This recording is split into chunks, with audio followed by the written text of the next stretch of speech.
Reincarnated, I was stargazing. Life goes on, I need her, my babies.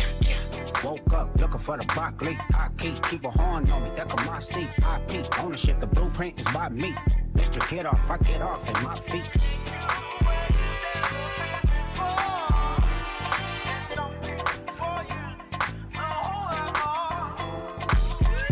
Nigga couldn't try me in a tri-state. Buddy pass, bet I give him splash till he hydrated. Bounce out, know he spook town, eyes dilated. I got the money and the power, both gyrating. I feel good, get the fuck out my thighs. Look good, but she don't got no ties. I walk in, walk out with the size. Bimbo, let me know what the price.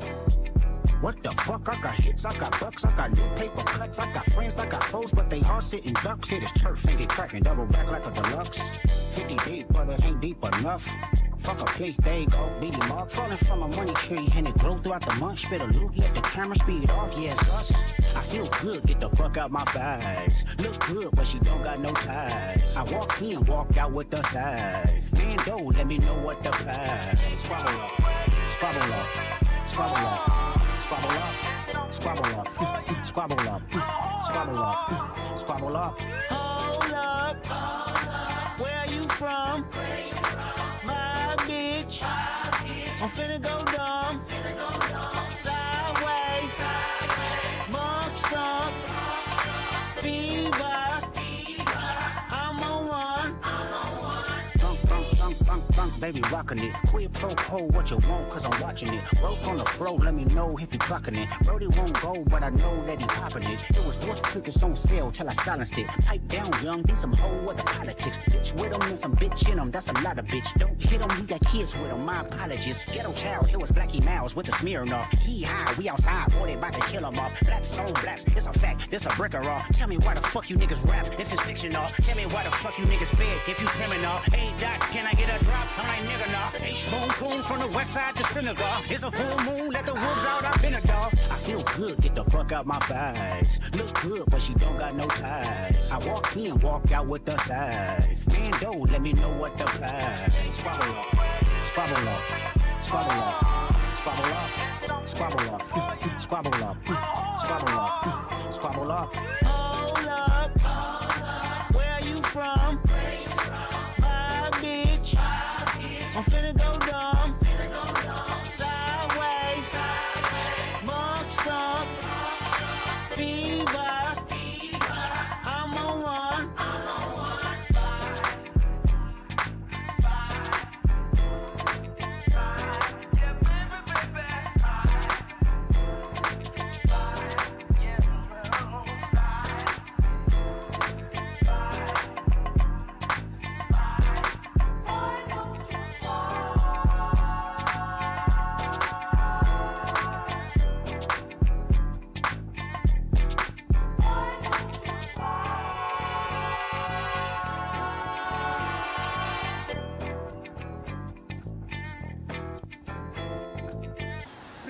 Best live in Brooklyn, big Broadway situations, Kenny Beats, Crimes of Passion.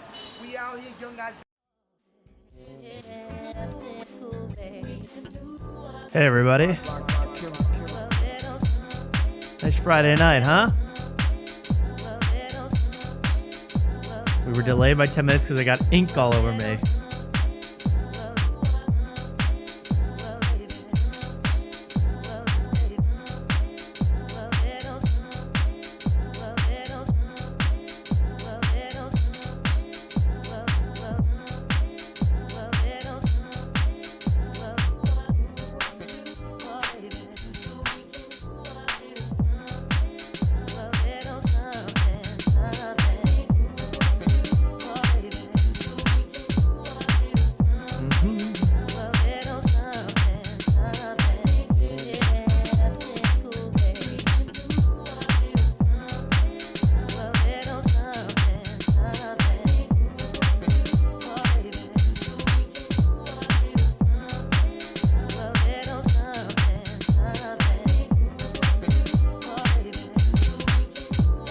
Sleeve still in? I got a sleeve today. Hope they're still cool.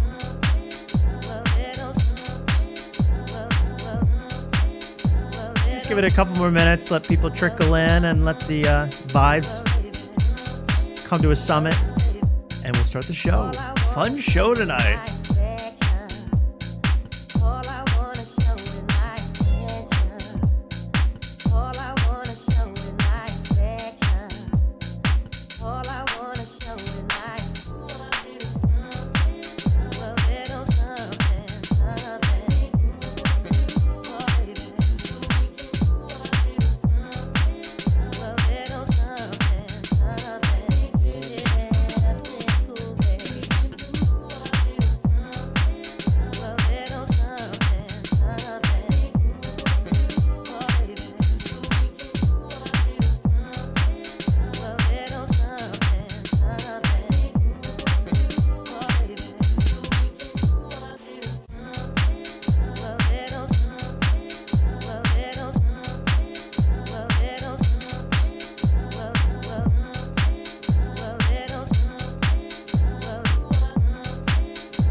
I feel really close to being ready, but I need everybody to behave tonight and to give me a W.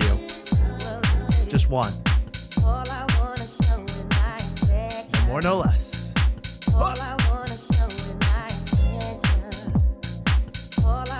Congratulations for joining us tonight.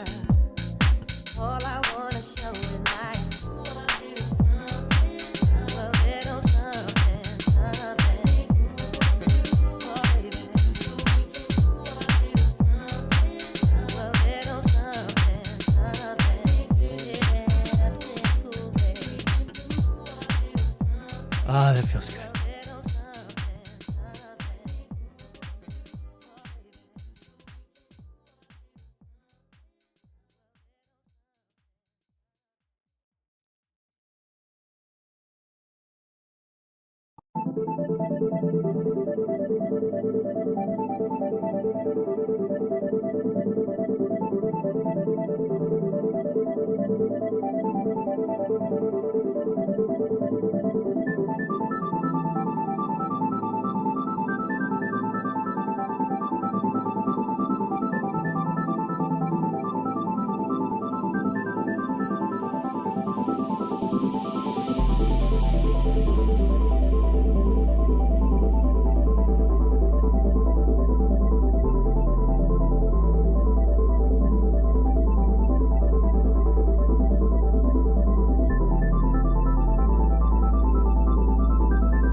This is trippy, man. Wait a sec. Let's hit a different song and then I'm ready. Ooh. Oh, it's good to be back. It's good to be back.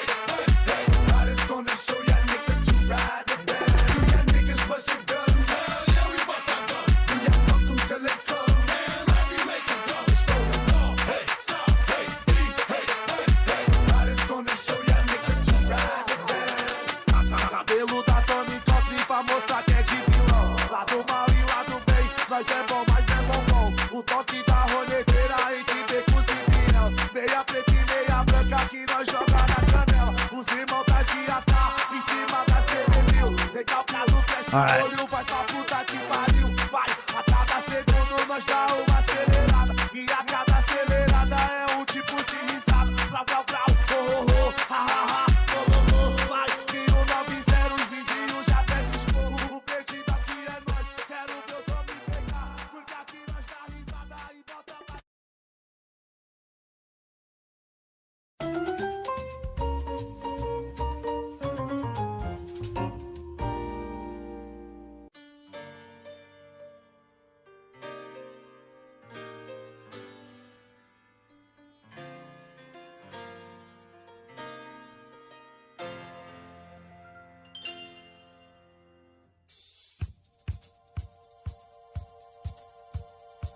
Someone just told me a secret. You're watching After Tonight. Hello, everybody, and welcome to another edition of After Tonight. My name is Tommy, the host of the show, the proprietor of this whole organization that you see right on your screen. It's a Friday night in the United States of America, and I'm so happy that you are with us tonight on another beautiful night in these 50 states. I live in the contiguous ones, and you should too. No better place to live on earth, I'll tell you that, besides those socialist countries and some of the South America ones. And even some of those Asian ones ain't looking too bad. But otherwise, it's the best place on earth, and I'm glad you're with us here tonight. I am fresh off my plasmapheresis surgery. Does anyone else have plasmapheresis recently? And boy, am I zapped of all fluids and vitamins. I feel so good after this plasmapheresis. And you hear that voice, that beautiful voice coming in hot. That's our studio audience tonight. Of one, it's Luke, everybody. Luke, how you doing? Hey, what's up? What's up? I'm glad your plasmapheresis went well. It went well. There were some complications at times. First of all, I thought first they had to take my temperature. I thought a bunch of stuff was going to happen. I thought they were going to, I don't know really how to say this, but I thought they were going to go in through the mouth. So I did a lot of jaw exercises. I was ready to stretch wide to get that plasma sucked right out of me. Turns out they go through the arm. Who would have known that? Wow. Were your bags orange as well, or was it? Mine was purple when I did mine, so I'm confused. My plasma, I mean, it was like a damn episode of Teletubbies, my plasma. I mean, you should have seen it. It was really beautiful, and I was only technically dead for 2 minutes on the operating table. Wow. So it was a nice time. We're going to get into that, and what if you don't understand that, you will soon. Here's a guy who doesn't need any of his vitals changed because he is in tip-top physical condition. Just look at him. It's our co-host, Mark Wellborn. Mark! Hi, Tom.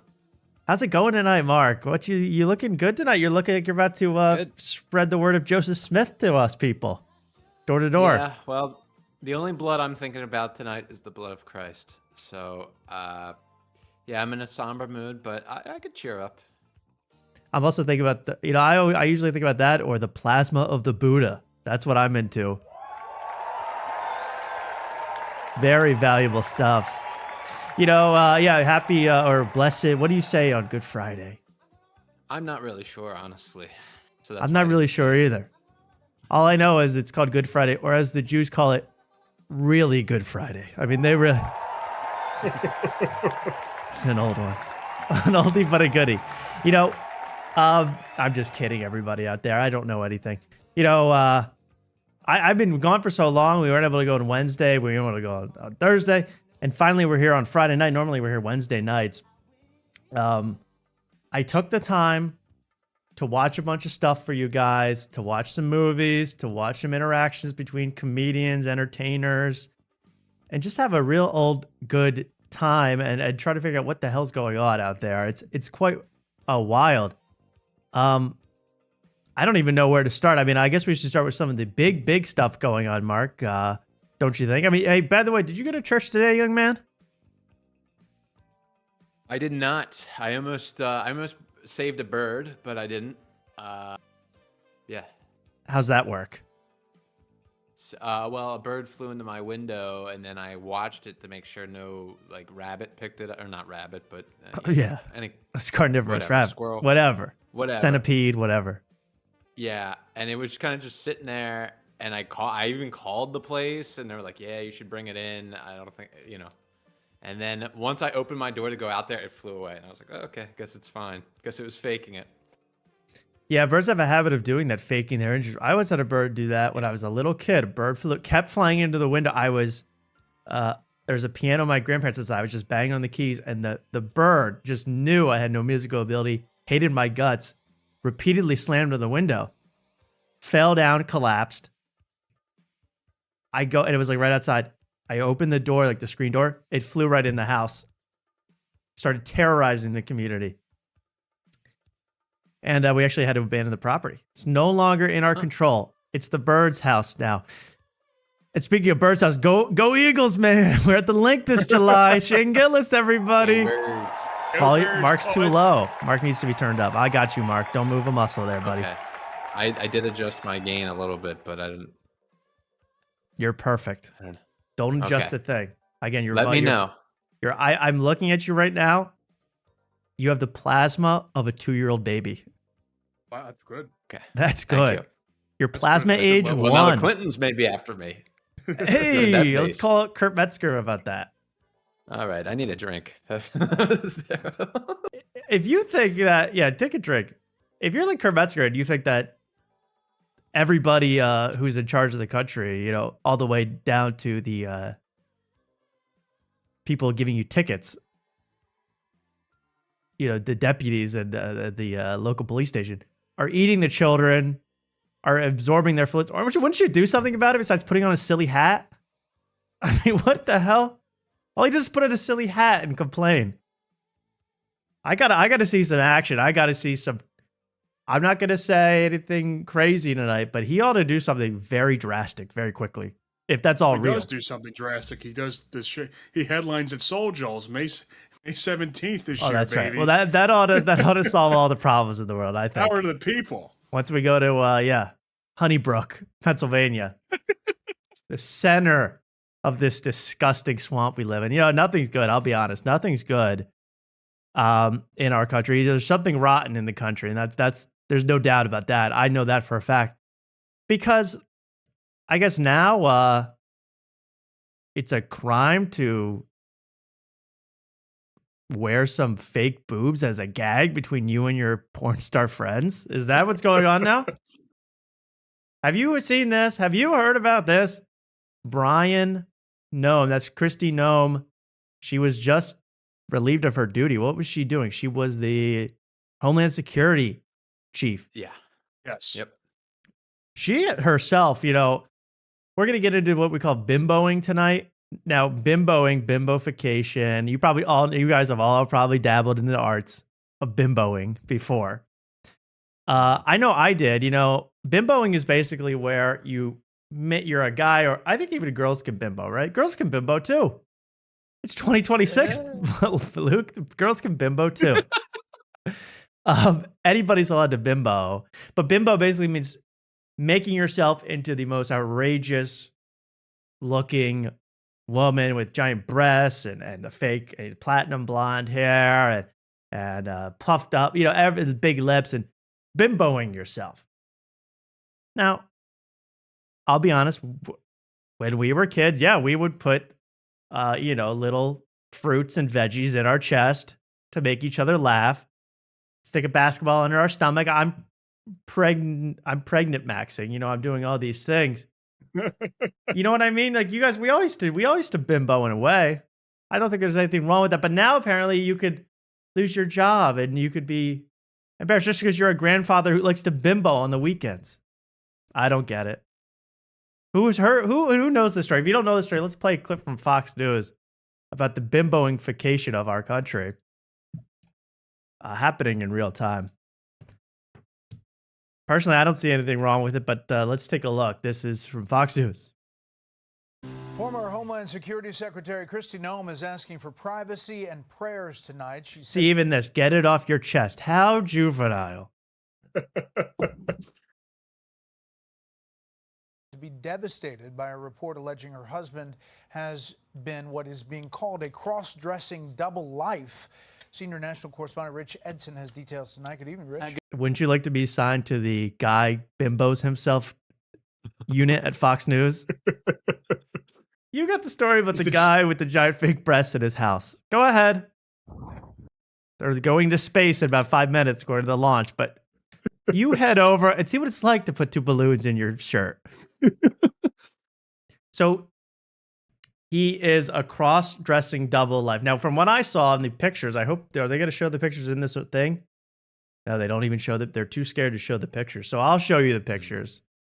I thought they were kind of tasteful. I mean, they were not as bad as I thought. When you heard Bimbo cross-dressing double life, did you think they were going to be this bad? There's no cleavage in the pictures. No cleavage at all. No, he could go to church for looking like that. Bimbo, The Secret Life. The Daily Mail was all over this. I don't know how they got these photos. But here we're going to do with a slow reveal like we're on dial-up internet. Because right there that is terrifying. That is absolutely scary. Well, I love that he decides to go with the tough guy persona for the photos. You know, what did you say about my daughter? And then below the neck, bimboed. He's fully bimboed out. And his nipples are lopsided. Is it tough guy persona? Because I feel like he's doing duck lips. Like he's trying to puff out his lips. I'm not sure. You know, he is. Wow, how old is this guy? He is 54. It's a ripe age for a bimbo. I didn't even know 54-year-olds knew how to bimbo. And as far as the lopsided nipples go, Luke, I mean, every bimbo is beautiful. So I don't want to hear about, she's not Brian's not symmetrical with her breasts. She's beautiful. She is absolutely stunning. No. Mark, I thought it was Byron too, as did everyone else in the world. It's Brian. Brian, which makes the story even stupider. Because they're like, hey, what? You know, his parents probably thought, hey, what's a name that will make sure my kid never goes full bimbo? Brian. Or like try on balloons. So there we go. The knots are mimicking nipples. Okay. If you say so. And he also put on these pink yoga pants. Now, he is a grandfather. Yes. This guy is a grandfather. But I'm sorry for all the ads. If you don't have the ads, they don't even let this play. They don't let you. You don't even read the article. Do you see that right next to my head? That woman's bimboing in the ad. I mean, everybody's bimboing, so there's nothing wrong. But, you know, here he was just weeks ago, and now he is, there's another good picture, isn't there? This one I really like. Oh my goodness. This one is good because really, if you didn't tell me, I go, is that a natural bimbo? Or has that been modified in some way? I can't even tell. Is that a beautiful lady or a bimbo? Well, you can kind of tell with a little bit of gut hanging out, which is a little bit of hairy, disgusting gut. You need to up your bimbo game, bro. By the way, you just know that Bert Kreischer is so mad he didn't think of bimboing first. Yeah. Bert Kreischer's been dying to bimbo for years. He didn't want to do this, but he was afraid he was going to get fake tits, but he was afraid of being transphobic. Yeah. Yeah, I mean, that's another sad thing. I mean, he maybe could have gone full transformation had it not been for this bigoted country of ours. I know. Where you can't get triple Fs because some people would think you're a little odd. Well, these are beautiful. So apparently he was doing this, but messaging women, you know, escorts, prostitutes, allegedly, who were bimboing themselves as women. So these women were so apparently what you can do, I didn't know this, is I don't know if it's with saline or helium or what. Women can actually puff up their own breasts temporarily with like saline and bimbo themselves naturally. So this guy was just trying to even the playing field. Through the nipple? Yes, Mark, through the nipple. I don't know. No, I'm honest. That's an honest question. Through the nipple? No, they just have a little shot. No, they put a tube up their ass and pump. They inject. Yeah, they have an air pump. I don't know. I've never bimboed, Tom. I'm sorry. I know you know, and it shows. And it shows. No, I guess you just like insert something. I don't know if you inject yourself with something, but it's a temporary inflation of the breast. And then you take photos. You have a great time. Everyone's laughing. You're bouncing them everywhere. I mean, I can see the fun in this. I love that he felt the need to make it pink to be more feminine. I thought, these fake boobs, they need something more girly about them. Right, yeah, no one's gonna know. Is that a lady? I think that's only a lady would wear that delightful shade of pink. You don't want them confused with biker shorts, you know? That's You true. wanna Yeah, make they were sure black. It would be, yeah. he just got off what's that And it was, called? Damn thing. Peloton? Peloton, that's the word. Well, there's some more picks, and again, I like this one because, bro, I know you're 54, and they're only just starting to sag. That's a beautiful look. Again, every bimbo is beautiful. Yeah. Was it confirmed that it was a female Yes. sex worker? Well, I Really? guess you never know these days, but yeah, they said they're the ones that assume- leaked this to the Daily Mail. I assumed it was a male sex worker because why would you be sending this to other women? It doesn't make any sense. He's not gay. That's gay. Yeah, that's kind of gay, Mark, to send it to a It's kinda man. gay. No, He's but a I bimbo, thought he... not a gay. What the hell are you on okay. about? Sorry. He's a bimbo enjoying What a- himself with other bimbos. It's like There's nothing gay about this, man. This is completely this is straight. He likes this is tits. bimbonomics, man. Should I mute my mic? I kind of don't have a very good knowledge You on don't, any you don't of have. this, so- I mean, I just say no, because you're here to be educated. That's okay. Okay. Now, this one, did he even try to bimbo, or did he just take a pic of his ass? See, that's where the biker shorts would come in if there was a pad around his ass. He should have padded up. I mean, he should have, just again, what we used to do: insert big cantaloupes, whatever mom brought home from the grocery store. Sometimes kumquats would have to do whatever she brought home would be up my shirt. But so funny, and she used to look so much different. This is her. She bimboed herself too, Christy Gnome. Like she's older than you think. She bimboed herself. So was this a revenge bimboing? Yeah, I don't Could know. be. I didn't realize she was in her like mid-50s. Yeah, until because this all she came looks out. like she made her face to look like she's like 35, but she's really Right. mid 50s, and she's bimboed herself. He bimboed back. I mean, her only way to get back at him now is to literally become a full set of breasts and nothing else. Just a walking, talking set. Or as Andrew Schultz would call them, the heavies. The heavies, man. Wait till you guys on next week of Flagrant. That's all you're going to hear for 2 hours. But he had the heavies, though. They were dastardly heavies, dude. That's all he's going to talk about. His fetish was 3,000 cc plus boobs. Which I think that was what Blue Eyes White Dragon, that was his power level in Yu-Gi-Oh! Yeah. 3,000 cc. Those are the pieces of Exodia. You get the arm, the legs, That's the right. tits, the huge Yes. Exodia tits. But you're way too into it when you went past the bra sizes into the weight, the density of the breast. He's all into that. Circumference. It's called bimbofication. People who modify their bodies to look like a doll. The Barbie look. This is more like Bratz. The Bratz look. This is the Bratz look. This is the Bratz, not the Barbie. Barbie keeps it modest compared to this. These are the slutty ass Bratz. I was never even allowed to look at Bratz as a kid. Well, They should release a doll, a Byron Noam, a Brian Bratz doll, Brian Bratz. Bratz on. Bratz on, Bratz off. Here's what I'll say. I'm not afraid to admit that being a bimbo is an important part of a man's life. To become bimbo every once in a while, I don't think there's anything wrong with that.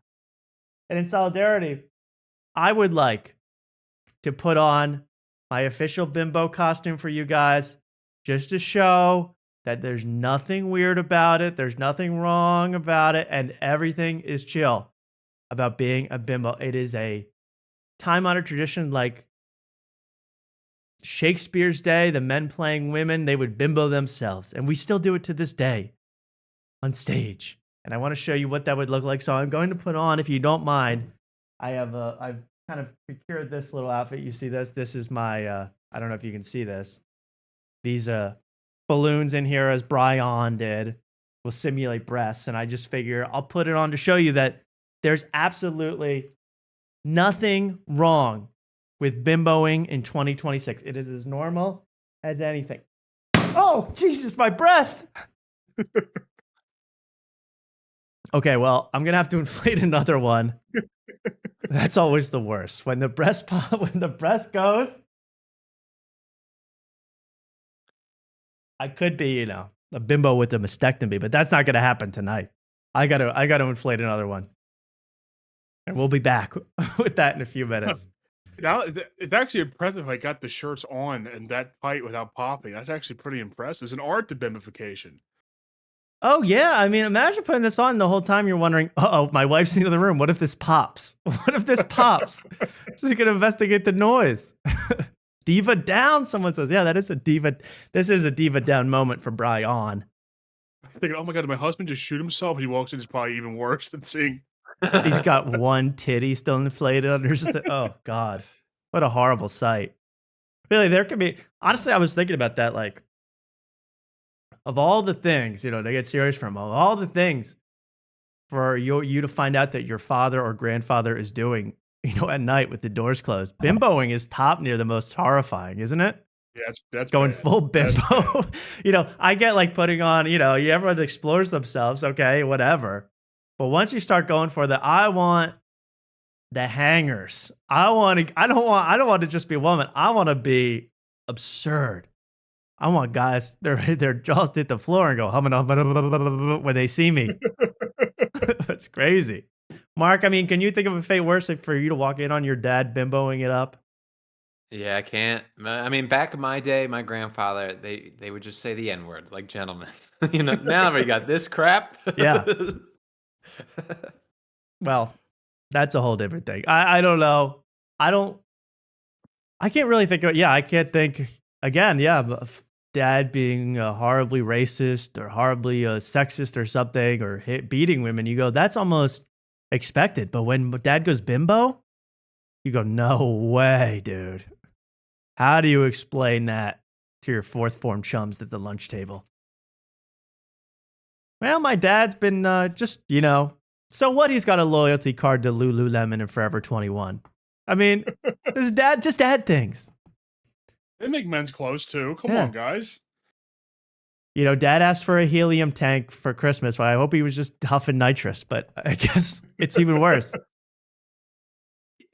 When I looked up the story, the funniest cope I've seen, because of course, that people got to take sides. Yeah. I guess Laura Loomer is some like right-wing person. Yeah. And I saw her tweet, and she's like, her defense of this guy was like, yeah, we all knew that he was cross-dressing. We're surprised that it came out this late. It's like, okay. We did? We knew that? Yeah. Yeah, it was like they knew the whole time during the affair that he was a cross-dresser. Oh. Like, okay. Yeah, that's also right. She cheated on him with Corey Lewandowski. Oh, that was the other funny part. Yeah. So I don't know. Where's the part where he's messaging the sex workers? Oh my God, it's so funny. So there's a part where I gotta find it. So basically, he's talking to the sex workers on the app, and they're going. He's just telling them about his life, like he's like venting, and oh God, and they go, and she's like, well, I think my wife is cheating on me, and they're like, are you trying to like with Corey Lewandowski, used to be in the Trump administration, and they're going, the sex workers go, oh my God, that's so horrible. Are you trying to save the marriage? What are you trying to do? And he just sends them a picture of his giant bimbo jugs. He goes, nothing I can do. Just going to keep bimboing. Just, keep calm and bimbo on, buddy. He really was like, nothing I can do about it now. So maybe it was like, hey, I'll let her cheat as long as I can go full bimbo. She's not going to investigate the popping sounds or the discarded water balloons. Maybe that's the deal they had. And that's love. That's love in 2026. Mark could only hope for a marriage as strong as that. Yep. Cheers. Is that a bimbo ass ice cube in there? That's a giant ass cube, man. Yeah. Wow, look at that. Yeah, I got a Bimbo cube going on. You got a Bimbo cube. Does that make it taste better? I always hear that. The big cube. Why the big cube, Mark? It's because it's less surface area than a bunch of different cubes, so it'll melt less quickly. And you don't want to water down your aged whiskey, your bodega cap, Exactly. your rye. Exactly. Yeah. Ew! Imagine having to drink rye all the time because you foolishly invested in it, like Margaret Severell. Rye. It's the worst one. That is the worst one. Damn. Yeah. Hard to think about. Well, that was a little bit of hilarity via the bimbos.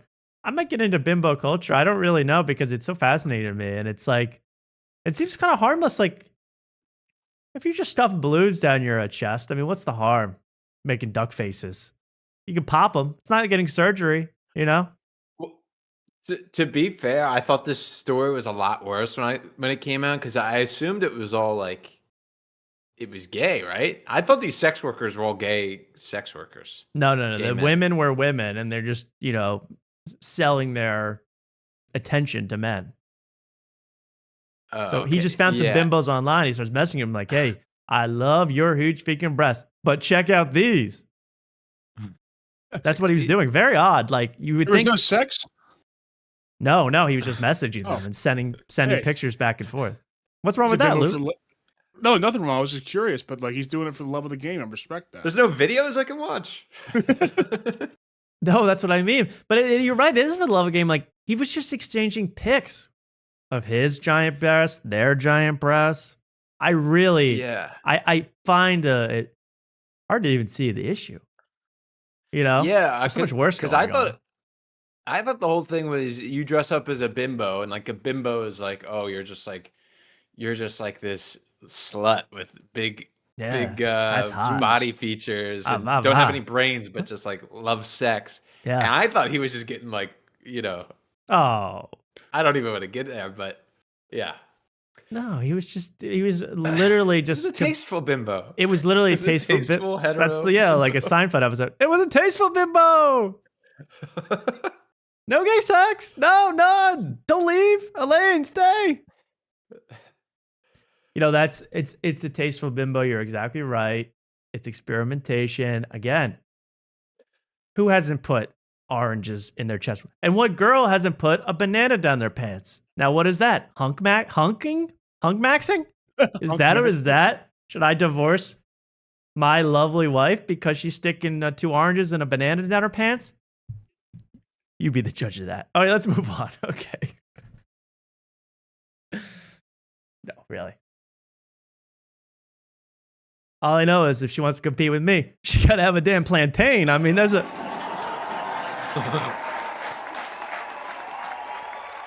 That's a tropical banana. Okay. So there's Bimbo. That's the case. I think we solved that problem. Not guilty. Yes. Then we have Gunboy that's very guilty, okay? And who I got to talk about because, all three of us here were white or were white passing, right? Right, Luke? I mean, wouldn't you say that?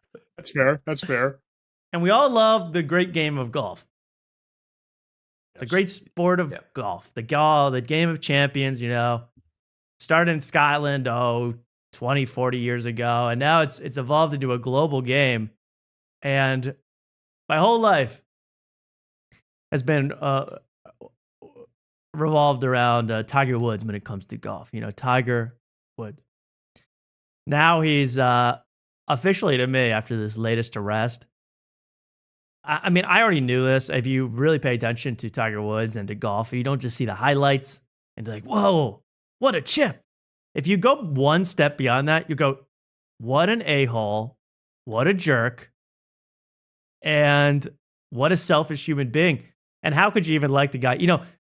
He's one of these guys, and I'll say my dad taught me this. He goes, my dad has hated Tiger Woods his entire life. Since Tiger Woods was on Johnny Carson when he was 4 years old, he's hated Tiger Woods. Okay? And he always taught me. He said, you see that? When someone says like, this guy, and I'll have to give my dad a lot of credit because he was so right about this life lesson. He goes, you see that? Because always on TV when they show Tiger Woods, right, Mark, they go, what a relentless competitor. Like, he doesn't let anything stop him from achieving his goal of being the best in the world.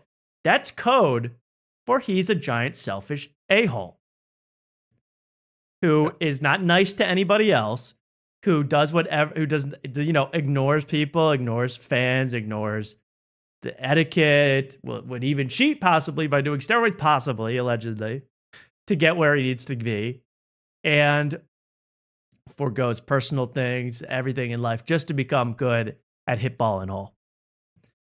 I think it's pretty much, if you paid attention to all the Tiger Woods career, it's now been proven this guy is a grade A jerk in my book. And we're going to show some people defending him after this latest flip and roll. This is his fourth major car incident.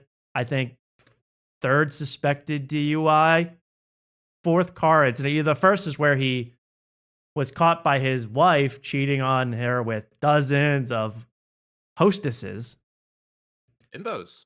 Bimbos. The new hostess bimbo treat. Delicious. And he ran off in the car, probably drunk, drives into a damn pole. She throws a club through the back window, ruined his whole career.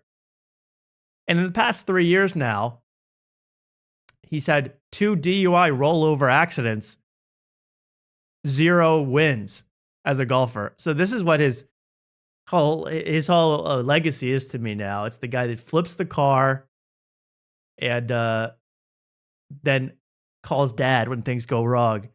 And we're going to watch how that all goes down. This is pretty amazing footage. I hope you have seen some of this, but I hope you haven't, because it's really amazing. Tiger Woods, luckily this, you probably heard about the accident, but this whole body cam footage is getting released, and now it's all released as of yesterday.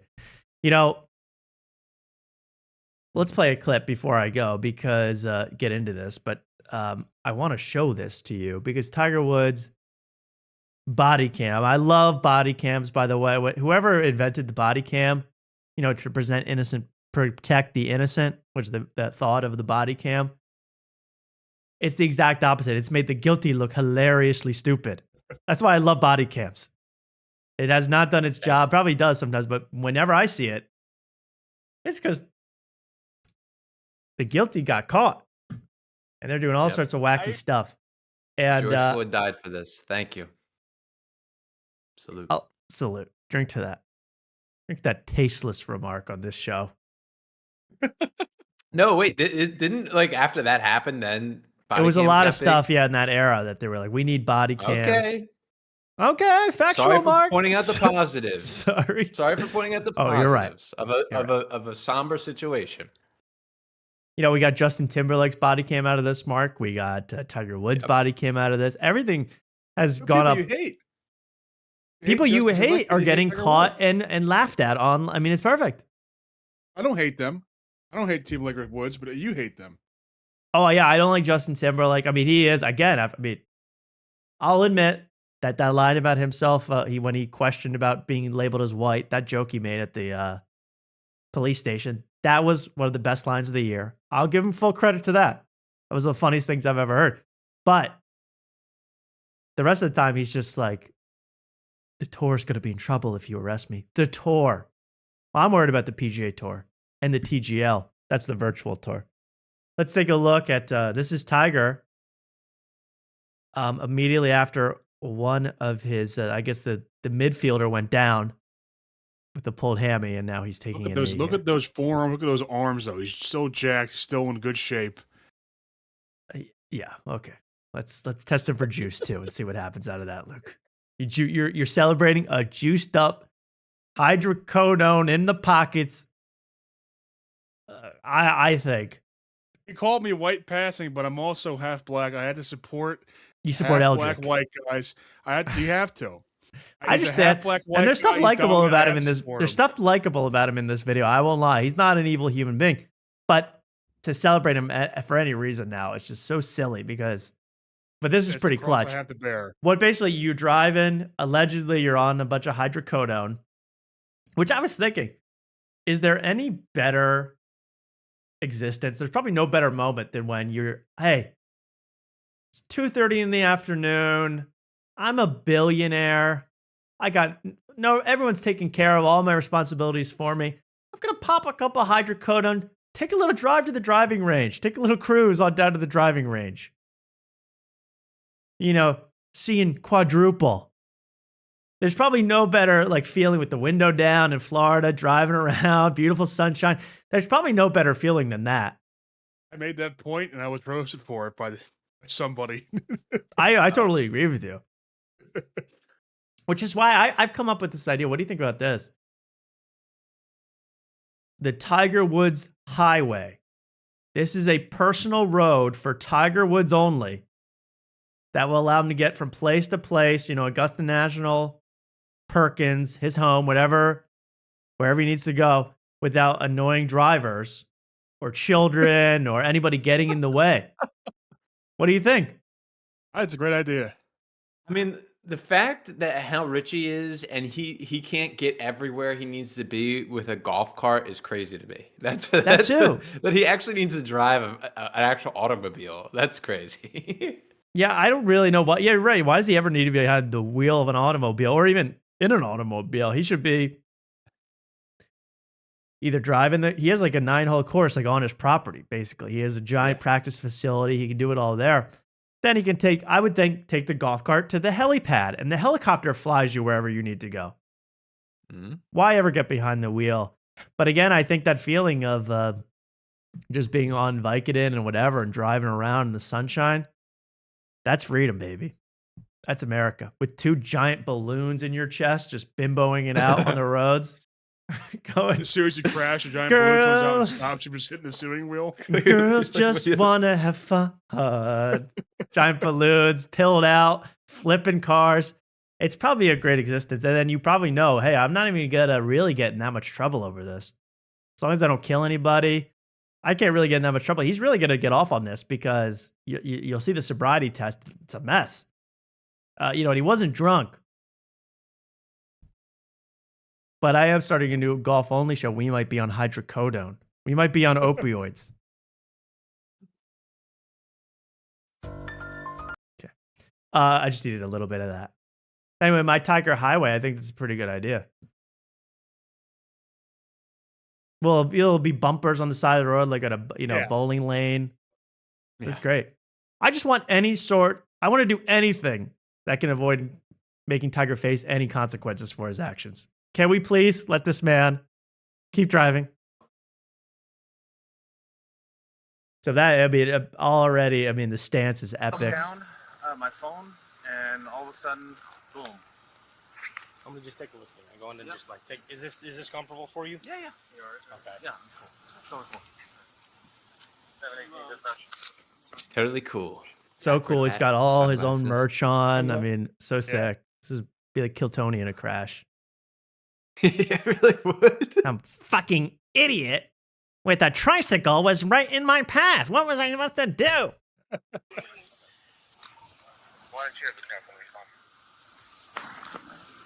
This is gonna hurt the HEB tour.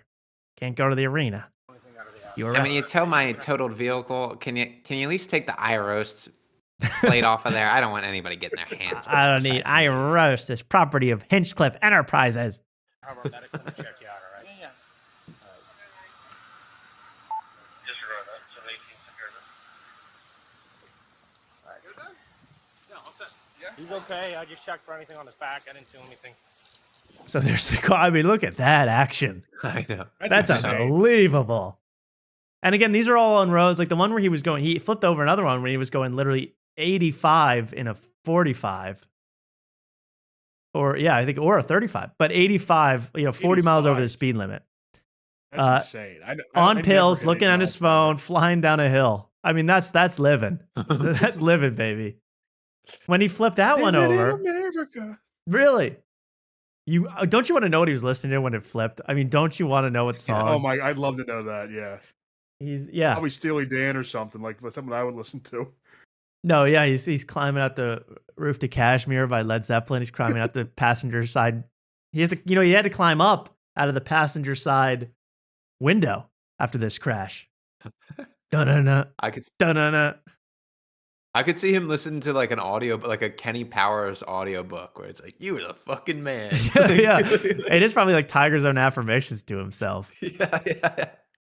Just balls hitting the bottom of the cup on repeat. Yes. You're Tiger fucking Woods. I mean, who can beat you? No one. 82 victories. Wow. Watch out, a car. But yeah, he also says this weird thing where he's clearly lying allegedly, about how he flipped the car, because he goes, I was just looking down at my phone and suddenly, but he goes, I was just looking at my phone, changing the station. You're telling me Tiger Woods has an antique level Bluetooth system in his Land Rover where he can only control the radio through the phone? It's not on the dash. I don't buy it. It's Pandora.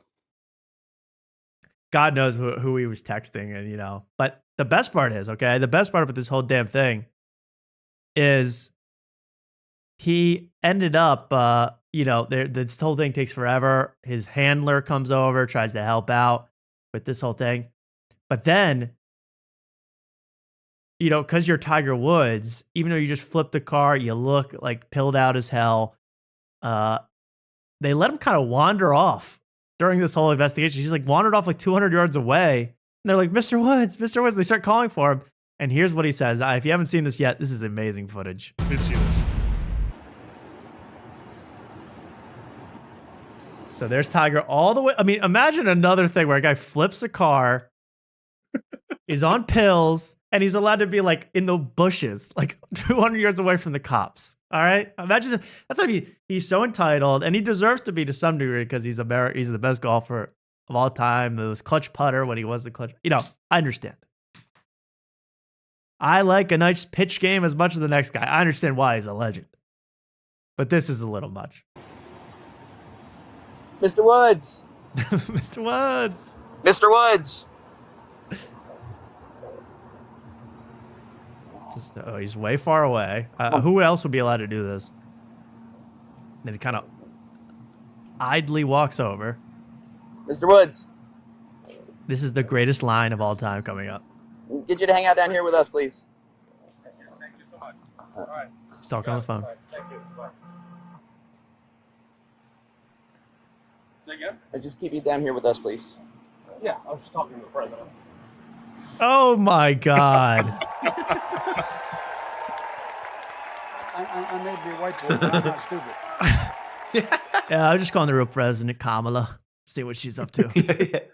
I don't know what's worse, the fact that he called the president during a DUI, or the fact that Trump is in the middle of a war in Iran. And he goes, "Oh, it's Tiger. Gotta answer Tiger. Gotta answer Tiger." And then he immediately throws cover for Tiger. He's like, we don't know what happened, but we're praying for him. They're best buds. They really are best buds. Yeah. And this is really what Mark, I was saying this, Mark. It's like, you got to call, when you get into a crash and you're on drugs, you got to call the highest up person, which for most people, most peons would be our dad. Yeah. But in this case, you're like, let me just call Washington real quick. See if, pardon me in about 30 seconds. See if I can get... I mean, the entitlement to think, who should I call? Damn it. The president. He probably has the local PD's, he probably has the local chief's number, probably, I'm assuming. It's so crooked. I saw the picture, they had a picture of Tiger's license plate, or no, his driver's license. It literally says Tiger Woods. And he has a designation on there, where it would say organ donor. It says safe driver. I swear to God, he somehow got a special designation for this guy. You can trust him on the roads. If there's anybody you can trust on the roads, it's Tiger. He knows everybody in Jupiter, Florida, where he lives. He knows the president of the United States. He's not going to serve half a second of jail time for this. But to think to call the prez, man. How far is Jupiter from Mar-a-Lago? Because he's probably hey, are you in town? Could you come down? Could you skedaddle over here real quick and figure this whole damn thing out? About 10 seconds. And Trump would have flew over, and it would cost the taxpayers $5 million, but he would have come. Imagine if on his body cam you see Trump walk up and go, "We love Tiger. What's going on here? We love the local police. You should guys get back to your job. I'll handle this. I handle this myself, folks. I'll flip the car myself." There's a man dressed like a bimbo in the forest. Go get him. Somebody, man with breasts. So maybe the hardest line drop to a cop of all time that you really mean. Yeah. I was talking to the president. 1 second. But overdoing that, I mean, that's what I mean. An entitled jerk. How can you not when you call the president over a simple rollover? The president, He's you on decide. pills. He's on pills. That's Tom. also Get off true, his though. Back. I mean, know. if I was hammered and I knew the president, I probably would call the president my first thing that I would do. Oh shit, I mean, man! I'm in trouble. I'm again. in deep trouble, man. It's just to me like the whole love of Tiger, and I hope other people saw that. Like Dan Rappaport, who's a golf journalist, commentator, who was literally crying over this whole thing. Like, this sucks, man. Like he was getting so much better. Meanwhile, you see the clips of him at his little golf event the week before this. He's like, yeah, man, distance. It's all about distance. He's like red-eyed. He's like, he looks insane, Tiger Woods. So I don't think this is a new thing. I don't think he just, pills fell into his mouth and he swallowed them while he was driving. I think this was something that's been going on. It was a matter of time, as the people say. But the president and everyone else got to make sure he serves no jail time. He's going to be fine. And we really hope the best for him. You know who else was defending him, though? Mark, what do you want to say? No, I was just saying, I don't know. This may be a little, was he supposed to play in the Masters? Do you think like he set this all up so he could get out of playing the Masters? No, well, yeah, maybe. I mean, that would be a great way to say, like, guys, I was going to win. This damn rollover crash. And they think I'm on pills when really I'm just chill as hell. I'm falling. Yeah. When he's in the cop car and he's just like sitting there for 5 minutes, he starts like nodding off. He's like, I'm already falling asleep. How many people in a rollover crash 20 minutes later can be like, I just need a couple quick Z's, unless you're high or drunk. Just saying. I was going to play in the Masters, but I guess I got to go to rehab. Sorry, everybody. Well, here's what's crazy about him. He would have played even after this if his whole team said, no, it's going to look horrible for you. That's how big he is on himself. He'd have been like, it'll be a great redemption story, The guy who drove home, high on pills, flipped his car twice in 3 years. 5 days later, wins the Masters. Everyone will love me. No, I mean, he really would have played. He even mentions it in the thing. They're like, yeah, hoping to play. He says it to a cop. He's like, planning to play. Planning to play in the big event next week. I think he would have played, and that would have been the greatest TV of all time. I think, get deep in the weeds. I think Augusta National, the people that run the Masters, told him not to play. Told him don't show up. It's not going to look good for anybody, you or us. You show up, and we got to he's got to, they have like a big dinner for all the past champions, and you just see this car skidding on its hood down the driveway of the Masters, skidding into the water fountain, like Big Lebowski. And that's what I have to say about that. But there are people defending Tiger, and that's what I want to get to now. There are people defending Tiger in a big way, and they're my favorite gals on planet Earth. The View. Let's go. Ooh. Now, The View was a great one. I watched this View, man. I think you're going to love this week's View. This week, they have a special fill-in correspondent on The View. Someone new that I have never seen The View before. So I want to show that, and I'm going to show you the whole intro. They talk about Tiger. They're doing all this stuff. Rollover, crash. Ugh.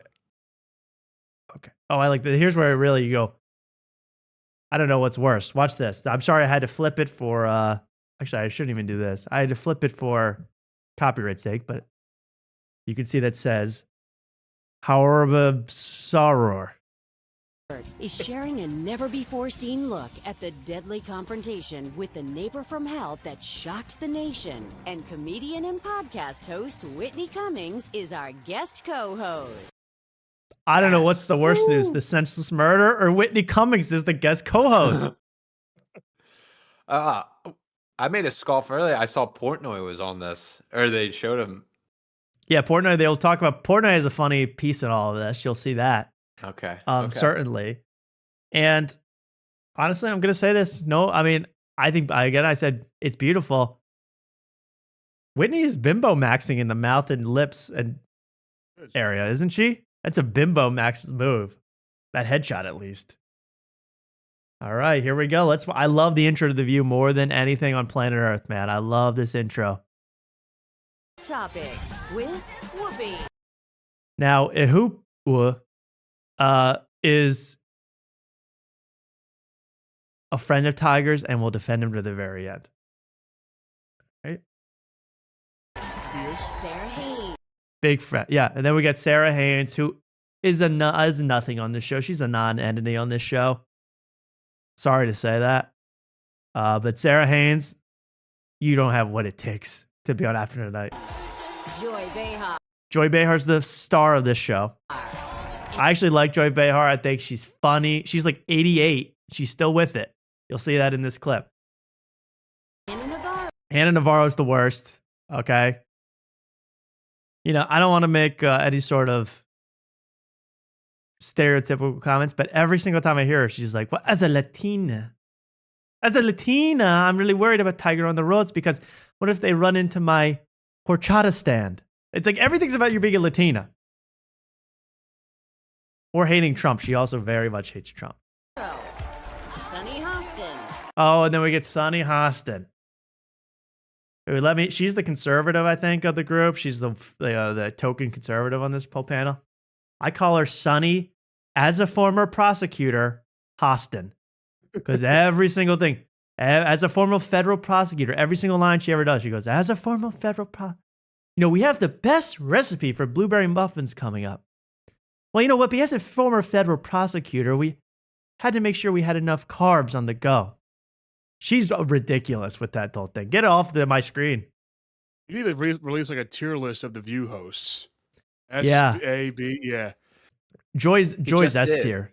We just basically did, but Joy is S tier, Luke. Joy is S tier. Yeah. Whoopi, despite her flaws, is probably solid B. She's a B tier. Sunny Hostin, I'm gonna put her at D, man. Sarah Haynes is who dat tier. I'm still not sure who she is. Been watching The View for 20 years now. And who was the other one?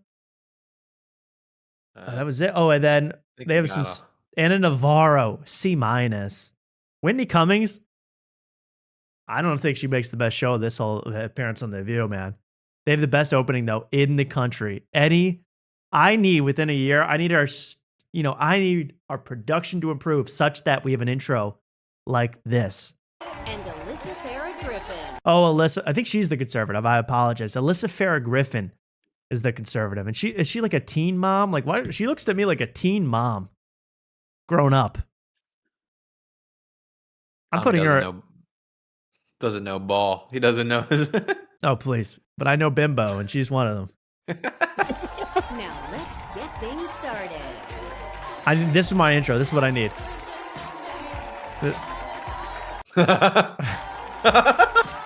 There comes Whitney. This version of me, I'm liking after tonight. Sunny. Joy. Oh, God.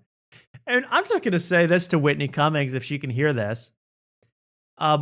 Whitney, am I wrong that like a year ago you were of the opinion that every bit in TV was a part of the conspiracy and you're part of this, you know, you're fighting against the Epstein elites and stuff, and now you're on you're on The View.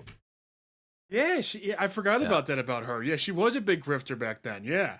She was all in the thing like, oh, am I going to get canceled for this about the Freemasons? I better not. You know, no offense, Whitney. I've seen you more on The View than I have seen you on the Kurt Metzger show. Okay. I've seen you more for someone who's so into like, dude, they're all trying to groom and take over and eat the firstborns of us Americans. Well, if anyone's going to eat a child, it's Anna Navarro. So why are you sitting down with her?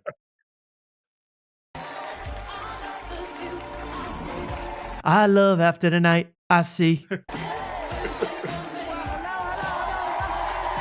I love this show, bro. Welcome to The View. Welcome to The View. And then Whoopi just kills it. That's my favorite part. Welcome to The View. Wait. Welcome to The View. Listen to this part again. Whoopi killed me with his intro. Listen. Yes. I thought that was you doing an edit. That was actually welcome to the view. Welcome to the view. Welcome to the view. Because, most of their audience is, 85 plus. They're going to forget what show they're watching, if not repeat it every half second. The view, the view, the view, the view. You're watching the view. I don't think I could do that for this show. Welcome to After Night. Welcome to After Night. Welcome to After Night. Welcome to After Night. My best try. Thank you. Because I live in joke world. Whoa. Okay. Whoa. What was that? Whoa. What was that? What the hell was that? All right. Let's start watching their coverage of Tiger. That's where it really heats up, man. I like the mark that I see. Welcome back. Tiger Woods says he plans to step away from golf and seek treatment after his DUI arrest in Florida last week. You know who expressed sympathy for Woods, saying that the golf legend lives a life of pain, but some media personalities like Dave Portnoy, I don't know who that is, are not as... Whoopi, you got to get with it a tiny bit, Whoopi. I know. I'm sorry. Dave Portnoy is worth more money than you, is more relevant than you in every single way, and yet you're like, who the hell is that nobody? Dave Portnoy? If it was he could literally buy you, cook you, and have Miss Peaches eat you if he wanted. That's how powerful Dave Portnoy is. All right? So get it through your head. I'm not a Portnoy head. All right? I'm more of a Frank the Tank guy. Me too. Compassionate. My allegiance. I have no is with Glenny Balls. Glenny Balls, former Barstool, no longer at the Barstool. Really? Well, Caleb, that is his buddy Caleb Preston. Yeah. That show Sundays with Stories or whatever the hell it's called. Yeah. It's no longer on Barstool, and Glenny Ball doesn't do only stands anymore with Barstool. They're off the network, I believe. Wow. For the guy, what does he do? I don't know anybody who has ever rolled a car over. This guy rolls it over every 2 weeks. Yep. So, you know what? Put him behind bars, put him in jail for a little bit, make him wake up, get a driver. Is that the worst Dave Portnoy's ever looked somehow? I mean, every time I see him, I'm like, you are a gargoyle. But look at that look with the full chin beard, the chin strap. He looks worse without a beard, honestly. He does look worse. That's probably true. Yeah. But there's no one more unlikable on planet Earth, by the way. Even Anna Navarro. He's one of the worst Navarro people on Earth right now. clears him in likability. You're going to kill somebody. You're going to kill somebody innocent. That's true. Tiger's a friend of mine.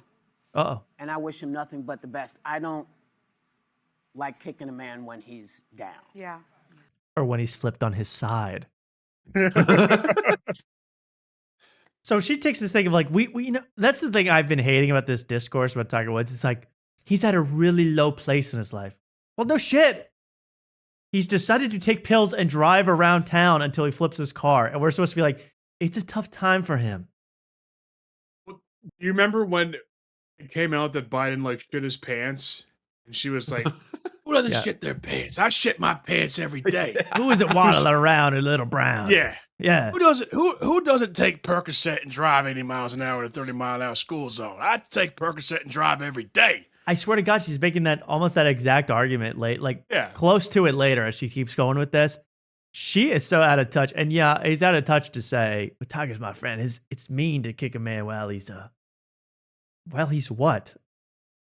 Well, he's flipping a car. And I mean, again, think if there's a kid in the road. I mean, the whole story is different. I mean, there might as well, it could have easily been one.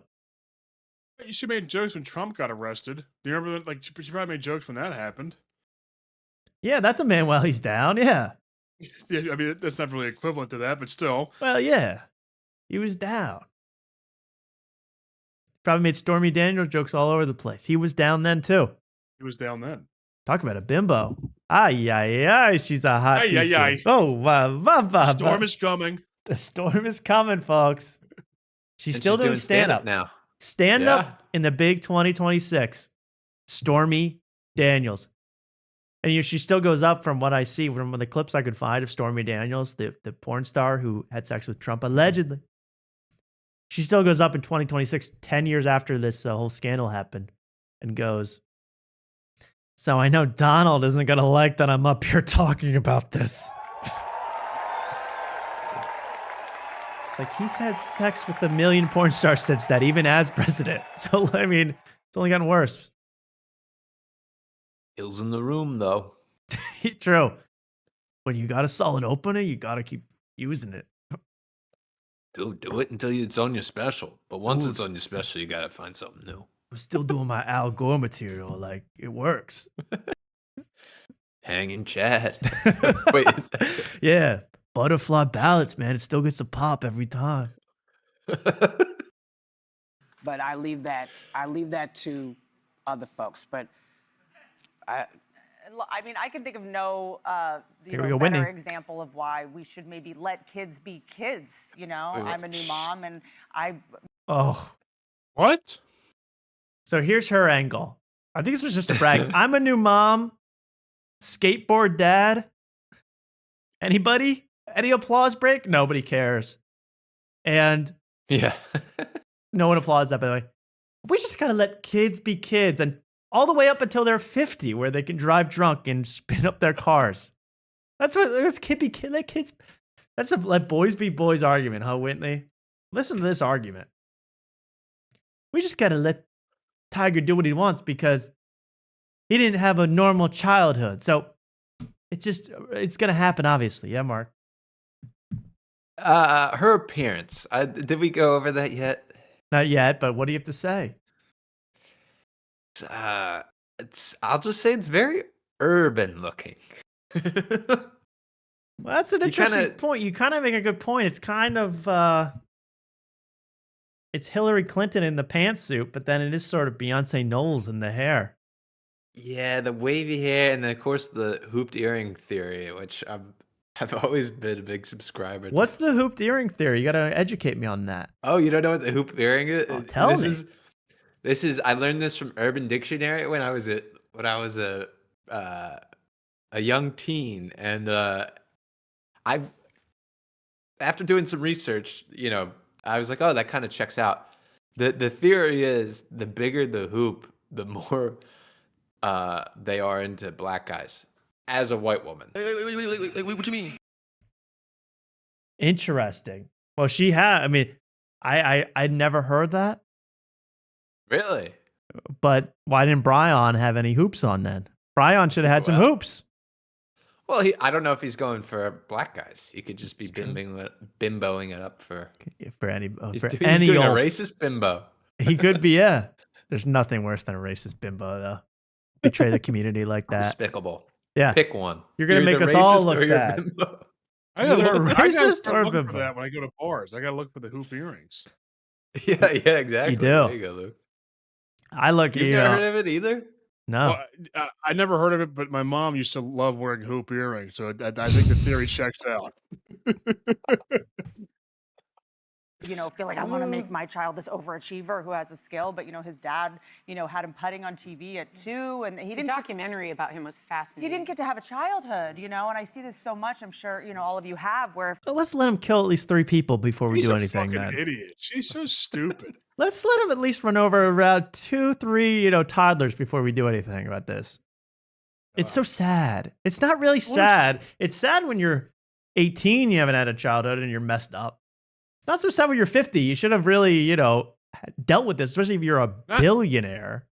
Not just 50. Yeah, you're a billionaire. Yeah. Like you're a famous billionaire. You should deal Famous with this shit. billionaire who everybody watches his every move. You think you'd be like, okay, well, the one thing I can't do, flip my car over for a 3rd time in 10 years. Probably the one thing I can't do. You get one time, I think, with that stuff. You get one flip, one mysterious flip, and everybody goes, what was that flip all about? I don't care.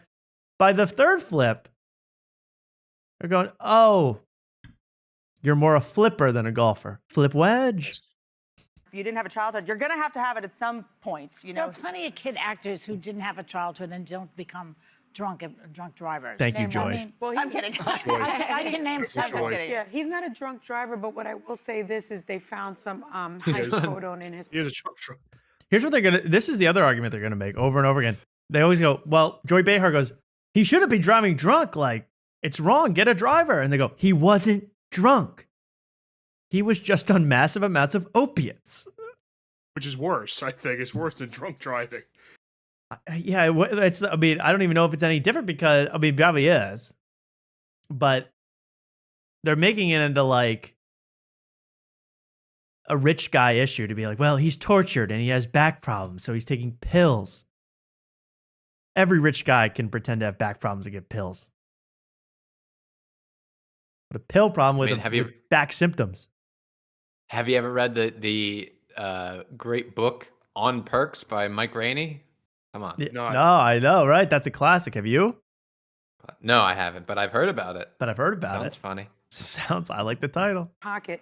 He's had 20 surgeries, and he lives with back pain. And I think, you know, we talk about the opioid crisis in this country with such empathy. And when it comes to Tiger Woods, for some reason, we don't seem to have that empathy for him. I'm not. She's like on the verge of tears because we're not. He's only saying that because he's black. If it was Scotty Scheffler doing this, she'd be throwing him in the fucking jail. That's unbelievable. 10 million%, Luke. Yeah, you're right. If it was Cooper Flagg on his third DUI, it'd be like white privilege that he hasn't been arrested and executed yet. Well, I can't believe this. So sure, you're like, why don't we have empathy for the billionaire flipping his car over time and time again on drugs? I can't even. I'm just saying the same thing over and over, but it's like wild. I'm not excusing the fact that he was driving while under the influence, but I think we need to show someone who is a sports legend, who may have been pushed very hard as a child, and have some grace for the. I mean, come on. With his totally ripped out thighs, you know, his giant forearms. I mean, you can't have a funnier picture. What kind of car is this? Land Rover. Oh my god! Yeah, come on. Get it. Anytime a Land Rover is on its side like that, it's the driver's fault. Yeah, you really had to work at it. Question. You know, Get out of here. This is not my Mini Cooper getting a strong gust of wind and flipping it over. And this is my 07 Xterra. This is 2025 Land Rover. And I'm starting to think that these are guerrilla ad campaigns for his car companies. Like he flipped that Genesis going 85, and like everybody was fine. That's like what better ad? Now he's flipping other cars and he's perfectly fine. He's never been hurt in these accidents. What if he flipped a smart car? That would be that would be hilarious. Oh, yeah. One of those little like toy cars. He's totally upside down calling Donald Trump. If it was a Tesla truck, then people would start getting mad at him. If it was a Cybertruck, yeah, Sonny Hostin would backtrack completely. Exactly. Living with, and the fact that as an but to be fair to Elon, the Cybertruck would have just spontaneously exploded. Would not have had to flip. Athlete, he is now having to struggle with the fact that he may have to give up the one thing that he loves to do. Yeah, it's trauma, because he can't play golf. Oh, because he's drunk old. driving. It's did also you say true. African American athlete, or did you just say athlete? Let's rewind. Yeah, because she's a race hustler, man. That's no doubt. The fact that as an athlete, he is now having to struggle. As an athlete. But in my household growing up, that was code for African American too. So with the fact that he may have to give up the one thing that he loves to do. Yeah, that's which is what You can still play golf. What are you talking about? I guess they're saying, well, he's diminished because of all the surgeries. Oh. Well, you know, according to the surgeries, because you crashed the first time, escaping from your wife. Yeah. So, here's whenever Miss He Brilliant. already pled not guilty, by the way. Whenever I see him, I see such sadness in his eyes. Like I know how important it is. Are you sure? Because I see red. I see, imagine the Land Rovers driving around space.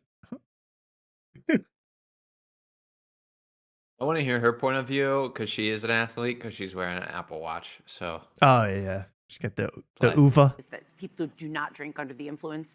Almost 50. They found no alcohol in You're his right. system. You're right. But So he's a hero. I know that 54% of drivers tested positive for alcohol and drugs in serious All this woman does is read facts off a note card that the producers give her. She's got nothing. crashes. So people die every day. That is very serious. I think Tiger Woods has been in a lot of pain for a long time, and I don't mean just physically. So I really hope he gets what he needs and finds something. And these opioids are designed. They are designed. I mean, again, what would they react if, like, Whitney, give her the applause break. Don't yeah, just step all over the I thought line. you were a comic. I thought you know this stuff. Step all over the line. That's terrible. Boo. But again, what would they say if, like, you know what? Donald Trump's just trying to take out Iran and Venezuela because his dad never really talked to him the way he should. You know, That's why he wants to deport all these immigrants. He didn't have a childhood. as a child, the Mexican boys pulled down his pants, and now we're blaming him. So that you can The never same get off company them. that designed the addiction designed the solution. Correct. How does that work out? I like that too. Like, Tiger Woods has never. That was a snap. I know. Tiger Woods has never, besides this fake post that he made a couple of days ago, never consciously ever said, I'm trying to kick the habit or get better or stop. He's been loving the pill life, allegedly. But I don't even blame him. Pills are good. But it's just like, we're going to pretend that, oh, it's the Sackler family problem that he flipped that rover. I grew up around addiction. Oh, this is good too. Oh. Grew up around addiction. I identify as an addict. It is the disease that tells you you. Then Joy goes, you do? What the hell's wrong with you, you junkie? What, she gave up booze? I don't even know. From what I know, she identifies as an addict because she's addicted to making sure each one of her podcasts gets 1 million views on YouTube. Yeah. That's addicted to botting. Fair. She's an addict to the bots. Botification. She's an addict to the grind. She always has to pop out bits. She's always going to do sets. Don't have a disease. Mm-hmm. No one wants this. No You know one what? He's chooses very rich. He should get a driver, just not Justin Timberlake. And then Joy, great point with a funny What a great line. joke. Great joke with a funny line, and it's all the right thing. So Joy Behar, you get my Bimbo of the Week award. Congratulations. Great job. She looks great, by the way. I don't know what they're doing to her behind the scenes, what kind of, full body encased makeup they're putting her in, but she looks good for 94. They're And pumping her full of joy. Joy and saline to make her breasts 8 times their normal size. She looks good. So anyway, that was my view segment. Oh, by the way, Mark, I need you to remind us in an hour we need to take a break because last time we went way too long without a break, and everybody was worse for it. Everybody. I agree. I'm sorry to interrupt the show like that and say that, but it was just a mess last time. We went like 5 hours, no break, no potty, no stretchy. Not good for Tommy. Oh, I'll need a potty. Don't worry. Said it with such confidence. Well, I hope everyone's getting lit up tonight safely, behind the wheel. Let a professional golfer drive you around tonight. Don't do it yourself. I want you guys getting lit up. I want you guys getting litty. Just go crazy because we have a big, big show. We have big things going on. And in fact, I'll hold on for this one, but we got to do a lot of good stuff, man, because there's so much going on in the world that's crazy, including, I don't know if you saw this, Clavicular. Did you see Clavicular get choked out on live stream? Willingly choked out. We'll say that. Now, I don't want to show that. I always find that, like, that to me, like, I can't even watch that stuff. I can't watch stuff where guys get choked out and start, like, convulsing on the ground. That's what happened to Clavicular. But then he woke up and goes, guys, I told you it would go viral. So he's really, he really did say that. He's really in on it. I like this guy because he's so interesting to me. He's the streamer, Clavicular. But he made an appearance on Channel 5 with Andrew Callahan. He did an interview with Andrew Callahan. Abruptly ended the interview just like any alpha male would. I thought it was a great interview. I thought it was so funny. Clavicular is very, very funny. He's not to be ignored. You know, I think he'll burn out quickly because he's doing so many drugs and so much stuff at such a young age. I don't know how long he can last. Is it But confirmed that he's taking methamphetamines as like a supplement or something like that? he says that. I mean, that. unless he's making it up, he says that almost every time I see him. Okay. He says, you got a meth max, you got to smoke meth, a little bit of meth. But he says, I mean, the thing about that is he's clearly also playing a character because every time I see a clip of it, you know, he's supposed to be so into health and looks maxing and making yourself look perfect and having a perfect diet and having a perfect body. Every time I see him, he's ordering McDonald's or Burger King or getting chicken nuggets at 11 in Miami. He's always getting fast food. So I think it's kind of like a gag he's pulling in a little ways. But I love that about him. And who hasn't tried yet the K-pop Demon Hunters McDonald's meal yet with the new sauce? I haven't gotten my hands on it. Well, Did you try the Big Arch? Haven't even had the big. I don't like the look of the Big Arch. Mark, have you? No, I haven't either. I like a poppy seed, but I don't trust it from McDonald's. I don't know. I love a poppy seed. I don't like the look of the cheese. I don't even know if it's just white American, but I don't like the look of it. You know, when it comes to a fast food burger, a smash burger, whatever, it needs to be orange. It needs to be orange cheese. Guys, the time for McDonald's is over. McDonald's is the worst fast food restaurant nowadays. Don't even try it. I have some It's loyalty trash. to it, and I have about 80 to 90,000 reward points saved up, so I got to go use them. They have It's great trash, breakfast. though. They have great breakfast, great dessert, good fries. That's it, though. No good burgers, no good chicken sandwiches. It's done. I think the quarter pounder's not bad. I think the quarter Quarter pounder pound is what I get on there too, but Uh-huh. I'd much rather have a Whopper from Burger King than a quarter pounder. Here's my question, because you seem like an expert, Luke. Why does the drive-thru at McDonald's always smell like stink bugs? I never noticed that. Every time I go to any McDonald's, I go, did you just crush a stink bug near the order window? Because See, it what smells happens to like me straight every- up stink. Whatever they do, whatever kind of grease is flying off that griddle, smells exactly like a smushed, poisonous bug. But I keep going back and back. I love it. What happens to me at McDonald's is every time I go to the second window to pick up the food, they tell me to pull forward so they can get the food out the door. Get And I'm like, out I'm of never here, going Luke. back here. It happens to me every time I go to I McDonald's. hate that. And that's the absolute worst. Because now they think because they added that with COVID and all that crap where you can order. By the way, you have to be a real idiot to order on the online app and then go, I'm going to have it. I want them to deliver the bag to me while I'm parked. Who does that? I have no idea. You either go in or you go through the drive-thru, use the app. But to pull, so instead, no one does that. So they say, hey, sorry, but we forgot to make fries today. Will you just pull forward for about 20, 30? And then they'll forget about you because why would they remember you? Yeah. Why would they take the time to remember a customer? It's McDonald's. The whole point is to get in and out. Right. So you're stuck sitting. Luke, that kills me every time. I go, well, I guess I'm here for the next hour. I might as well have Exactly. It's gone the to worst. Ruth Chris and had a full sit-down meal because I'll be here for the next 2 to 3 hours, Right. you know? And my high's coming down from my hydrocodone binge. I mean, I just want to get out of there. I want to drive home. I want to drive to the course. Starting to see straight again. Yeah, I don't want that when I'm behind the wheel. But you're right, Luke. I mean, that's the absolute worst. You're so right. I hate that. And then they come out with the Ruins bag. all He goes, is this for me or for the other guy that was here before me? Who's the bag going to go to? And you start to hate the other people next to you if it's really busy. Not a good look. So I'm so with you about McDonald's.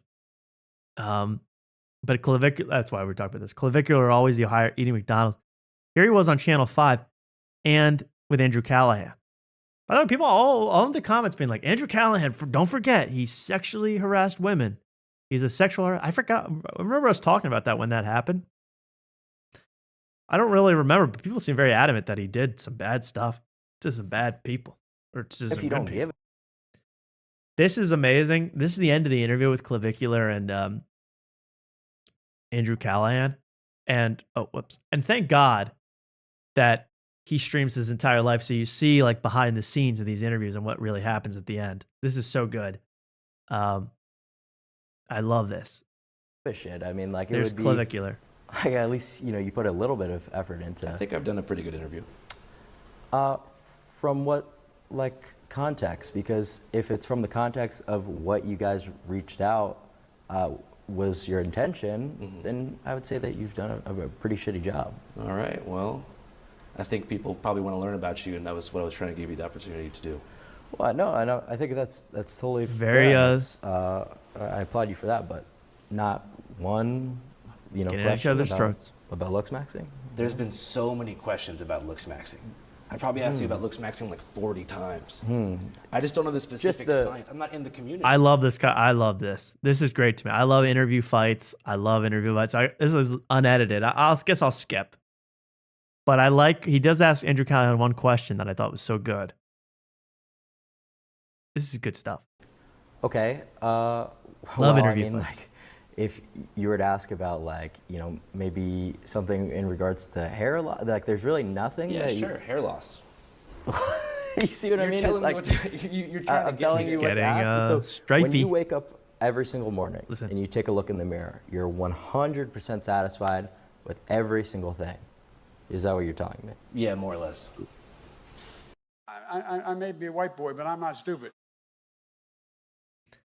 You're good, Andrew Callahan, with everything. Now that's an alpha move to say that. I respect him for saying that. Yeah, I'm pretty much perfect in my own eyes. But I'll say this. Yeah. I'll say this. I've been really into suits lately. He's really rocking that brown suit. He looks really good in that brown suit.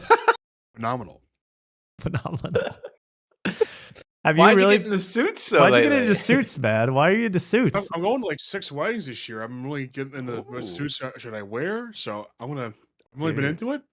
He's rocking it. The yellow tie, the You Air like Maxes. He looks really good. And are you wearing brown suits like him, tan suits like Obama? What are you rocking? Paul I wore a Smith? tan suit to my last wedding I was at a couple weeks ago, but I don't know. I might switch it up for the next wedding I'm going to in May. I'm not sure. I'm not sure what to wear. May I suggest 2 Mylar balloons under your chest? Oh, they'll be there. They'll be there. Okay, dude. All right. Well, I guess that's just, if you want to be completely disingenuous, that's fine with me. I guess there's just no point to continue. All Wow. right. Thank you for your time. Watch this, though. Watch this. They end the interview suddenly, shockingly. Oh my God. Exciting. Okay? I got to ask a question. Watch this. All right. He's out. Andrew Callahan's out. Yep. Now watch this door to the left. That's what you're going to have to look at. This door to the left. Because suddenly, think about it. Clavicular really popped off in the last 3-4 months. That's really where he became ultra popular. You see what really happens. These agencies get a hold of people like this. Look at all this. He's got a mansion. He's got so many lights, cameras, people working. These are not just Andrew Callahan's people. These are his people. It's pretty amazing how they built this whole ecosystem around a guy and this whole feeding frenzy of money within weeks and sponsorships and all this stuff. So he's got a lot of new people around him. But watch that door. Look who's going to come out. Who is this on Clavicular's team? All right. Thanks, guys. No worries. Whoa. Oh my. Yeah, no, everything's fine. And it ends and it cuts out. Who is this Zesty Jester? Who is this? It's Vsauce. It's Michael from Vsauce right It's there. Michael from Vsauce. Bimbified, and look at him now. Good Lord. He is bimbified. I'm calling But- this guy, until we get a better name, I'm calling him the Zesty Jester. Find out who Yes, this man yeah. is, who controls, Clavicular has this man's man alpha attitude, and this guy comes out and he's like, what the hell are you doing, man? Why'd you cut off Andrew Callahan? He's in control. I know it. I know this guy's secretly in control of Clavicular's whole operation.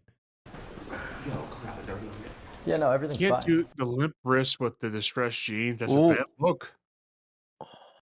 And he's in Clavicular answers to the Zesty Jester. I need to see what stickers are on his laptop. That looks like a Joke World sticker there, kind of on them right here. Oh, I see what you're saying. Because I live in joke world. Yeah, absolutely.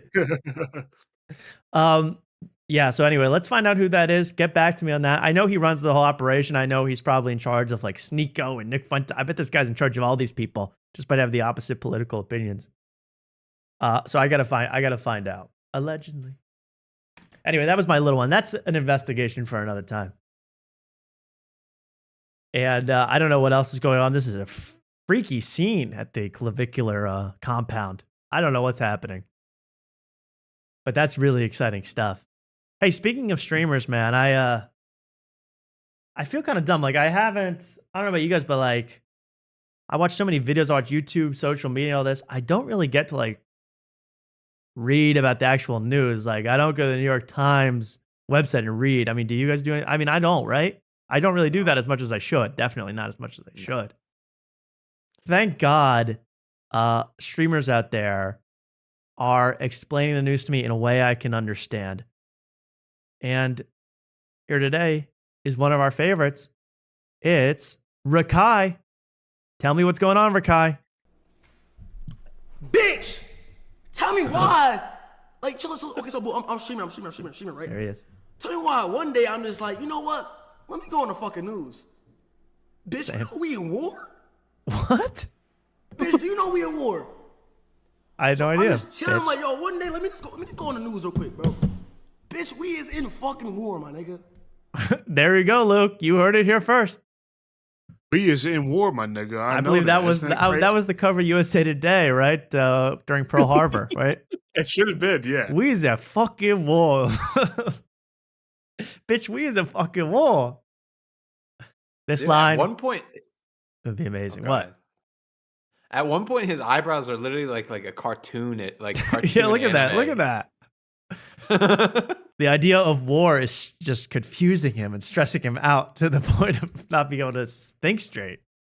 And he upgraded his background. He like painted that whole wall like green and black. Again, I bet it's the put a same guy that hoop does in? clavicular stuff. Like, he doesn't actually do anything himself. Like, this just gets done, and he's in like a giant garage now. It's looks crazy. like he's Still empty sounding. Looks like he's trying to transition into like a black conservative with the blonde hair and the big button up. My nigga, I mean- we let all these illegals in the country. Like, what is we doing? What is we doing? I'm just trying to be a bimbo, yo.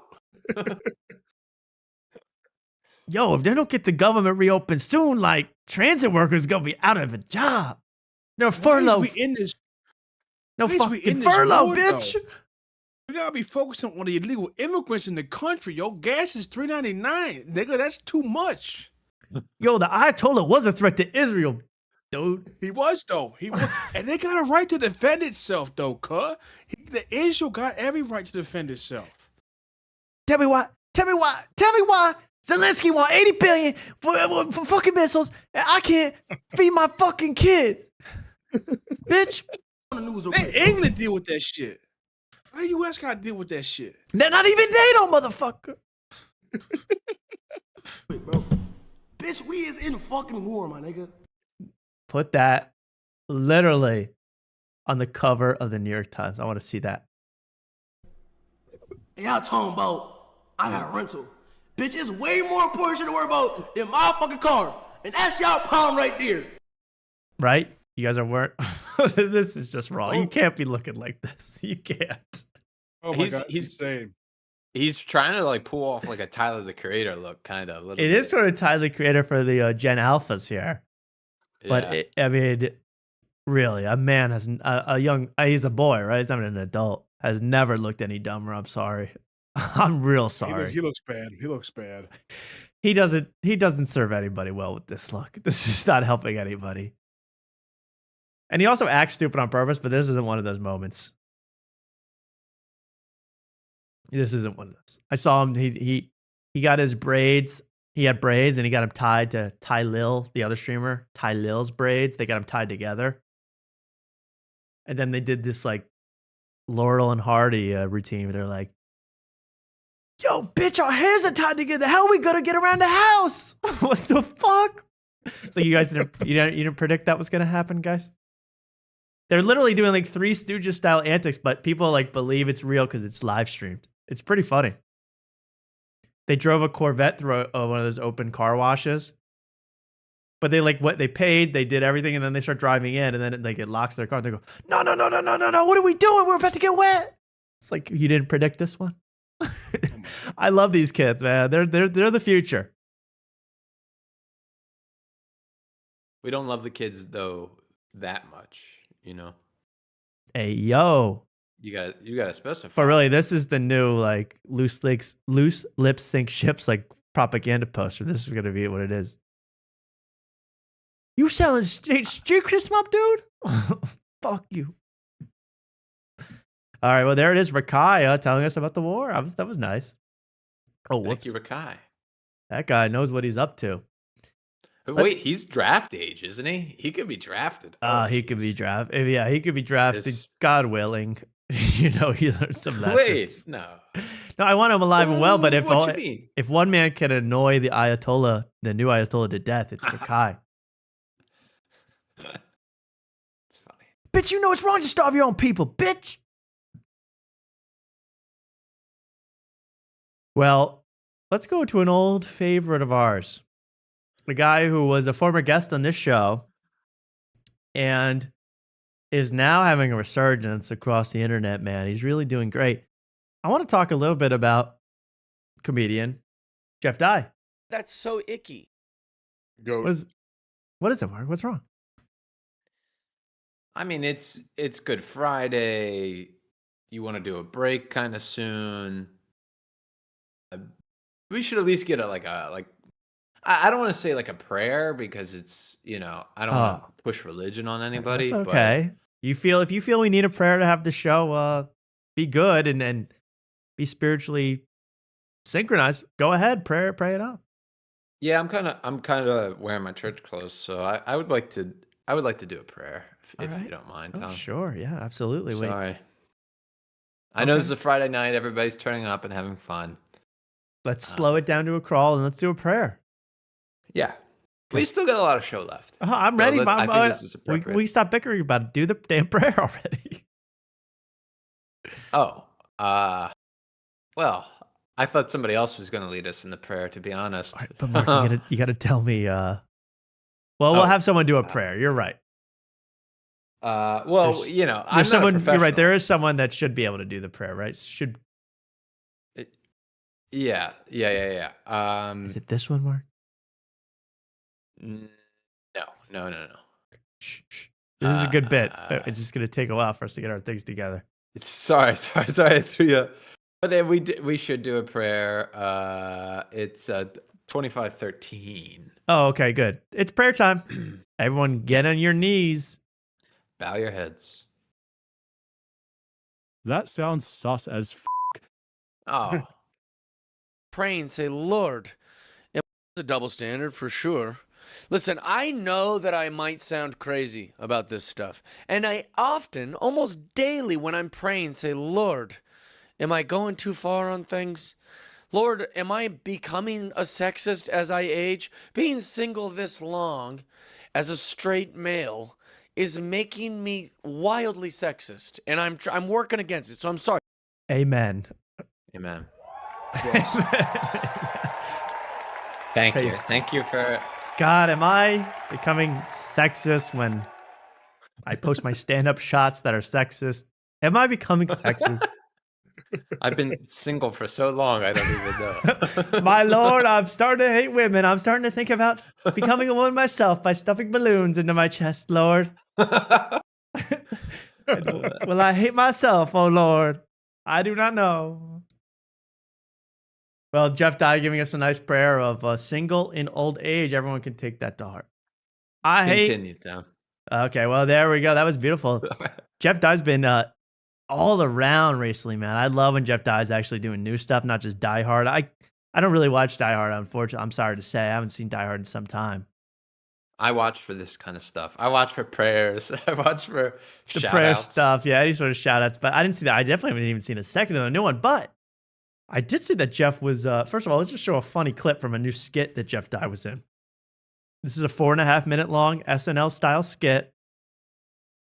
I will save you all the trouble, the embarrassment, the shame of watching it and just show you one specific part. This is Jeff Dye. I believe it's called Jeff Dye Meets Aliens.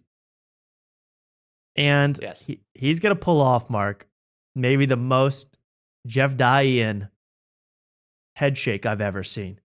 You know, because whenever I see Jeff Dye do stand up, he's going, He's like, yeah, I just want to use the women's bathroom, even though I'm a man. He does that. That's the Jeff Dye move that we all know and love. He hits an epic one in this amazing skit. And I'll show you the beginning of the skit so you just know what's going on. 71 years old? How am I supposed to... Holy shit, are you guys aliens? We are what you call aliens. So, as much as you probably want to listen to that voice for the next 4 minutes, funny comedian alien voice, we're going to skip to the Jeff Dye head shake that is shaking up entertainment. Some of them like ass. Do you attach your oral receptacle to your partner's waste receptacle? What's going on? Hey, come on, guys. Are you a pervert? I'm open-minded. Open. Sure. Okay, there it is. Somebody gift that. Pronto. Come on, guys. Are you a pervert? I'm open-minded. Open. Sure. He's into it. Now that's a comedic shrug, but that's part of his act too. I think he just I think the Lord just entered him and made him like women again. Wait. We are detecting signs of 2001 liberal from this guy. Scanning. Scanning. Centrist who realized that the left was too woke. Detected. Not a fan of Steph Tolev from this man. Has problems with Ron Funches. Eliminate. Kill. Avoids Rick Glassman. Avoid, run. Funches. What do you have, Mark? Does my mic pick this up? He just did it. He does this. I Yeah. did the. Yeah, usually there's a big noise to go with it too. Well, that's just a little.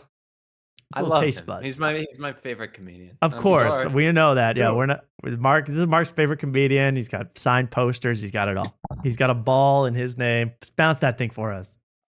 Yeah. Wee. Okay. This is the best, man. This is the best. He was on a Daily Wire show just earlier this week called Yes or No with Michael Knowles, everybody. I've only Knowles is my favorite guy at the Daily Wire. Michael Knowles is Really? like, I see why you like him. I see. Why do you like him though? Tell us. He's the most like normal I'm guy open. there. He used to be a big Andrew Clayton guy, but he's way too pro some country that starts with an I for me. Can you believe? Offense, but he seems like he's Istanbul. he is the coolest guy there by far. Also, great suits for Michael Knowles too.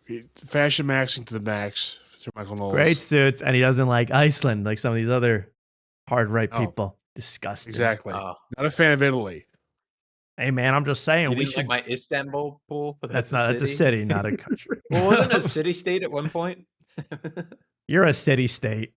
Get the hell Hey, out man, of I'm here. just saying, man. Sometimes Italy has too much say in American politics, man. Bro, I'm getting sick of Mussolini, bro. Suits. Bro. Theo Von. I don't even like pasta.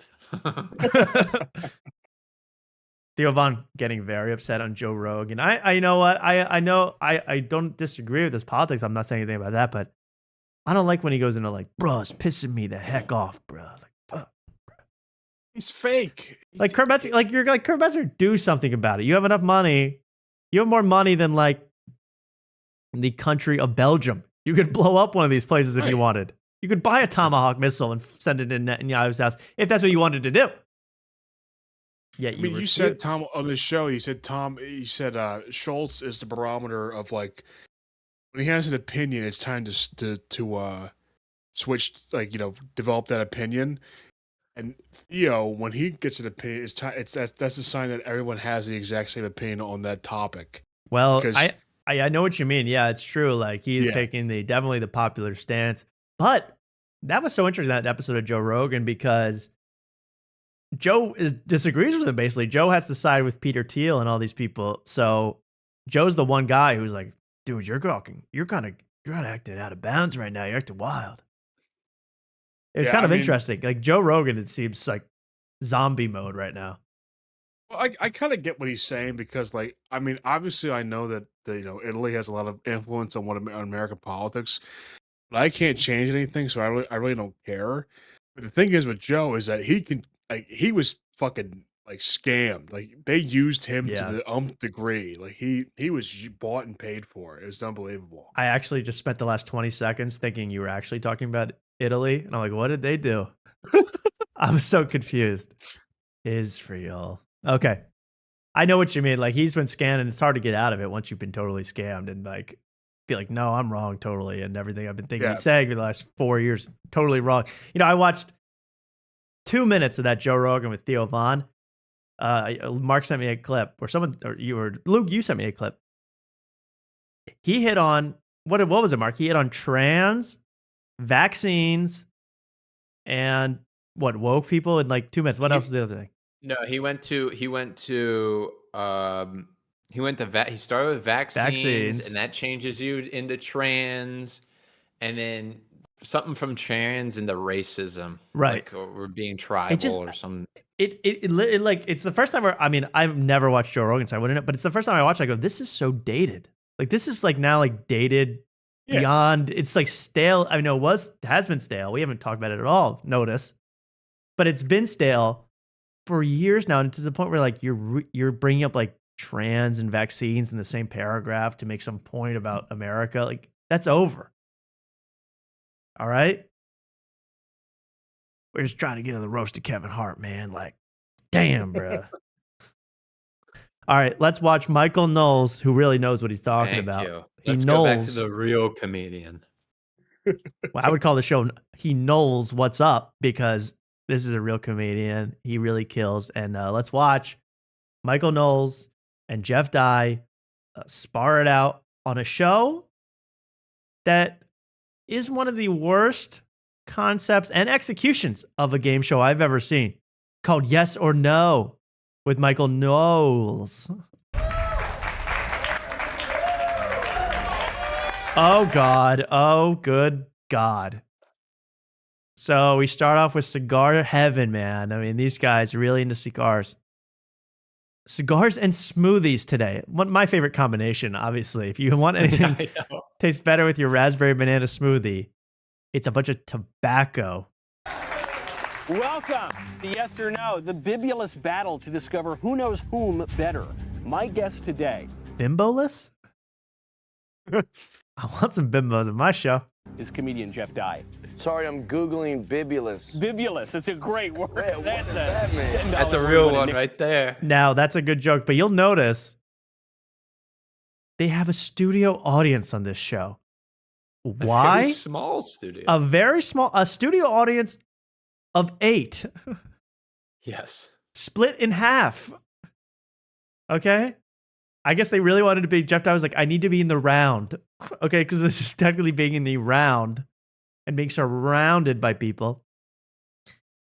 They have 8 people who sometimes laugh, sometimes just sit there and don't really have any reason to be there. It's one of the oddest setups I've ever seen.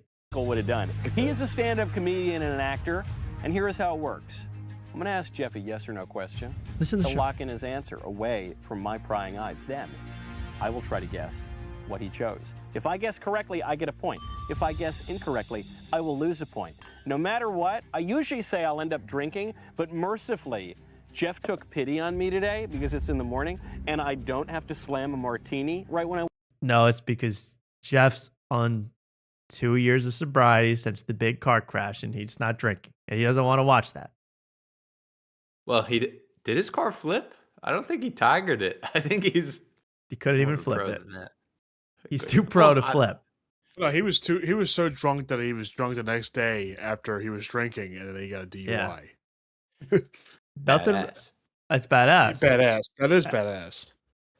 Luke, he couldn't read until he was 22. I mean, it's a tough childhood, man. Listen, let it go. Who can't read until they're 22? I can't read every day. I can't read right now. It's a tough life. You're growing up, not being able to read. Don't even know the ABV on a damn Bud Light. Wake up, I'm having a tasty little smoothie. Then it'll be Jeff's turn. Neither of us is... So there's no stakes because usually you'd get like wasted. Now it's just smoothie the time. questions beforehand. Whoever has the most points at the end of the game wins. The stakes could be higher. Do you have a wager, Jeff? First of all, thank you for coming on the show. Thanks for having me. I'm a big fan. Oh, the two-hand clasp was Aggressive. Knowles just absolutely handshake mugged Jeff Dye. This is Whoa, what? Oh, I think it was the other way Jeff Dye around. mocked him. Stop it. Whoa. No, stop. I know you love Jeff Dye, but let's stop. No, Let's no, stop no. the He cap pulled for it. a He pulled a second. Trump on. He pulled a Trump on Knowles. Stop He it. pulled a No, I don't want to classic hear this Trump on Knowles. blasphemy. Watch I don't wanna this hear move. Blasphemy. One Now to this is two, the weak guy- beta reaching out to show Look that at they're that. completely wrong. Weak hand. That's a weak hand. Pursed He lips. shaves his He's fingers. pursed lips because Long he's hand. scared.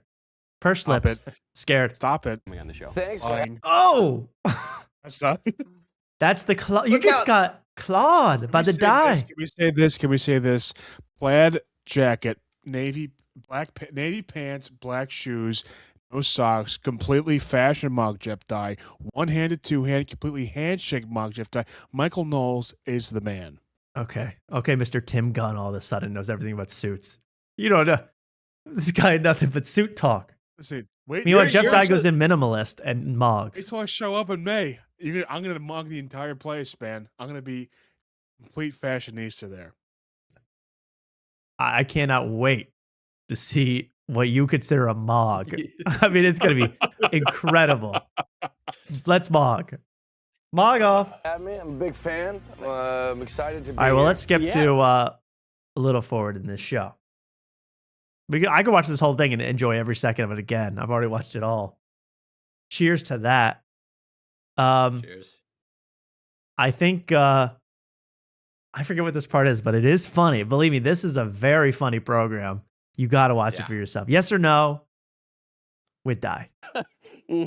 But, you know, if this is going to mean something, I think that is... Look, all right, that's fair, because I was going to say, if I lose, I'll give you like a box of cigars or something. Oh, yeah, we're going to go with cigars for a cigar. Yeah. My favorite quote. Come on, I mean Michael Knowles again, and not only fashion mocking, not only handshake mocking, cigar mocking. First of all, look, I want you to stop all this mog business because Yes. together they're mogging liberals and they're mogging the woke together. So to put them against each other, to put two recent, a recent conservative, a longtime conservative against each other like this burns me up. But let's listen to that clip again. And I want to imitate it.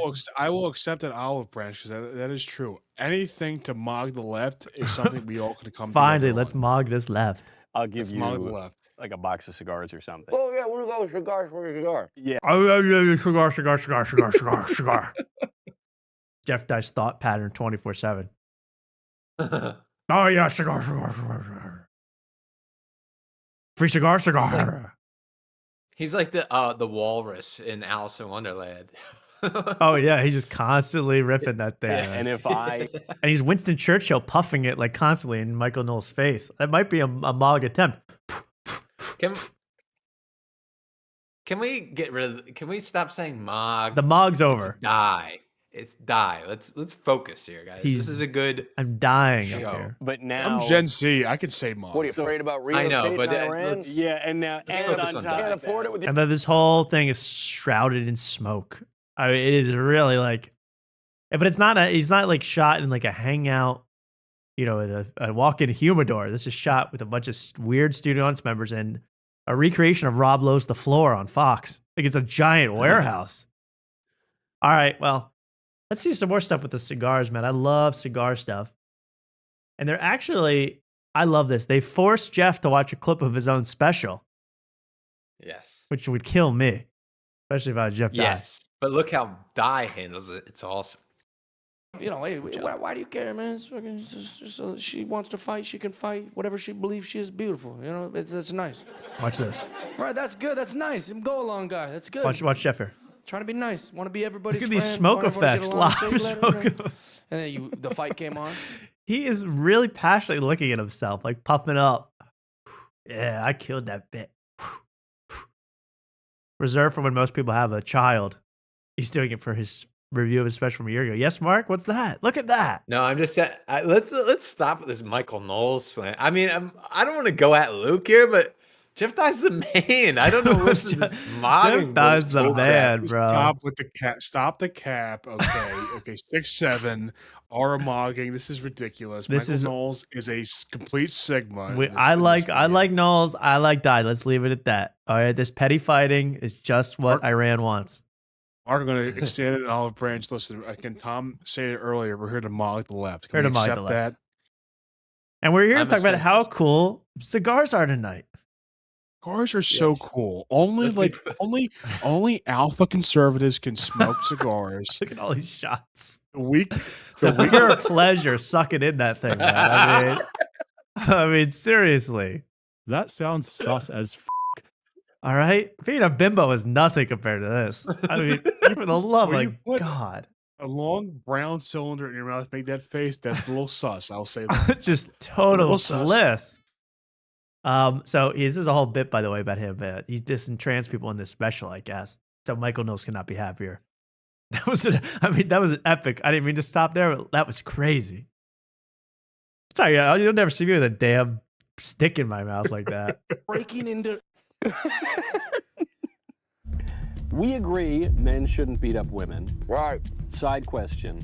Will Gina Carano beat Ronda Rousey on May 16th? So I like it's just a question about, hey, who do you think will win this fight? But he goes, let's start off by saying we both agree that trans people are awful. Now what? Yeah. I love that. All right. What you're going to say is... Oh, good God. He puts that thing a little too far down. Yeah, I mean, that is down the gullet, man. Is... Aha. Oh. Hungry Knowlesy. No, I got it wrong? You think Gina Carano's going to beat Ronda Rousey? Well, the big reveal on these is very strange. I know. Yeah, they just kind of tell you. Yeah. Yeah, I think Gina Carano's I want to watch win. Jeff use Why do you this. think that? Because I bet with my heart, Cup. not with my brain. Yeah. Do you know why I actually... look, I love Gina. She's been on this show. Gina, though... I got to watch Jeff how do use I his say cup. this? Because I'm a married guy. I don't want it to seem like I'm... She's hot. She's... She's Bimbo. like kind of...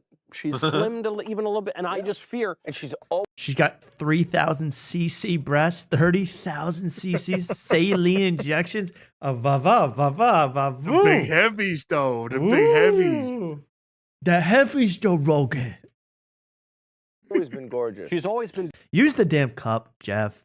He's never going to use it. All right, I messed up. He's going to use the cup he later. uses it a bunch. He uses it a lot, and I love when he uses the cup. Oh, here it is. It's right here. Saved it. Hell out of me, you know? But she's always been beautiful, and she's always been cool. I'm going to that fight, by the way. Okay. Why doesn't Michael Knowles need one of these pudding cups for your spit? Why only Jeff Dye? I get served creme brulee out of that cup. Yeah, really. That is a gourmet creme brulee serving dish. I don't know what the hell he's doing spitting into it. All right. Who's washing that at the Daily Wire, by the way? They don't have hired help. All right. Michael Knowles is in the kitchen with rubber gloves on. Shapiro's eyebrows scrub those out. Yeah. It's his own personal scrub daddy. Yeah. But what is why? Why do some people not have to Michael Knowles never seems to spit this entire episode. He smokes the same cigar as Jeff Dye. What is this thing with spit? And yet every time he talks, I hear all the spit in Jeff Dye's mouth. So where's it going? Yeah. It's an endless supply. When I smoke cigars, I do it as spit because it does coat your entire mouth with tobacco, a very strong. Well, it's gross. Yeah, I mean, we all like to spit, but not on yes or no with Michael Knowles. Wait. I mean, you got to show some restraint in the spit game. Forgive me. I'm a little drunk, but are these studio artists? Are they going to participate at any point? They literally just sit there and sometimes lightly chuckle. That's all they do. We should have been there. Why are these guys there? This is our type of show. Someone said is Jeff Dye? We should have been. Is Jeff Dye doing chewing tobacco and smoking a cigar, or is this just from the cigar? Now, I will say this. If Jeff Dye started chewing tobacco, I will get rid of every negative opinion I have of Jeff Dye and be a Jeff Dye fan. As a former chewing tobacco user, you guys support your friends. You guys support your fellow brothers in chewing tobacco. If Jeff Dye's a dipper, I'm a Jeff Dye. Okay, let's say he's a dipper. Why isn't it both shouldn't you be passing out and throwing up, doing both smoking a cigar and doing dip at the same time. I mean, yeah, and also if you're on camera, you have to spit. You should just swallow the spit at this point because that is really gross. Hey, yo. That sounds sus as As fuck. All right, I'll stop doing that. Hey, let's keep going. I don't know why he has a spit cup. I haven't. If he's doing both, I mean, congrats to the boy. Then they watch a clip from The Amazing Racist with Ari Shaffir to be like, is this racist or not, Jeff Dye? We know we're pretty badass, so there's no way. Let's see what this is all about. Remember Amazing Racist? I don't. I never saw it. You need to step the I do. I don't understand your lingo. You like it? Watch, listen to Jeff Dye's That is reading here. Ari Shaffir from The Amazing Racist. Ari Shaffir from The Amazing Racist.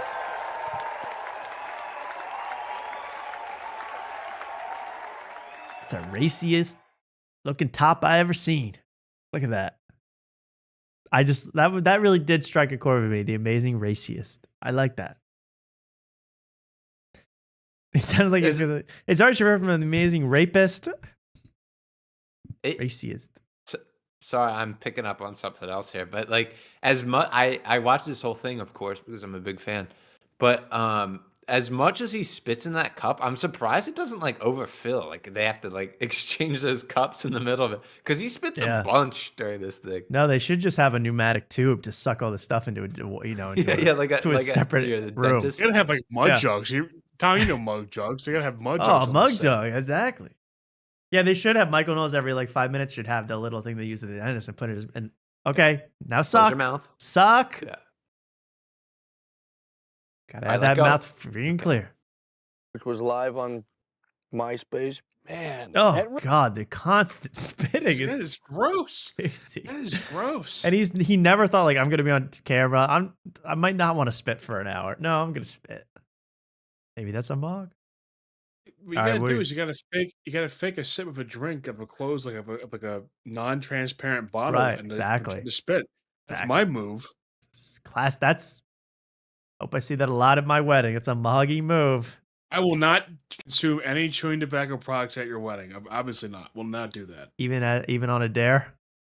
If you dare me, I will do it. But I will. Okay. I'll make sure it's in a transparent transparent bottle.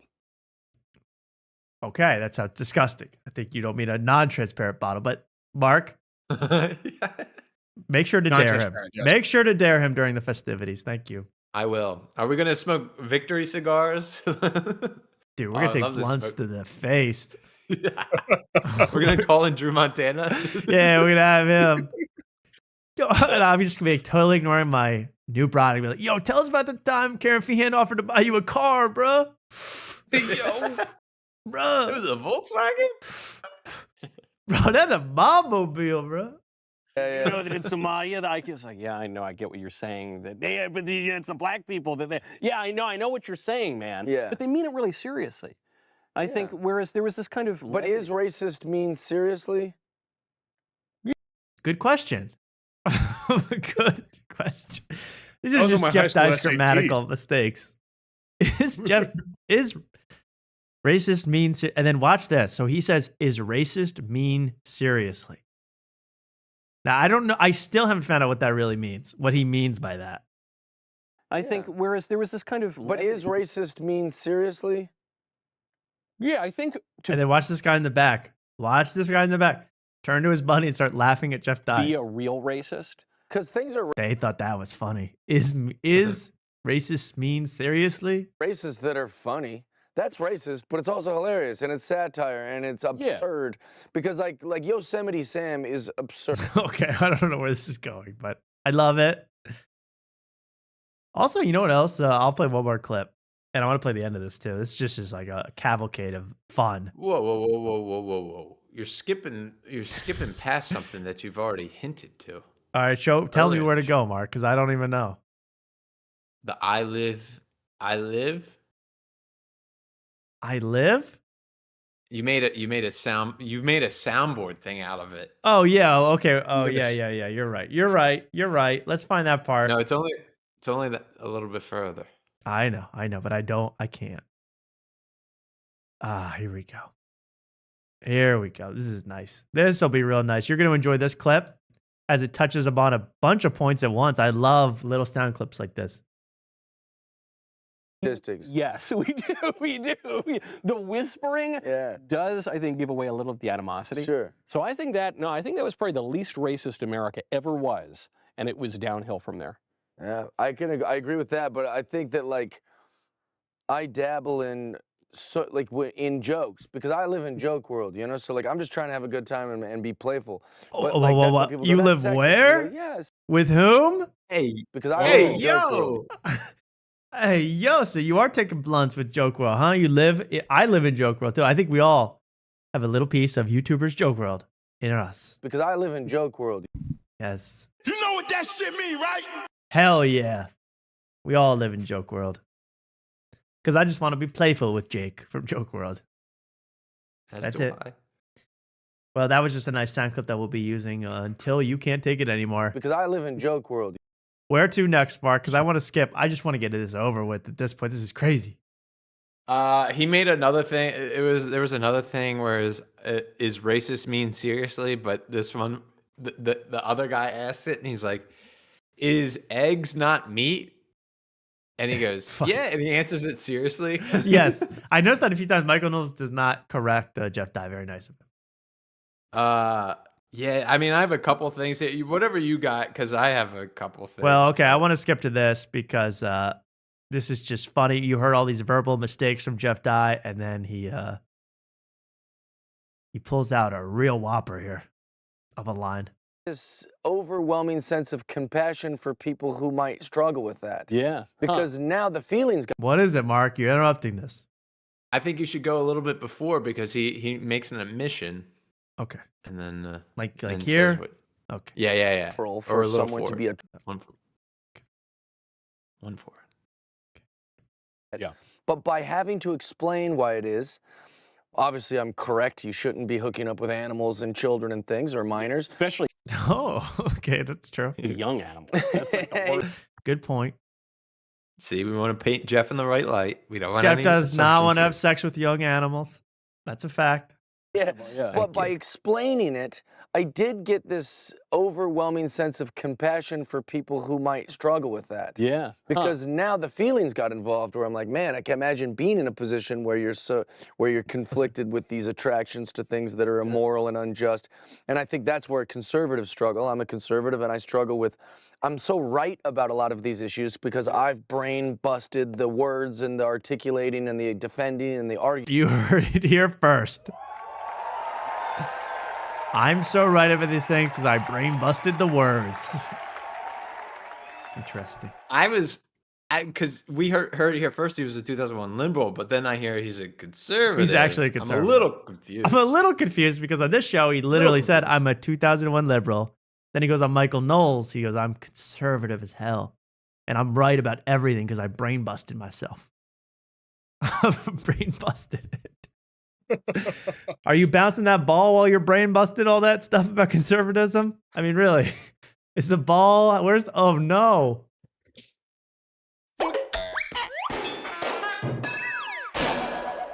Wait a second. Wait a second. Did you add that one? I got a lot going on tonight, Mark. Attach the one to your wrist because you're losing the other one big time.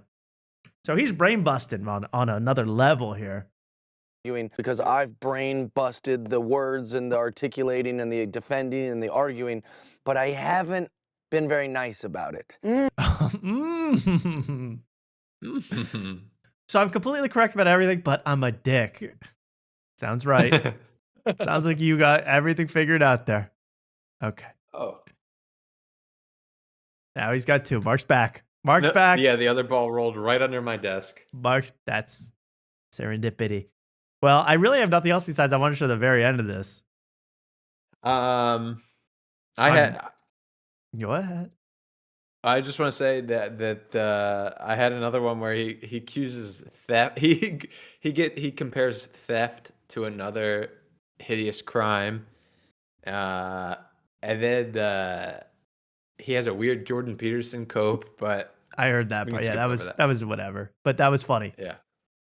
Because Michael Knowles is like, do you do a Jordan Peterson impression? Because I have a great Jordan Peterson. And then Jeff Dye goes, no, it's wrong to do an impression of Jordan Peterson. I don't like that. But then, stand. he furthers he goes on further and is like, it's like making fun of your own wife. Like, Yeah, no, it makes my no wife. I'm like, sense. huh? Even Michael Knowles didn't get that one. Yeah. Is there anything at the very end? I like that part. Also, you know what was weird? Michael Knowles goes, and this is little stuff for Jeff super fans out there. Michael Knowles goes, he's talking about stand-up comedy. He goes, well, and you do crowd work, right, Jeff? Jeff goes, yeah. Yeah. Jeff famously on our show said he hates crowd work and he never does crowd work. And there's reels of him saying, I hate crowd work. Mm-hmm. So are you just appeasing Knowles here with all this? Because if you want to appease Knowles, you got to stick that cigar 6-7 inches down your throat. Hey, yo. Hey, yo. Let's skip to the end. What happens at the very end, Mark? Where do we go? At the very end, he gets kind of confused by the rules. I have it at an hour 20, hour on the dot. Hour on the 20 dot. seconds. Hour 20. Let's check it out. Yeah. So I guess if the game is so stupid. If you correctly guess what the other person answered, yes or no, then you get a point. But if you don't, then you don't lose a point. Then you lose a point. That's the whole thing, but it seems very confusing to some people. And then at the end, it gets doubled. So, but then they both guess. Well, the and you'll crowd see. is Jeff gets a little love. The confused. crowd of 2 is loving it. Yeah, this was all It's like a big stinky show. Yeah. So we put the glasses. So here, I'll put mine on Knowles. Crap all under it. Yeah, you put yours on. No, you put yours on Dye. Oh God. That's funny. Okay, that's funny. Okay. You couldn't read Dye. it. I'm gonna read Maybe you couldn't read that. the prompt. Oh, my name's Dye, right? Jeff Dye. Right. Of course. I thought it was Knowles because I Knowles the answer. Well, Michael Knowles had a good showing here. Yeah, Mark, does it keep going? Well, they tie on this one. You go to 108.30. They have to do another question, and Jeff just blows the game right here. I love this. It's like watching a Phillies closer. You're just like, up, and there's the game, and the Around game's there, over. maybe. And you threw the ball over the catcher's head. Should have gone to first. Yeah. Okay. Yeah. I already told him what the 19th. This guy doesn't understand. Can we please get a new producer to this show? He goes, you should tell Jeff. Yes. Yeah, so the question has to do something with the 19th Amendment. Jeff jokes around that he doesn't know. Of course he which really I get does. I don't. Yeah, of course he really does. But I get it. I get He where he's brain coming busted from. He the doesn't- amendments. He knows them. Exactly. So he doesn't know exactly everything, and he kind of hints at it. And now he's talking about the producer, and now they're going back to the game. And Okay, yeah, this is where he throws the ball over the Also, catcher's smoke head. that thing down to a nub, man. I just don't like these cigar smokers one bit. What the 19th Amendment is. Oh, I said, yeah, I just very the graciously women's did that. suffrage, Yes, you I know, just do you see how I did that? These very graciously? broads And then voting he on does- stuff yeah, that they and don't he even knew. want to. And then he says, tell them it's women voting. No, let us vote. Stepping let us over each vote, other's but we lines. refuse to go to battle. Yeah. Let us vote. Let us vote. But I don't want to Great point. plumb or be a construction worker Great or do any of points. what the real workforce is. I like the verb plumb. Like Yeah, one plumb. who goes a plumbing. Yeah, I'm you a know? plumb Yeah, guy. I'm a plumber. You need plumbing? I'm a Riffing. plumb man. Okay, so I give my answer. Because I live in And joke now- world. What would you say? I wrote yes.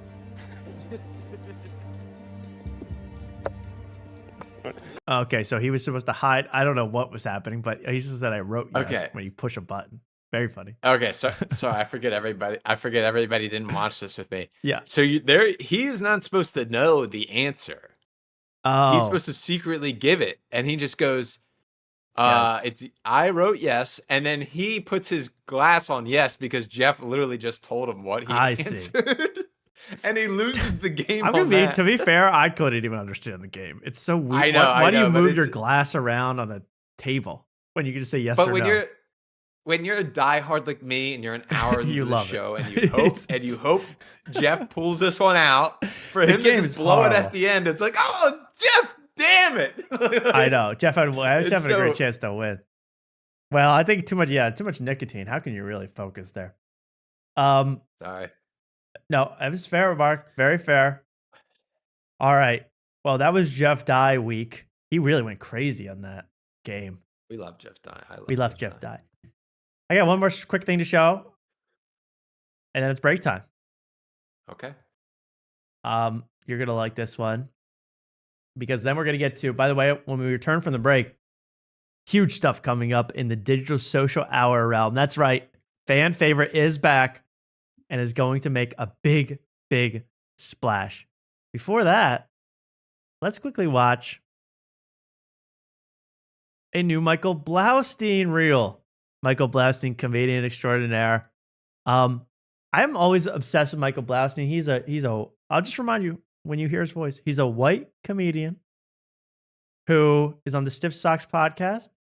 He is 40 plus years old at this point, right, Luke? 40 plus year old Michael Blaustein. 40-plus-year-old Michael Blaustein. 40 plus year old Michael Blaustein.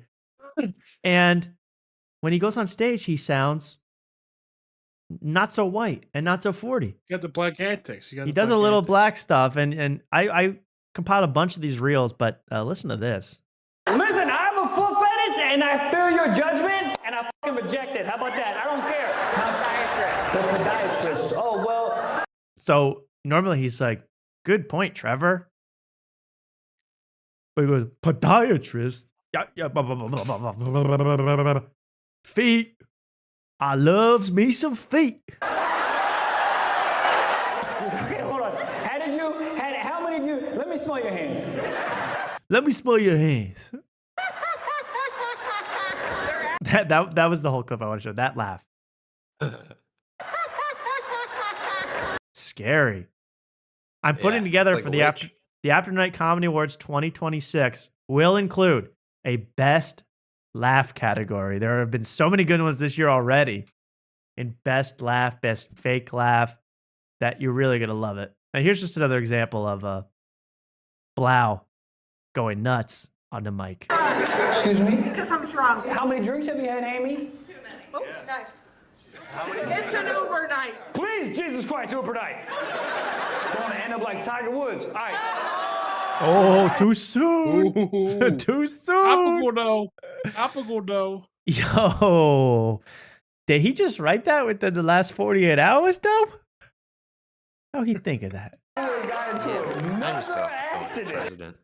That's the I gotta call Joe Biden real quick. But here's the most black line I've ever heard. Luke, you've never sounded this black. No offense. Oh, I agree. Michael Listen to this. Blaustein's a OG, a real M-word. Another accident. Another accident. What is my brother doing? Doing all that foolishness. He crazy and shit. Driving I guess now Land we Rover. finally have the answer. He's more Asian. Oh, and look at that mischievous look. I didn't hear that joke in 2009. Nope. I've been hearing it today from Michael Blau. Look at that look. Have you ever seen I always find it fascinating with the comedian so satisfied, like John Lithgow reading poetry. So satisfied with his own look. He said something naughty, and he got away with it. I heard that same joke on Twitter 57 times, so it's like... And 3 years ago you heard it. And 8 years ago you heard it. And 15 years ago you heard it. All right, because I'm feeling generous. One more. Have you ever been married, ma'am? I have. What happened? Oh, he was an addict. He was an addict. Oh, shit. What did he like? Fucking meth. Yes! What he like, though? How do you hide meth? I'm like, damn, this motherfucker loves cleaning the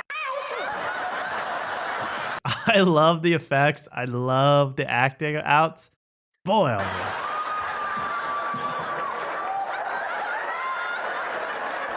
Good act out. Did he like meth the whole time? Not when I married him. So when married him, he wasn't on meth. You made him get on meth. So good. And here's, you want to see something highly disturbing?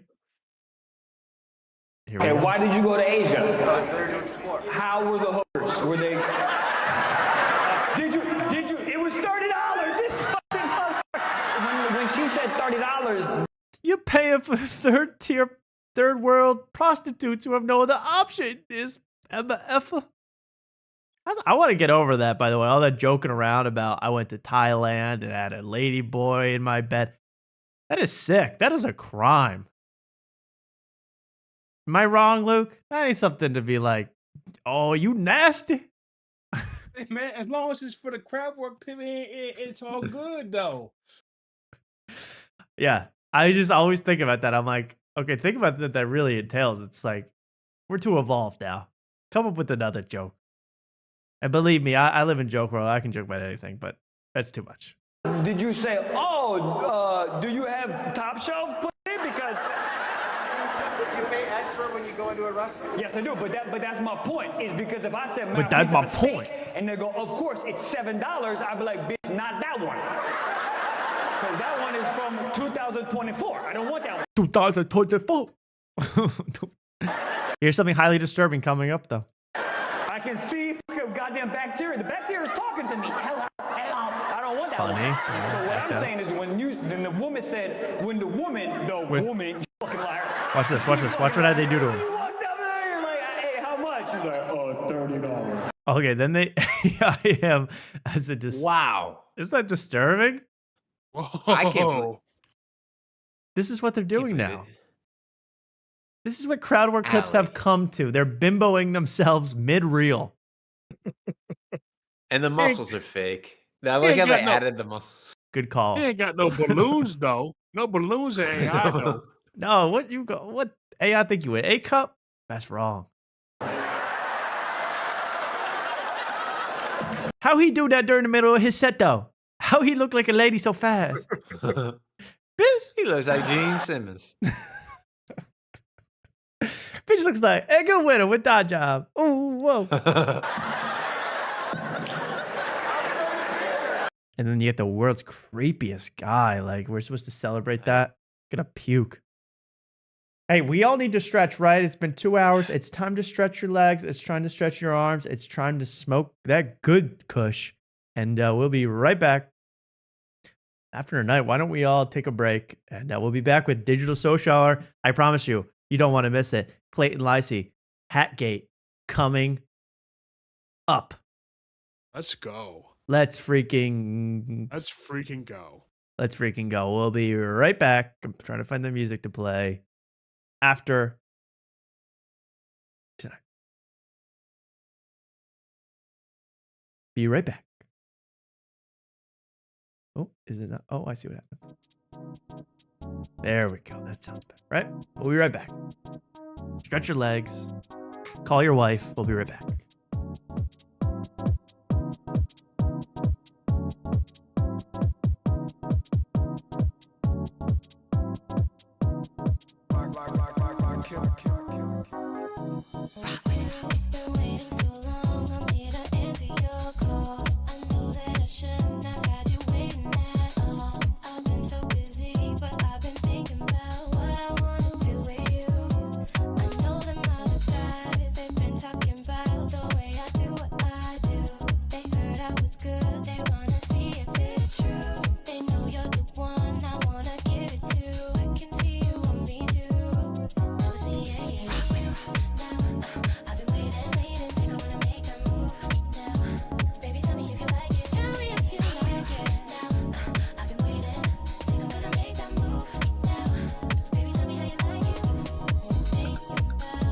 Oh, I'm back.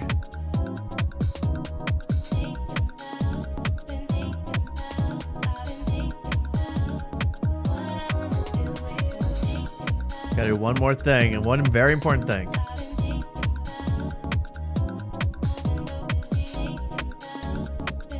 Get my volcano vape set up. Take a big rip of that. You guys ever do one of those? Junior year in high school?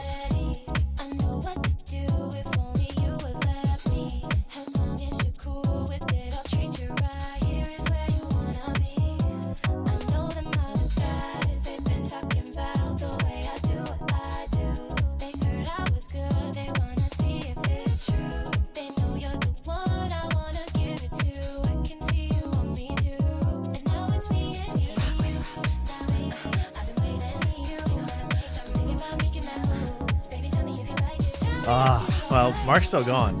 What's wrong with that guy? Luke, are you here? Good Lord.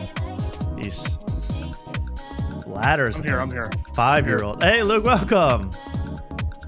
I'm sorry if I'm being annoying because I bought a bottle of Rumplemans to celebrate the Friday night afters, and I am a little gone. I'll be honest with you. Well, you couldn't be further from the truth. You're not annoying. I like that you're gone. You're in space because we got some good stuff coming up that needs. I'm under some pressure because my hottest Tinder match just messaged me back as I'm in this stupor, and I'm very kind of wow. What did nervous. she say? What did she say? We're back. What did she say? Your hottest Tinder match. What did she say to you? Oh my God. So I messaged her like 5 times before the message back. Yeah. And she was a big Bruno Mars fan. And I don't know if you know this about me. I'm a huge Bruno Mars fan. 24 karat. Luke, yes. Dude, I love Bruno Mars. And I said, I love Bruno Mars. It's shocking and not shocking at the same time. But yeah, okay. So you told her you love Bruno Mars. Fair. That's fair. And I said that. I said, I love Bruno Mars. In her bio, it says, I love Bruno. She's a Bruno Mars fan in her bio. And I said, I love Bruno Mars too. He rules. February 10th at 1:16 February a.m. 10th? At 1:16 a.m., no message back. So I sent a GIF of Bruno Mars, no message back on February 12th. Okay. February 25th, I asked a question, no longer interested, question mark, and usually that gets a response. Not from her. March 2nd. You might as well just say, hey, I'm going to kill myself if you respond. Yes, pretty much. So I say, on March 2nd, I say, hey, I take it you're not on here much. Feel free to text me, and I send my number. No response. I like that. Now, today, I'm half a bottle of cinnamon Rumplements in, and I say, her name is Jenna, and I say, Jenna, for the love of God, please message me back. LOL, you're so captivating, it's killing me! Exclamation point. And of course, with that desperate drunk text, she messaged me back, and now I'm having a conversation with her so far. So so far it's going pretty good. Do you hear that, guys? You just have to get on hands and knees and beg them to answer. Just get drunk and desperate, and it works, guys. So you said, I'm dying here, you're captivating, I love you, please talk to me, and it worked. That's my buddy Brandon Combs' thing, is to say you're captivating. It did work for him. It worked. It's good. Great advice. Well, please continue to tell us what goes on tonight. I mean, if you have to go to, get some, just let us know. Or better yet, put us on Instagram Live like Shannon Sharp, like Unk. I'll say, listen, Shorty. I'm listening to Jeff Dye and Michael Knowles. I gotta put you on red. My brain is fully busted from this episode. I can barely move. Well, that is awesome to hear, Luke. Congratulations, Desperate. What is this? Is this a spicy Latina? Is this a Nubian queen? Is this a white girl with some flavor? I think she's a white girl with some motion. I bring the hoops down to the damn floor, I bet. Oh, I'm looking at it. She has 2 ginormous hoop earrings. Mark was right, man. Mark was right. The theory is true. Mark, what can you say, Mark? You were right. Wow. So she's a big hoop earring. I think, yeah, that's going to be great. So keep letting us know what's happening. And then what did she say back to you, by the way? Oh, so I said, I did the desperation test. Yeah, She so said, desperate. fine. And I said, oh my God, let's fucking go. Jenna from Tinder just messaged me back. Like I'm playing along with it. Right. Obviously, if I was sober, Playful. I would not be getting these messages back. The fact that I'm drunk is showing some comments. So her response about it has been fine. Or now you're having a real conversation. No, she said now it's a kind of a real conversation. Oh, No, it's wow. not, because I'm just asking her about herself and she's answering. So it's like, I don't know. But you know what? That's the start to anything with the lady. Mark, you're the Mac Tactics master. Before we move on, what do you think about all this? Well, I missed the half of it, but I like that Luke's talking to women and they're responding. So I'll say I approve of all of it. You could have, you could have stopped at women, and I would have agreed with you. I'm glad he's looking at pictures of women online. I love that. Yeah. And not fake male bimbo. Problem is, her name is Byron. She has 2 ginormous hits. That's the problem with this lady. She's a catch. I know you're in the white girls. So Exactly. watch yourself. Honestly, I'm into any girls that shows interest in me. I'm into. Honestly, at this point.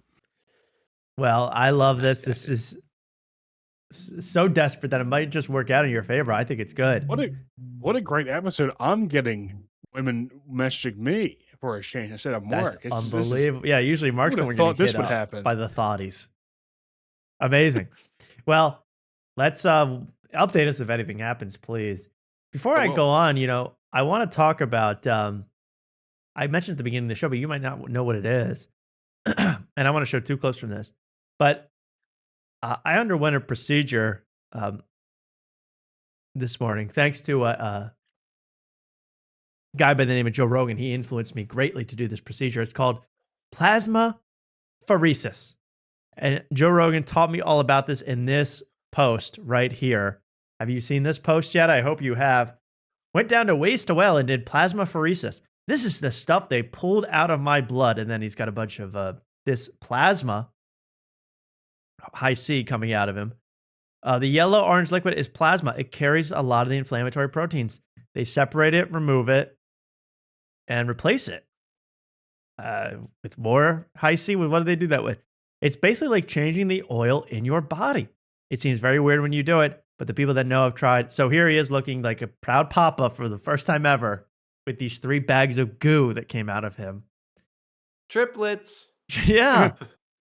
But you know what? I watched this video and there's a very funny clip. I only saw it on American Redact. Shout out Mr. Woke himself. American Redact. I've never seen a guy go more woke, full woke, dark woke as American Redact. He was talking about the Drewskis. This is the comedy commentary channel.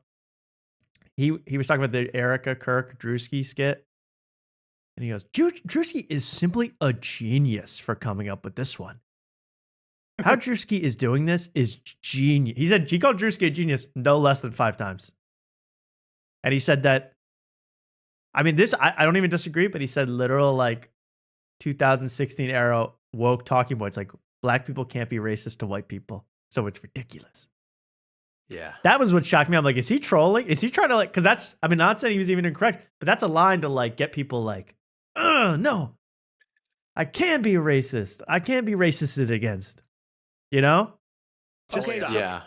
But he had, I don't know what it is, Mark, but go ahead. No, I was going to ask you a question. I don't even know if you want to answer this. This maybe put me on the spot, but I'm still unresolved about the comedy commentary Olympics. Olympics are over. March Madness is about to be over. Right. To remind the people of our failure to finish a bet. It's not failure. It's not over yet. We It's not over yet. Are putting all these comedy commentary channels against each other in a battle royale format. One winner take all. I paused it because I didn't think it was going the right way. It was not going the right way. But the World Cup is coming up. Well, now you're saying you don't want it the right way. Now it sounds like you were trying to rig it for a certain person. No, not at all. I mean, the festivities were not going as I planned. This was my first ever comedy commentary channel Olympics. The first of many. I hope to do one every 4 years until I'm dead. And it has to be retooled, revamped, just like baseball did. We need a pitch clock. We need ABS to prove when you're wrong. We need a lot of things here. My point is, okay, go ahead. You want to keep bringing this up? No, you go ahead. No, you want to do, no, you got something to say about it. No, it's your, no. A point. Go with the point. I got a point. The point is, let's freaking drop it is the point. Oh yeah, that's exactly what I was saying. You're trying to shoo this under the rug. I think somebody needs to be crowned. I know it's not going the way you wanted. I know you want Joke World to win it all. He's not winning right now. I did want Joke to win. But I think now is the most important time in our commentary history that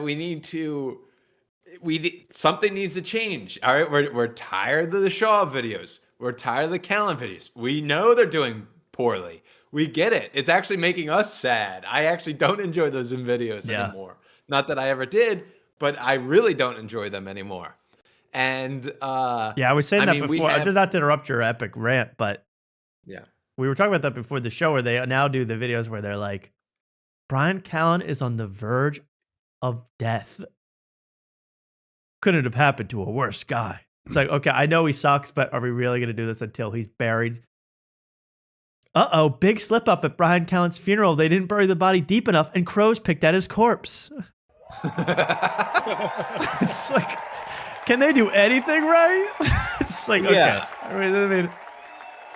Well, I mean, now you have somebody like Joke World doing April Fool's pranks at the cost of none other than Michael Richards, aka Kramer. All right. I'm know. sorry, Joke World. You may not be old enough, but he's a legend. Yeah, he had one crash out, and now you're gonna dunk on him however many years later. I'm sick of this. I put it in his comments. I was like, dude, you're supposed to be pro comedian. This is disgusting. And I trusted you, Joke World. And now, I mean, everything's in shambles, and we need to get it riled up here. And you're right. I'm sorry, You're we're right. just kind of dropping the ball a little bit. I mean, I even got after Apologia Comedia this week. I mean, I'm in everybody's comments. Mark's everywhere. Some people respond. Well, we'll talk about that maybe a little bit. But I know what you mean. I think it is getting a little drastic out there where we need to kind of just show what these people are up to. You know, and Unique is celebrating him, ruining Brendan Schaub's court cases by putting his. Literally, the judge saw that guy Unique, the channel. He saw that guy's actual face, and he goes, "Shut the whole case down, recess for the next 6 weeks. I need to recover." That guy is so shocking looking. Well, anyway, I know what you mean, Mark. You make some fine points and some incoherent points, but I'm with you. And let's get on to the clip. This is the clip that I need you to watch, Mark, because we were talking about what? Say it with me, folks. Plasmapheresis. And I just like this clip of Joe Rogan talking to this lady about what plasmapheresis did for him. And he seems kind of unsure how to explain it. What it's doing to his body. Right. I recently underwent this plasmapheresis. I know. That was. Yeah. And that's supposed to remove a lot of that stuff from your blood, correct? So I'll tell you what, the next day, I was very tired that day, like exhausted that day. But the next day afterwards, I felt like lighter. I felt like, whoa, this is crazy. Like, I felt like I had more energy. Like it was like kind of late at night. I was like, I'm not tired at all. This is weird. Like I felt different, And so that would be great. Are you going to do it again? No, I just did it. I mean, I would do it again. What a sales pitch. I mean, is this guy a salesman or what? No. I don't really know what it did, but yeah, no, maybe one day. Now, what this channel, American Redact, friend of the show, did not bring up, he's like, why would Joe Rogan pay $12,000 for this procedure where people pay to do it? People get paid to take out their plasma. Joe Rogan doesn't spend a dime on any product, by the way. He gets paid to do these products. Right. They offered this to him so that he would promote it, and they sucked out all his plasma. Well, again, remember this? Remember what that looked like? Remember that? What a move. Those bags look like what they used to sell during the pandemic when bars were trying to stay open. That looks like a what's that called with the orange juice?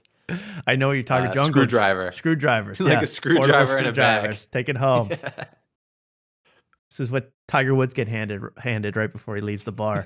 Take this home, Tiger. Bags. He had that same smile. Yes. Well, anyway, I was amazed by, I actually fell into this whole thing. I kind of started looking at plasmapheresis. I started getting into it. And I decided to do it myself, plasmapheresis, and I did it this morning. And wouldn't you know it, I have the evidence to prove it. Look at this. Really amazing. They took all this stuff out of my body today. Look at that. Look at that. Wow. All sort of plasma. Then this one got a little messy. I don't know if you saw, they did extract some of the gummy worms out of me here. You got some mold in that one. That's that's actually a crushed up Ritz. They found a Ritz in me. Okay. They pulled that one out. So that's Ritz pretty nice. Golden. And then this one, this one was just blood. I didn't know they were going to do that one, but they just took the blood. Okay. They called it the leech treatment. It was extra, but it was damn worth it. I'll tell you that. Then we had this one, which is starting to leak actually. This one was just labeled as miscellaneous. I don't know where this came from, but I think some out of the brain and intestines and other places. And that's from the part of the brain where you store all the we might be drunk information at. I guess so, yeah. And then finally, this other bag of kind of watery plasma. Oh, wait a second. Don't mind, wait a second. I just need to figure this out. I just... Oh gosh, he's putting his hand in there. Oh, I knew I left this somewhere. Oh. I knew that came out. Oh, God. Well, thank you to Ways Too Well for that epic, just totally cleansing of my body. I've never felt more malnourished in my life. Now, can you get a shot of this, please? Just like Joe Rogan, please. I'd like to celebrate. Well, can you have a vein popping out on your forehead first? Yeah, I'll try to imitate the Joe Rogan pick.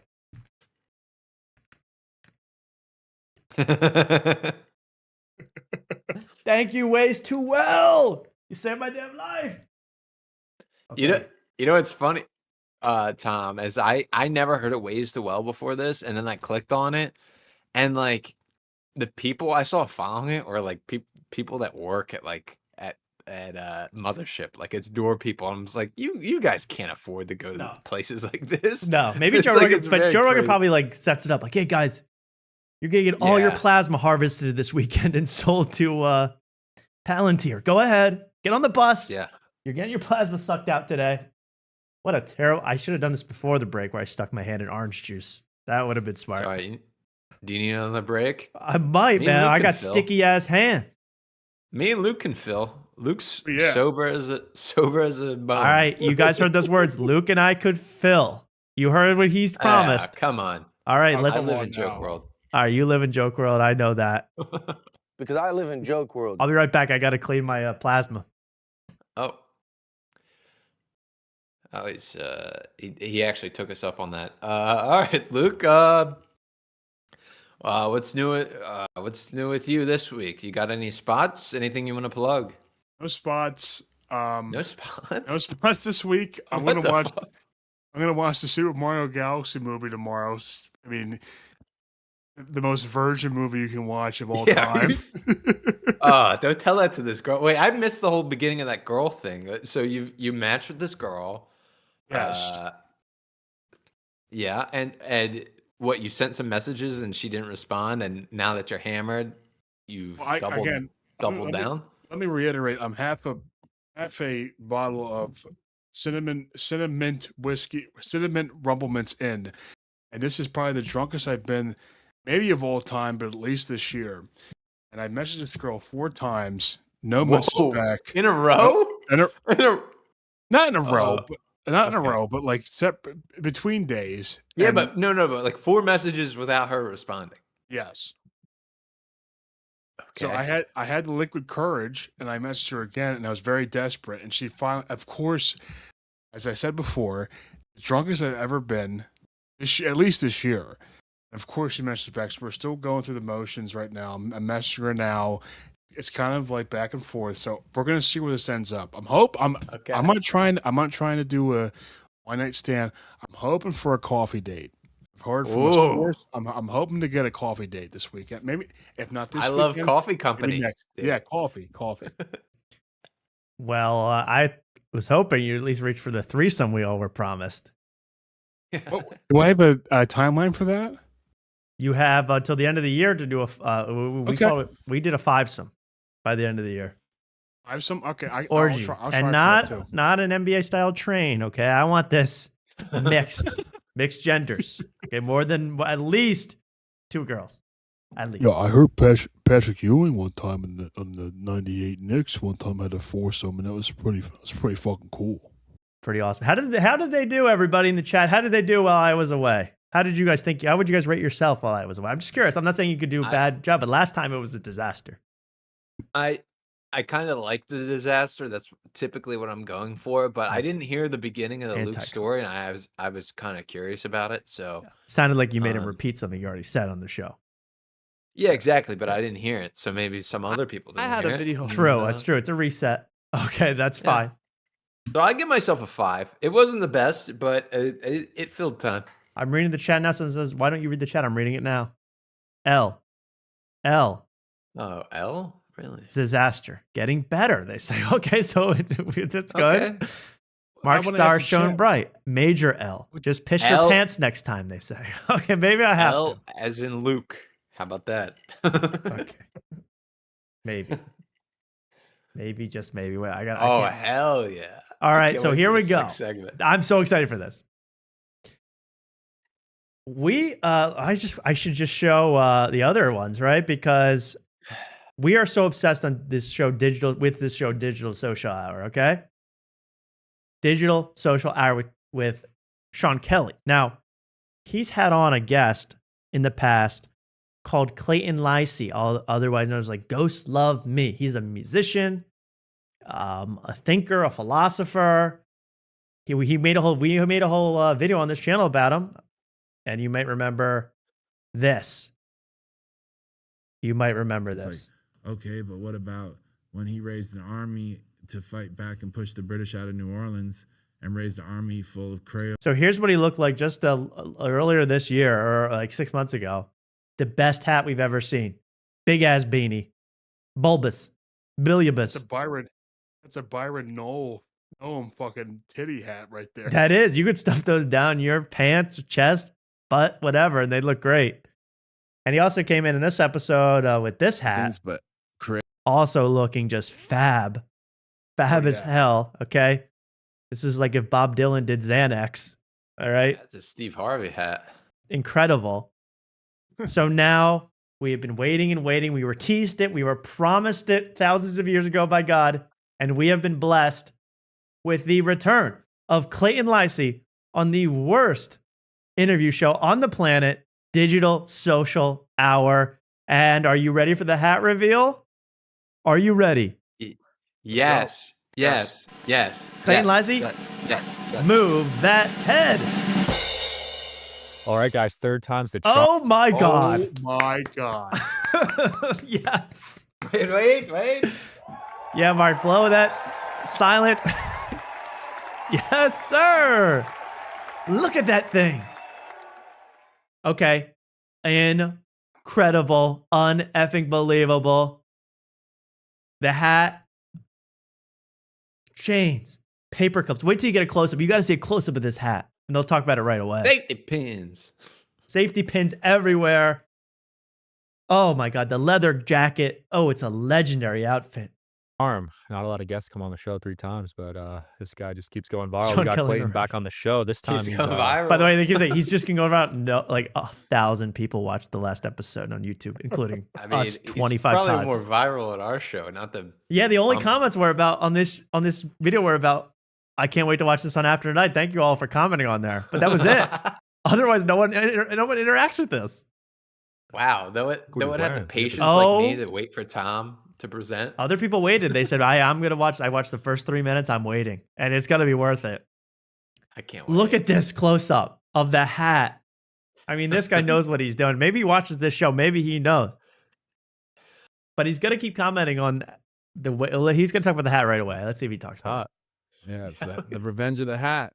Because the last hat, I wore that hat in my private life a lot of times, so I had to find a more ridiculous hat. I went to several stores to find this. It's really heavy and it's painful. Yeah. Heavy, painful. I said, you know what I've always said? Heavy is the head that wears the stupidest fucking hat of all time. Oh my I mean, God. look at that hat. And the Oh, hat it's beautiful. The hat is so ridiculous. It almost distracts him from the ginormous safety pin on his It's left even shoulder. attached to the hat. Well, it's attached to the hat or in it's some attached to the way. hat. Yeah, they're Okay. all attached. There's multiple safety pins. There's like 3 safety pins, and then it's wrapped in chains. I mean, he's literally looking. I mean, I said this when I first saw the teaser clip. He's looking like something. He's looking like Erykah Badu here. Yeah, I would This is say. something here. Am I wrong? Erykah Badu-ish. No, I would say super Erykah Badu-ish. I don't know who Erykah Badu is. I'm assuming she's an actress, but the blonde locks go great with With the those hat. gold chains. Oh, it's perfect. I mean, that's a beautiful combo. He looks like the hat of like in a children's cartoon. The rich mouse would wear a hat like this. Like they found a golden paperclip on the ground, and they put it on their hat. Beautiful. But I mean, we're all looking at that paperclip on his left shoulder, but even the paperclip on his right shoulder is a big paperclip, but it gets outshined by how big that other paperclip The one is. that is like a foot long. There's one that's 6 inches. The one that's a foot long is unbelievable. Yeah. And like I look at like the glove and the jacket, the gloves and the jacket. They're giving biker. They're giving Wild Hogs with John Travolta. The hat is giving Lauryn Hill. I mean, I've never seen a combo like this. It's a very neo soul hat. You know what I mean? Very Jill Scottish. Yes. I mean, even that jacket is leather mogging Timmy No Breaks. I feel like. At this He point. could. Yeah, Timmy No Breaks could not pull this off. I'm sorry. I'll concede that Clayton Lisy is fashion mogging Michael Knowles. I will There give you go. Thank you. Yeah, it is. Well, they're also bookmugging everybody. I mean, if you really look close, they clearly they got the Da Vinci Code, Gone Girl, Stephen King from a Buick 6. They got a lot of classics back there. Let's watch what they actually have to say, huh? Enough about the hat. The hat's unbelievable. We'll keep seeing how crazy it is. I love this hat. And they start talking about the Epstein files right off the bat. Now you're gonna notice something. You remember last time we were like, this guy is crazy. He doesn't seem to know anything. Well, the trend kind of continues in a lot of ways. He's not up to a lot of stuff going on, but he does know Epstein. Let's hear it. I mean, I've been saying it since the beginning. Like, I mean, pedophilia is, I can say that on camera, right? Yeah. Yeah, I feel like if you think about that, that's like a disease, right? So Right. the chances are that so many people had that was so slim. Mm. So I said, oh, they have to be doing it for some kind of youth thing. Look at all the people who are in the files and look how badly they aged afterwards. Mhm. So to me, I said, oh, they have to be doing it to some way. Like I've gone stem cell treatments and stuff. They come from the umbilical cord of, a baby. So it doesn't. Oh, so wait. So he goes, the elites, they're obviously using babies. They're eating them and using them to stay young forever. And yes, technically, I did eat a baby's umbilical cord. I did eat a baby, but still, so I know. Listen to this. Cell treatments and stuff. How do you think this paperclip got so big? Yeah, the stem cells have attached to that. Said, oh, they have to be doing it to some way. I love he just says, I've gone stem cell treatments and stuff. They come from the umbilical cord of, a baby. So it does. There's not really any kind of moral kind of thing involved with that. Huh? But other than, I guess if somebody wanted the umbilical cord for themselves or something, I don't really know how that process works. So you're stealing umbilical cords out of the damn maternity ward, and you're using them to grow stronger. And that's not Epstein. I like that. The more ridiculous the hat, the more retarded he gets. That's unbelievable. That's unbelievable. I love it. I mean, you get distracted by the hat. Listen to what he's saying. I honestly, I've only focused on the hat, and when I was looking at his shoulders, like obviously the big one on the left shoulder, I was amazing. looking at. But then I looked at the small one. I completely missed the medium-sized one in between. There's three. On the other one. There's three. I know, I missed that. Sorry. There's the one that's too Now I small, can the one do that's what too he big, and the one that's just right on the right side. Goldilocks. The Goldilocks hat. He is Goldilocks. And the three safety Look at that. Wow. Wait, So he where's just the admitted. first safety pin? Okay, so the big one's on the left shoulder. There's a little one on his right shoulder. And then right to the left, that kind of hidden, is another big ass safety. I didn't see Mama. it. Right? It is. A Yeah. mama Yes. of a whopper. I mean, if you just had that on your head and not anything else, you go, why the hell does he have a giant safety pin? When you have three, you go, that one's not so bad. Yes. It's pretty regular. All right, well, let's skip ahead. I mean, this was an awesome episode, man. I want this guy on our show. I think he would come on. He's that Wow, a good. full hour. A whole hour with Clayton. I mean, honestly, Tom, this is my hope is if we ever go out to LA for any kind of for Joey, former guest of the show, Joey LaFleur's premiere. Yes. We could interview him out there. Like if we could Oh my catch God. him Yeah, in we need to LA, rent a that studio would and be do it. We need to. Yes. I don't care Yes. how it happens. I need to talk to this guy face to face because he's got a Exactly. lot to say.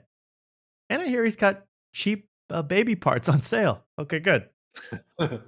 Here he goes. I think this is just a little part just to show Sean Kelly, who you not really got introduced to yet.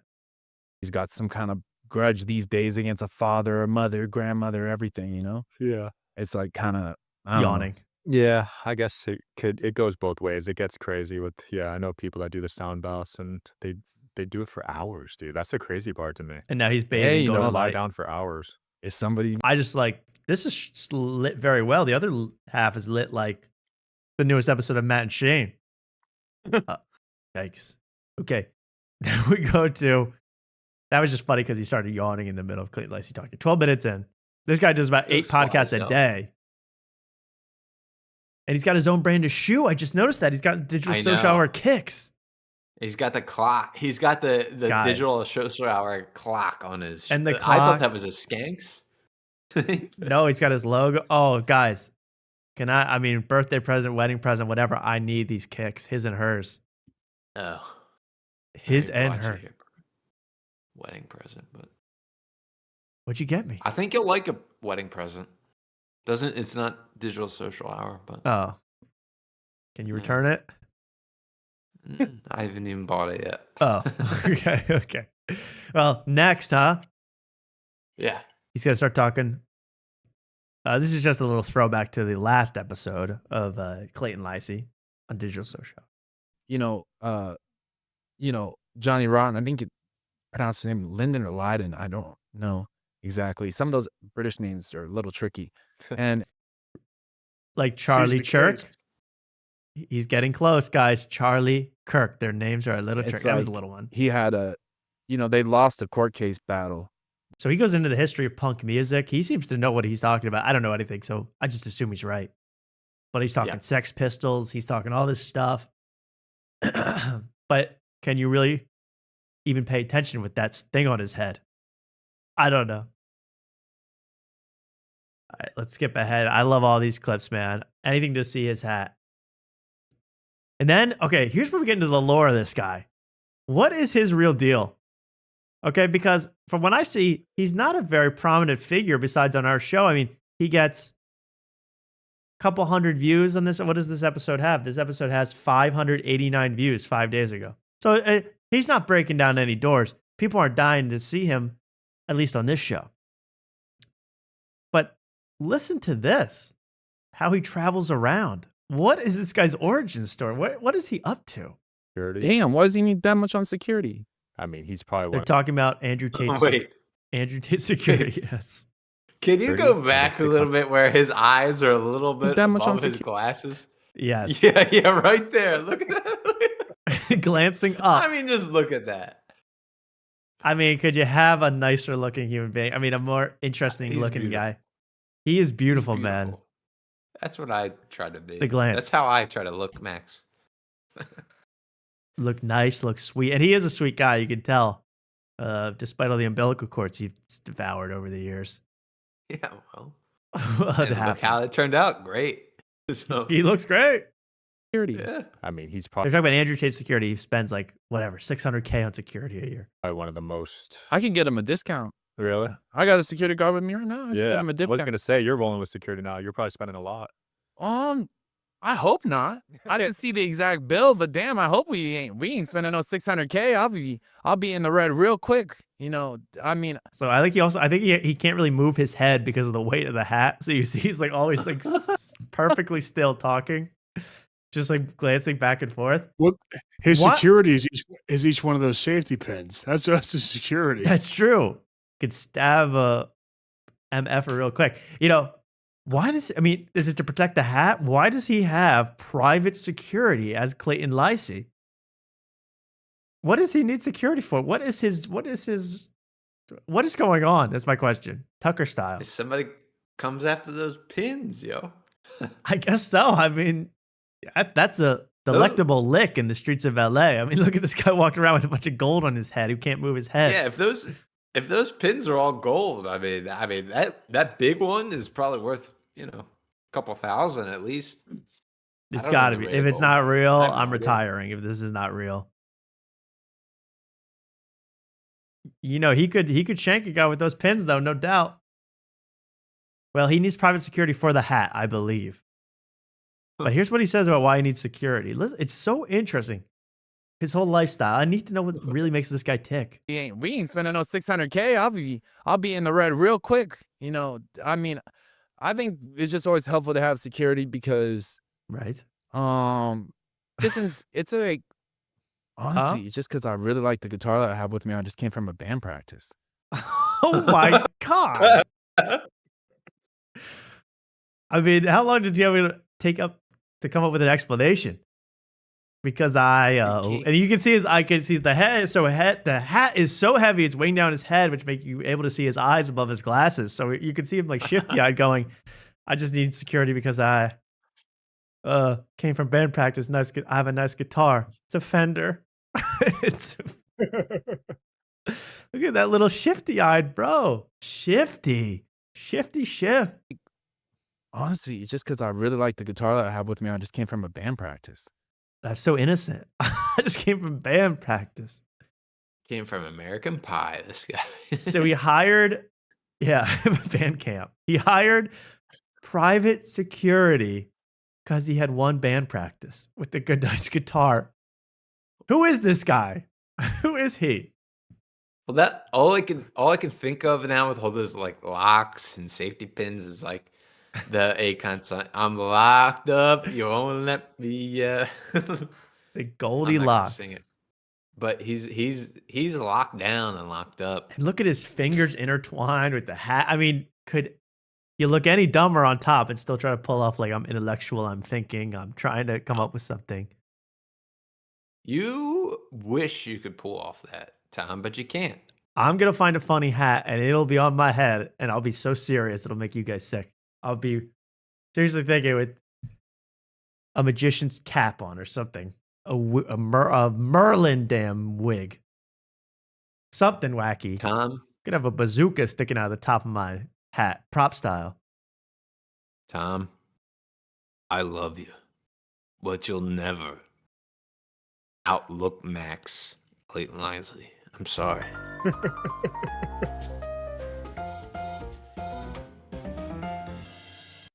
Cheers. Here's a good part. Cheers. Here's a good part. Here's a good part. This gets into actual juice. I like this because remember we also watched Clayton Lisy on with another stupid hat. That's where he had the Civil War cap on Adam 22. He had the Civil War hat and a tuxedo jacket on. That was an epic episode. I love that one. That was one of the best ever. He's going to talk about his feelings about that episode of Adam 22. Yes. This is really good. Profit off of like, man, I hate to drag anybody, but like in Adam 22 will like go to the hood and try to profit off the hood. Right. Like, you know what I mean? Like, I mean, it's just, let's face it. Like, you've seen his shit, right? Like, he'll do a vlog and he'll like try to profit. I mean, he's been profiting off the hood for all these years. Like, fuck him. That's like, his audience, so it kind of makes sense. Like, Whoa. so he'll go there and Also, what is this thing? This thing is really going back and forth near his left ear. Look at this. like, you're not doing a vlog where you're trying. Is that another safety pin? But just, I think it's Another safety sideways. pin. It's another, so it's at least 4 safety pins on the head. And there's a 5th on the top of the hat. You see that. Each one valued at 10,000 grand. All right, so he's saying F Adam, Adam 22 sucks. I like this. Let's take a listen. To be like, let's hey, not look at pocket the hood, watch. white kids. Sure. Like, let's give you a scope into this lifestyle. My majority white audience, and let's try to make black people look stupid. Like, Virtue signaling. like, oh my god, like, no, like, I mean, I regret going on that platform. Oh, I you mean, went on No Jumper? Oh, I regret it every day. I think Damn. like, and then I could have worn a much stupider hat than that. If I'd really tried, my hat could have been much dumber. It'd been funny if he brought out like one of those train whistles. It was like, whew. Yeah. I regret it every day. Yeah. He needs a hat that like blows its own bubbles next. I mean, where is he gonna go from here? You know, he needs like the hat like emitting lights and sounds. like a child's shoe where every time it hits the ground it lights up. Yeah, yeah, Makes exactly. noise. Every time he has a thought, it lights up. So it's like once every 30 minutes. If there's any brain activity. Okay. So, okay, he keeps saying, I wish I didn't go on Adam 22. All right, and now he's going to go back to it a minute later. He's not even gonna waste his time on me. Like he don't. It's just he's got bigger problems. I gotta watch that interview. So did it not go well, or what? No, it didn't go bad. He's just so stupid. Like it's like talking to like it's just like and he's just like it's just so stupid. Like he's just a dumb person. Like it's like I don't know how else to say that. Wow, if this guy is calling you stupid dumb, I mean, you have hit a new low. Snap. He's just so. I mean, has anyone ever called some other person stupid while wearing a multi-$1,000 hat that looks like, it was like you've been tricked into trading your farmland for this hat. Like, it's magic beans as a hat. I mean, it's awful. When you're wearing 20 pounds of safety on your head, when he's stupid. And then with all due respect for him, it's just like I have a bulldog. I just got him. He's a sweetheart. And I think Adam 22 in his heart really is a sweetheart, trust me. But he's just so fucking stupid. Wow. It's just like some people are just so dumb. I get bored during the interview. I know, like I love when you Whoa! Wow. Whoa! I can't say this. I can't say the same. Lisy. I just love when you can see he can't move his head at all, so you just see the eye like go way over to the left. He's so effing stupid. That's all he can do with his eyes. I love it. One more time. fucking stupid. It's just Watch like his some eye. people are just so dumb. I get bored during the interview.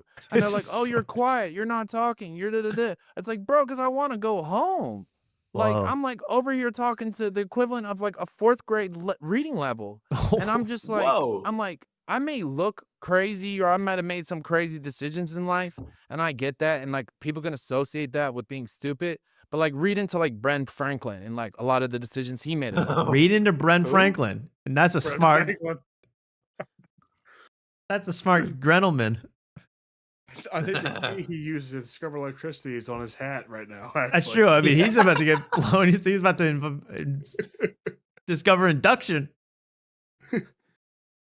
Oh my God. I'm not stupid. Read up on Brent Franklin. Associate that with being stupid. But like read into like Brent Franklin and like a lot of the decisions he made in life and stuff. And people like that. Like He had millions of stupid hats. He's a forefather. like I'm clearly not stupid. Like Always good when you have to clear that up during the interview. Yeah. I'm clearly. confused. I mean, can you imagine looking like this? I mean, maybe he's a comedic genius. Imagine looking like this, dressing up like this, and going, "I'm clearly not dumb. I've got." Would a stupid person put five things as safety pins around their hat? No, they wouldn't. Would a stupid person not be able to move their head and get their spinal cord crushed by a hat that they bought? I don't think so. it takes having one conversation with me to be like, hey, this guy may be a little bit out there, but he's not stupid. So I mean, Some fucking gold rings are jangling above his head. Clayton, you're not stupid. You're a fucking retard. That's what you are. Aw, he's a nice guy. Whoa, we don't say the R I word here. apologize. I We apologize. need him It's back. okay. We need him on this show. Brent Franklin. Do you think he like drove here with that hat on? Like you think he couldn't even look in the mirrors? Dude. He had to like Yeah, look through yeah. his eyes. Yeah, probably. He's like, He couldn't turn his head to the blind spot. If the sun shone on him, he'd be like glistening. Like it'd be insane. no, he set All fire to the jacket. Yeah, it'd be the light insane. reflection. When the sunshine. Wait, what was the other sunshine thing we did earlier? Think about it. I don't know. Sunshine Yeah, I'll thing. come back. But yeah, I don't know. I mean, really, the hat, heavy. That wears that crown, Boro. it's not a bad Tiger interview. Woods. It's just like Tiger Woods. I don't think any interviews are bad. I think all of his interviews are bad. How about that? Oh, I mean, the Oh! only time they've been good is when he's got. I mean, he is really good at Had a finding cool-ass people hat. before they kind of blow I'll up. give him flowers on that. Yeah. Yeah, I think that's. yeah, flowers. No, yeah. He's in a coma on the other side of the couch. Flowers. Damn. That's a good joke. Flowers. I'll give him his gold safety pins on that. I mean flowers. Yeah. All right. You want to open for me next weekend? No. Ah. Oh, damn. All right. Well, here's more Clayton Lisy action. Just another a little, a misspeaking moment that I love. I love when Clayton Lisy trips himself up, Bren Brankman style. Stuff like it's like once they start doing fake shit like on your shit that's just like totally fake, where I'm just like, come on, man. I don't like the fake fights. I don't like. Or just even I don't even want to get into all the fake stuff, but go look at some of his recent posts and you'll be like, bro, I get what you're saying. Like, it's nothing bad. Like I said, I hate to even call anybody. He won't even call back. That's the thing. That's the funny thing about it is you won't even see him say anything back because he just don't like. It's like whenever I've called anybody out, a lot of the time they won't say anything back, and I think that's like volumes because that's volumes.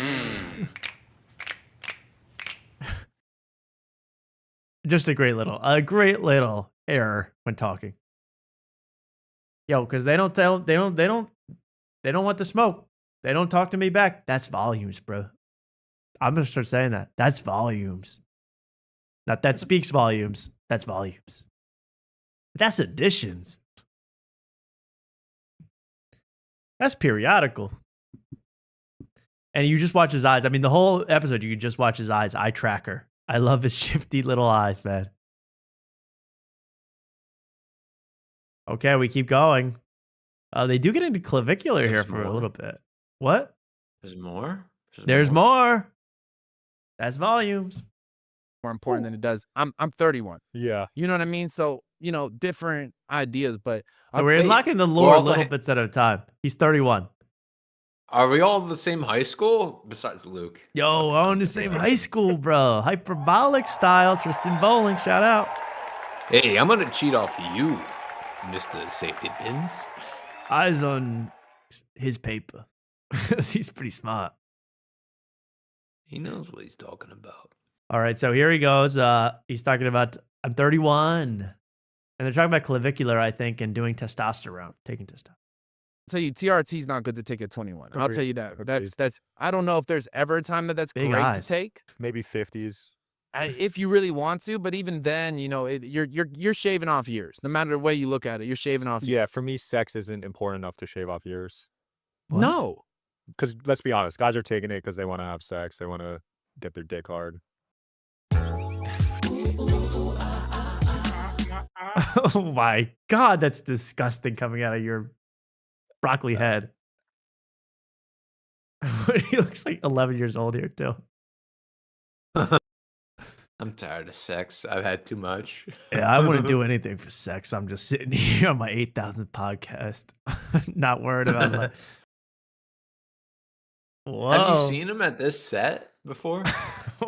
Sorry, oh, wow. Look at that. This looks like a... They just want to get their... They just want to get their dick hard. Yep. There you go. Oh, because let's be honest, guys are taking it because they want to have sex. They want to... Look at his totally stoned face. I just love this. It's like, please let me not have permanent neck damage from this. That's all he's thinking this whole thing. Get their dick hard. That's the main reason? Not the main reason, but if your testosterone levels ashwagandha. That helps with ashwagandha will get your dick harder than anything. Really? Yeah. Wow, I didn't know. He literally can't lift up his head. Yeah. I can't even get my neck hard. Ashwagandha, yeah. Years of collapsed spinal columns from too much heavy hats. Ashwagandha, baby. Gonna make everything hard again. Ashwagandha, you could take a couple of ashwagandha pills, your dick will be as hard as a rock. What do you mean? As 100%. Okay, look into that, everybody. Joe Rogan, does Waste to Well do that for you? I love that. By the way, I don't think you take TRT just so you can have sex, right? That's not why anybody takes it. What's TRT? I don't even know. It's just testosterone. Like, why don't you take? Oh, I don't. I don't think so. I don't think old men even do that. All right. Well, here's a good one because Not aren't to you wondering, brag. aren't you wondering how this guy gets his information? How does Clayton Lisy learn? What is in? Sean Kelly does ask a great question. What's in your algorithm? What do you see? Yes. Should we guess? Should me and Luke guess what's in his algorithm? I'm gonna say AI, just with no. Yeah, that's a good guess. It's a good guess. I'm gonna Luke, guess you want to have yeah. a guess? I'll say anti-Semitism. Anti-Semitism. Well, he seems to be on a whole different plane than us and not be served any of the stuff. Like he's like, he doesn't know a lot. So this is very interesting. And I love being able to reveal what's in people's algo. Really very targeted stuff. You know, mostly hats that weigh 15 pounds or more. That's what I usually get served by Instagram. Megan Fox and MGK stuff. So do you not even scroll when you're chilling? Bro, I don't know what's on my phone then. Like, I'd like. You must have a weird ass feed. I guess I do. Like, cause like, do you know who like Listen. I see a lot of like Pop Baby, J-No and P.O. Mal. Never heard of Shout out J-No and P.O. Mal. J&O, yeah, I love J&O. Wait, you know J-No? I love J&O and P.O. Mal. That's my fucking music. I That's go my before you artist, man. spoil it. I had to look up. I never heard any of this. I never heard of Pop Baby. I never heard of J-No. I never heard of P-Mal. He's never heard of it. He didn't know MGK and Megan Fox were together, but he does know about P-Mal. I've never heard of Pop Baby, but I'm a big fan of J&O and P.O. Mal. All I did, because he's gonna shout out the song title. All I did was look up the song. Listen. I'm just not over it. Over it. I'm just not over it. Yes. I see. I go, what? So I all I did, I didn't know what this was. I didn't even know how to spell it. I go, not over it, J-No P-Mal. Are you ready, Mark? No, this is, I'm completely out of this. I have no idea what's about to come. Me and my college roommate sent us to each other back and forth. This is like the happiest I've ever been about this show. I'm so happy you're covering this. Introducing to the world for the first time, J-Now and P-Mal.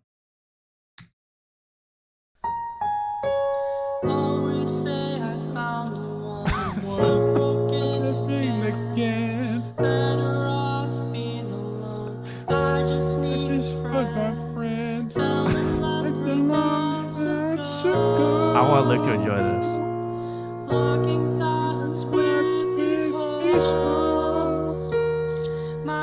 Wait till the chorus. This guy on the left's killing me.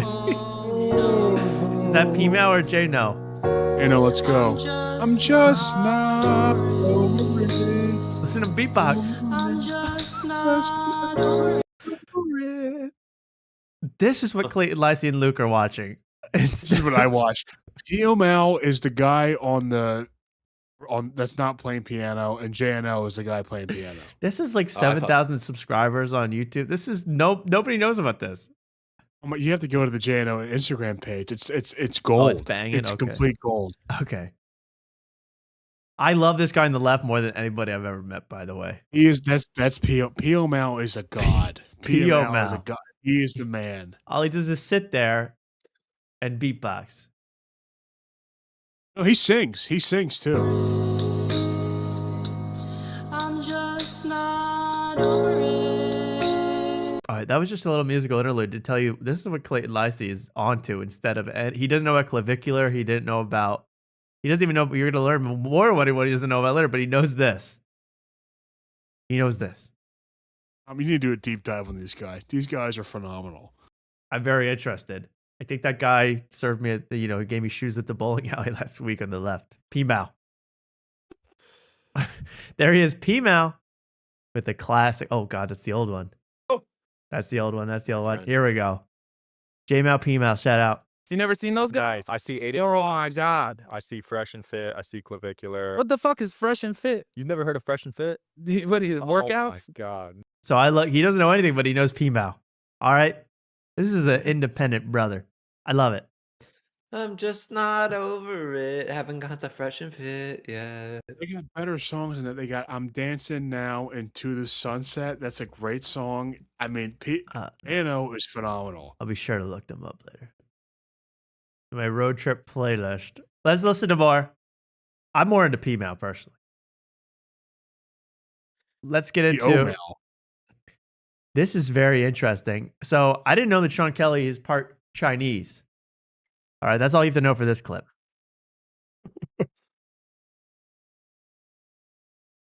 He's thinking. Me? Yeah, I thought you leaned in like you had an explosive pun ready.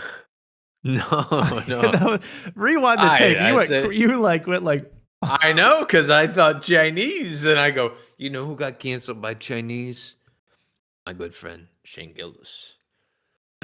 But And? now I want to hear what the conclusion is here. And Tony Wanna hear got what they canceled by say. Chinese. Oh, and yes, Tony and Chinese. my friend Tony. All right. I've never seen somebody lean in so excitedly. Okay. Sorry, Tom. When I hear Chinese, I perk up. I think joke, but I think number Sorry, I didn't know 52, the I didn't know you wonton go- soup. I didn't know you were going for me. Sesame chicken on that thing. Is that what, Luke, is that what you're going to sing to yourself when this woman, if she doesn't respond? I'm just Yeah, not over it. Let's play this part. All you have to know is Sean Kelly's part Chinese, and that's all you have to know for this incredible Clayton Lisy logic puzzle he puts together here. You can see me freak out in the video. Oh, I can't pick him up on camera. You can't pick him up on camera, motherfucker, because you stupid. You're filming the sky. Like, that's what really happened. It's the funniest shit. That happened to me too. Like, I thought, I don't know, because I thought I saw squids in the air, and they look like. Okay, so he's talking about the time this is another episode. He thought he captured video footage of aliens floating over Los Angeles. Turns out it was nothing. He was on ketamine at the time, and it was nothing, but he was pretty sure. Okay.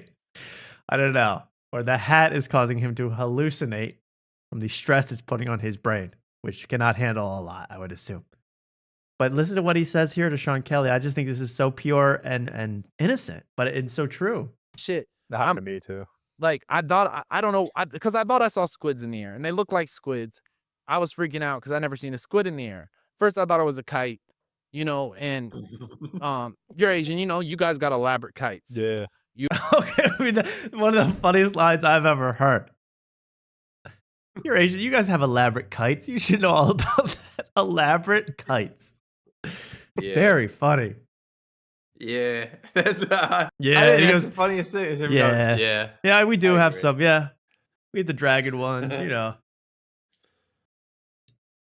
Gets And kinda the look, confused. and every time he looks over with his hat, because he can't move his head, so every time he turns his head and looks with his eyes, he looks panicked. You have elaborate kites, right?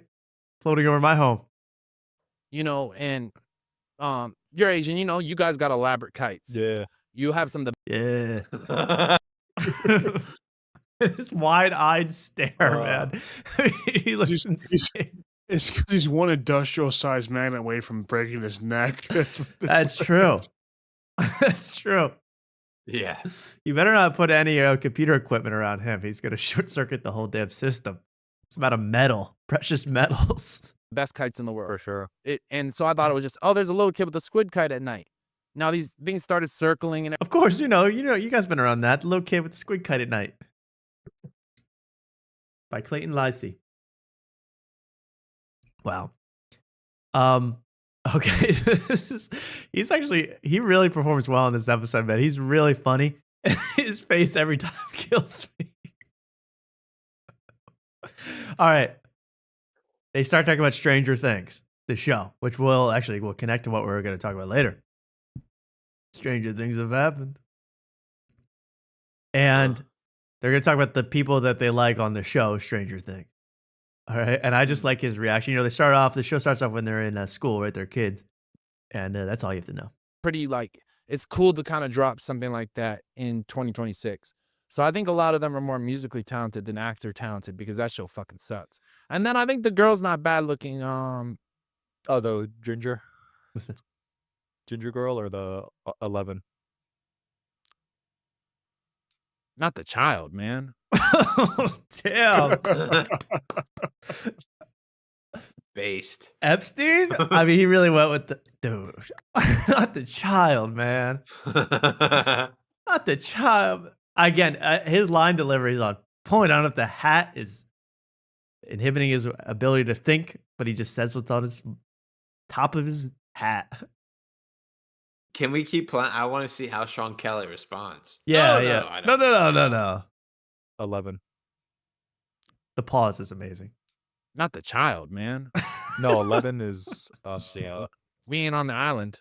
not literally 11 years old. Her name was 11. I don't shit, but she still started off as a kid on TV. And he thought she was 11 because she was named 11. I mean, could you guys, can you have a better guy than this? All right. I can't even think that high, bro. 11? I mean, I got to 7 before, but 11? I mean, no, what trips me out 'cause it's like it's 2 1s, but it's not 1 1. It's 11. That makes no sense though. They said this hat was like 11 grips. I mean, I just paid it, but is that big? I mean, 11 is that? But it's the not number old Sadie enough to Pins- date. 11 is that the number of Sadie Pins are gonna have in my hat? Like I'm confused though. So, yo, I couldn't count past 10 because every number past 10, it was too many letters. 10 was only 3 letters, so Yeah, and that's then they all start I could multiplying. They up get a to. lot higher. Oh, 10. TEN. 10. 10. I got to go home now and ice my hat. Yeah. All right, here's another thing that he doesn't know. Doesn't know Lisy. I love when he doesn't know. Just the episode where the guy came out as gay. Bro, they explained that plot longer than how to beat Vecna. They spent more time on Facts. that. Honestly, I fell asleep, but I knew online people were like, even. I fell asleep. Honestly, this hat makes me drowsy, so I can't stay up here very long. I get dizzy spells wearing this hat, but you know, I heard online it sucked. All right. And they're like, no, but I mean, that kid's gay in real life, right? Yeah. And I love the gays. Like, I think that's cool. Are you gonna say the gays, or is that's almost like a Trump move? I'm not against them, but I don't want them. So, like, for example, Disney announced years ago that 25% of their cast will be LGBTQ. And what was their reason? DEI. So think about his head having to be completely still. And what was that reason? Not being able to move it. DEI. I think how strategical he is. And what was that reason? And what was that the reason? I'm not against them, but I don't want them. So, like, for example, Disney announced years ago that 25% of their cast will be LGBTQ. And what was their reason? DEI. Diversity, equity. Oh, I thought somebody got pulled over drunk driving. Now listen to this. Listen to this. What he I doesn't heard know. an explanation. That's funny. Diversity, equity. Oh, I thought somebody got pulled over drunk driving. I was like, damn. No, DEI. I was like, how does that have to do anything? DEI was like a government. He doesn't know. Innocence, purity, sincerity. I love him. I love him. What's the guy's Sorry. name that host? Is it Sean Kelly? Sean Kelly. Sean Kelly, yep. So he wasn't one Disney in you know, doing LGBTQ characters, but it's also like, well, would you rather have your son be like gay or have your son be so neurotic that he has to buy so many YouTube comments and followers? Like, what the hell? You're talking to a top 5 Apple podcast host I there. apologize. It's Sean No, you're Kelly. right. You're right. I'll kiss No the way ring. is he botting with 400 views per ep. No Do way. you want to make it limeade? Yeah, limeade. You got to That's a good suck point. up. That's a good point. I gotta kiss the ring. There might be a little more of this. Let's hear it. Program to Oh, okay, I love minorities. So you don't have an issue with 25% of the cast Limeade? being LGBT? Yeah, limeade. You in Disney movies for children? I mean, it's their company. If they have to do it, like whatever, like what are we talking about for children? Like, You know. I don't love when they're gay, but I like eating their umbilical cords. All right, there we get to. Near the end, we're ready approaching the end of this beautiful, beautiful podcast, man. This is just a little one. I don't even remember, but it's funny. Believe me, I was in stitches watching this. out of touch with myself or uncomfortable with myself. So I think whatever makes people comfortable, you know, history's defined it. Like, I mean, go look back at the Spartans, like, you know, all, but wearing the most uncomfortable outfit of all time. Whatever makes you comfortable. Who are the Spartans?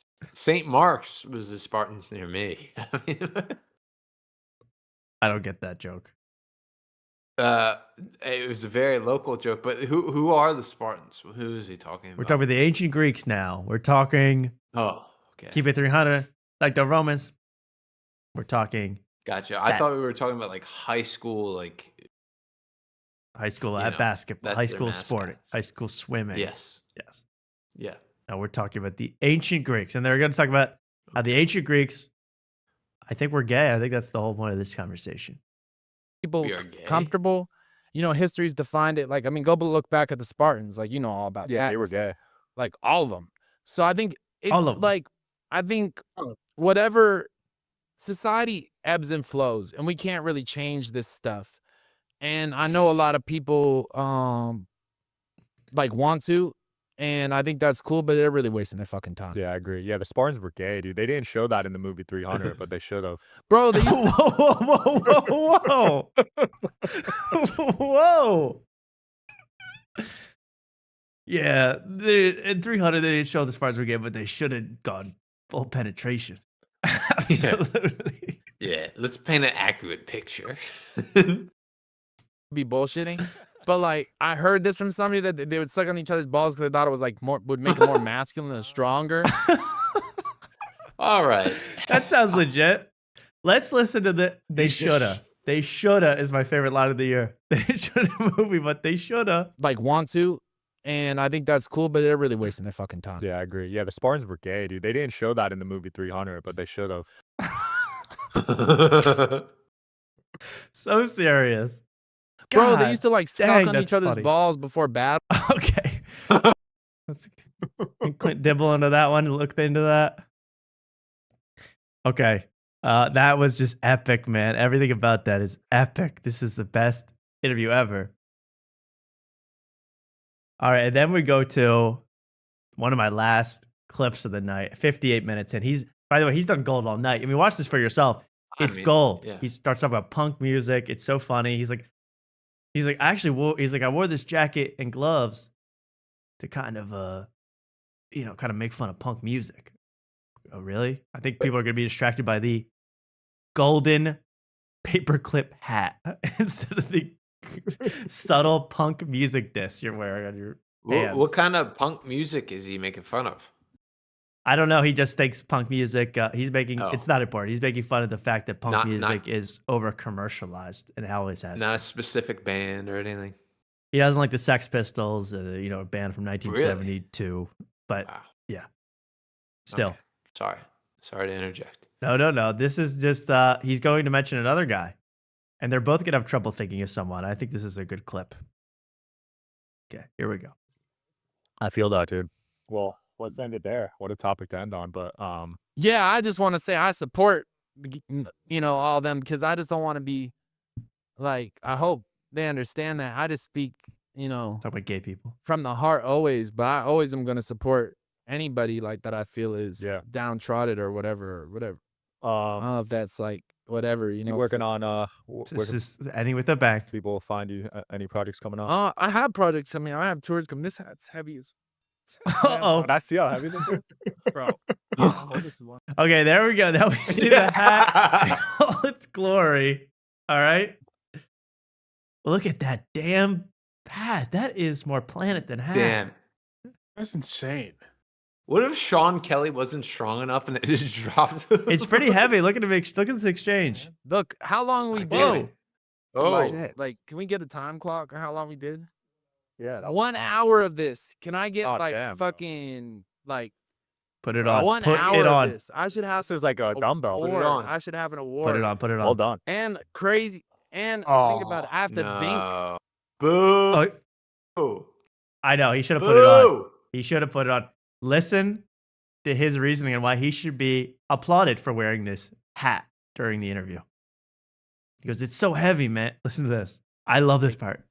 Bro, 1 hour of this. I should have this is like a dumbbell. award. I should have an award. Well done. And crazy. And think about it. I have to think and answer questions. Like, Think about it.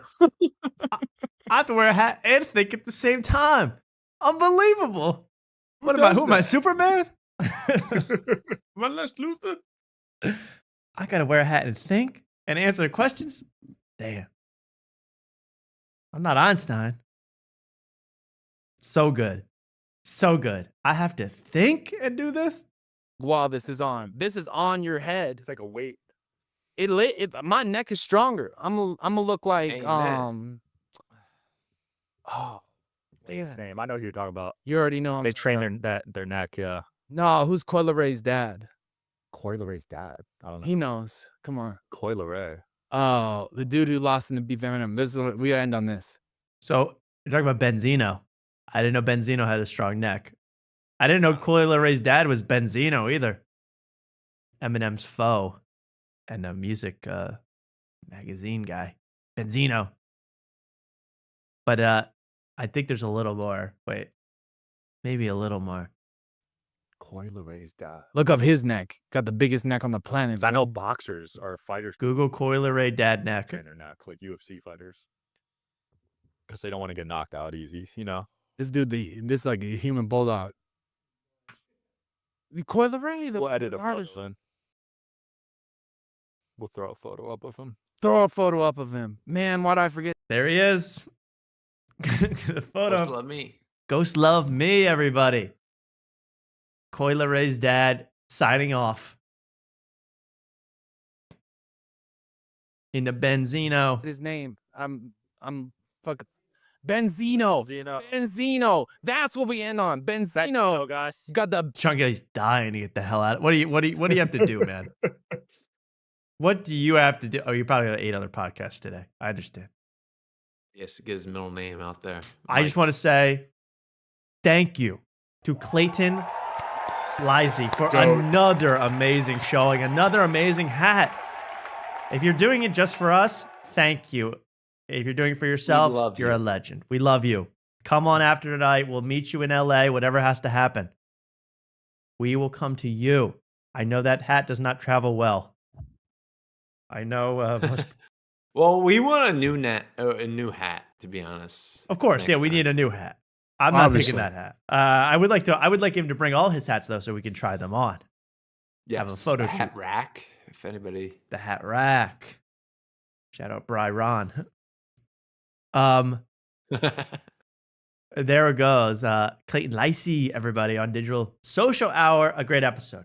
Now, would you like to watch another clip? I found another great guy from Digital Social Hour this week. You want to see him real quick? Yes. This is a super cut. Yeah, Mark? Can I use the bathroom and be right back? You Okay, can go ahead. and- I'm going to just talk Alright. for a minute. You go. Marcus, drunk as a skunk, Luke, but I guess you are too. I'm sobering up now. Sobering up. Are you chewing? Are you dipping right now? No, I'm not doing anything right now. I have so much to talk about. I mean, I want to do this show for 2 more hours, man. I'm sorry. You guys, no. If you got it, It's but Friday. It's Friday night.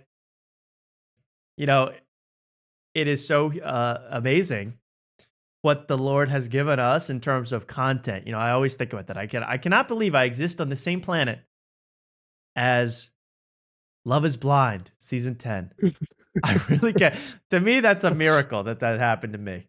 You know, you could have been born in ancient Rome where the best you could see was a bunch of Spartans licking each other's taints, according to Clayton Lisy. Yes. Yeah, that's the best you could for entertainment. Now we get Digital Social Hour. We get Kill Tony on the weekly. And we get, Tony making a fool of himself. We might be drunk on the weekly. I mean, all these shows are gifts from heaven, whatever you believe in, the Buddha, whatever you tend to believe in, that's who's giving it to us. And, I even saw, I want to talk about in a second, guy on SNL, who's currently on SNL, attacking Dave Chappelle, saying he sucks. I mean, there's so much going on. It's so entertaining to me. Jimmy Fallon was off the hook this week. Absolutely crazy. But first, I want to show this real quick. Oh, Mark's coming back, so we can get on with this regularly scheduled programming. Luke, I know you want to do an intervention, but I don't think Mark's ready. He's not. Oh, hey, Mark. Sorry, we were just talking about. I know what we were talking about. Digital Social Hour's newest guest. We're talking about. Go ahead. It's it's some guy I never heard of. I don't even know his name. I guess, oh God, I guess it's That's my honestly bad. on me. I guess it's his name is he has one name. His name is Red Pillars. Red Pillars. I don't really know why his name is Red Pillars, but his name is Red Pillars. And I don't know much about him, but he's going to teach you about one very important person. Gary. All right? All you have to know is that this entire show, they keep talking about this guy. This guy keeps bringing up this guy, Gary. And he never, ever says a last name, explains who he is, and there's no context. And they both know Gary. Are you ready for the Gary supercut that I could not believe really exists on Digital Let's do it. Social Hour? Let's meet Gary. I changed a lot of things. That's Red Pillars, by the way. That's all you have to know. Sean Kelly and Red Pillars. Meet Gary. I changed a lot of things about my life, and thanks to Gary. I was actually with my ex still when I met Gary. That's Gary's famous quote. Yeah. I had to take it, Gary. I'm sorry. Bro, I gotta say, like, at first when I had Gary on, I was skeptical. They tried to get like Gary on, like to go against me. Gary said to not take a fight in the horse year. Gary's a baller, man. Gary was managing him at the time. He just flew to Dubai, met Kanye, and just completely like cut ties with Gary. I haven't done it. I don't think. Yeah, I know Gary doesn't. Some people could smoke weed every day like Gary. I did hear that from Gary, actually. Admiring Gary, Gary's Jewish. Well, Gary thinks crypto's gonna crash this year. Gary's right, bro. I don't know how Gary does it, bro. He thinks to Gary. Nice. That's the best way to go. That's how Gary went. Gary pretty much put me on Twitter. Some old members actually got cool with like Gary, and I mean, Gary, shout out to him. He was working with Gary, and this is at the time when Gary started managing them. First of all, I would never want to fuck over Gary. It's like, put 2 and 2 together, you guys. No, I actually was supposed to fly out of here on the 11th. Yeah. And I canceled it. I was like, because Gary says don't fly on 11 days. Really? Yeah. Fuck, I'm flying back from Jersey on the 11th. Might want to put it to the 12th. How come 11 days are not? 9/11. Oh, okay. Wow. There we go. Gary. I got to meet this Gary, man. See, when I think of Gary, I think of either Gary Coleman or Gary the Snail. So I'm very like messed up in the head thinking about I know. this. I figure out through context clues that Gary seems to be into like numerology. That's why he's like, don't go on 11. Don't fly on 11. And his explanation, because of 9/11. Oh, that makes sense. It's like, shit, I got to change my flight. And I do want to add this to the soundboard if you guys don't mind. I did hear that from Gary, actually. I did hear that. Gary taught me how you learn to do 5,000 podcasts in 2 years. Gary taught me. I live in joke world. I live in Gary. Because I live in joke world. Well, shout out Gary. Not used enough, honestly. It hasn't been used enough. Hey, let's take a look at what Joke World's up to, man, because yeah, I want to talk. I want to get into Joke World. Because I live in joke world. I live in freaking Joke World. That's what his baby will say when Joke World gets pregnant. Because I live in joke world. I live in Joke World. What he eats, I eat. All right. So, okay. So, really made myself chuckle there. I noticed something with this Joke World. Something suspicious. Yes. Mm-hmm. You're interested in this, Mark? I can tell you're locked into this segment. Oh. Well, I've been locked in since I didn't say you weren't. But you're very locked in for this, right? Because Joke World's in your community. Joke World's in Austin, Texas. Yeah, Joke World's around me, and Joey LaFleur was last week like saying that I would, do. I'm around Joke World. That's all. That's how we'll keep it. We'll say how in close proximity you are to Joke World, but you're around Joke. You're not inside of Joke World yet, but you hope. Yes. Somebody gave me an address, so I would could find it on a map.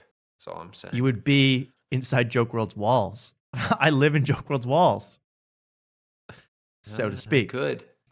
First of all, he does something that I've noticed, which is that, he's a very positive guy. Everything's positive, right? Mark Norman's so funny, and Tom Segura rocks, and Joe Rogan has never been more relevant and interesting.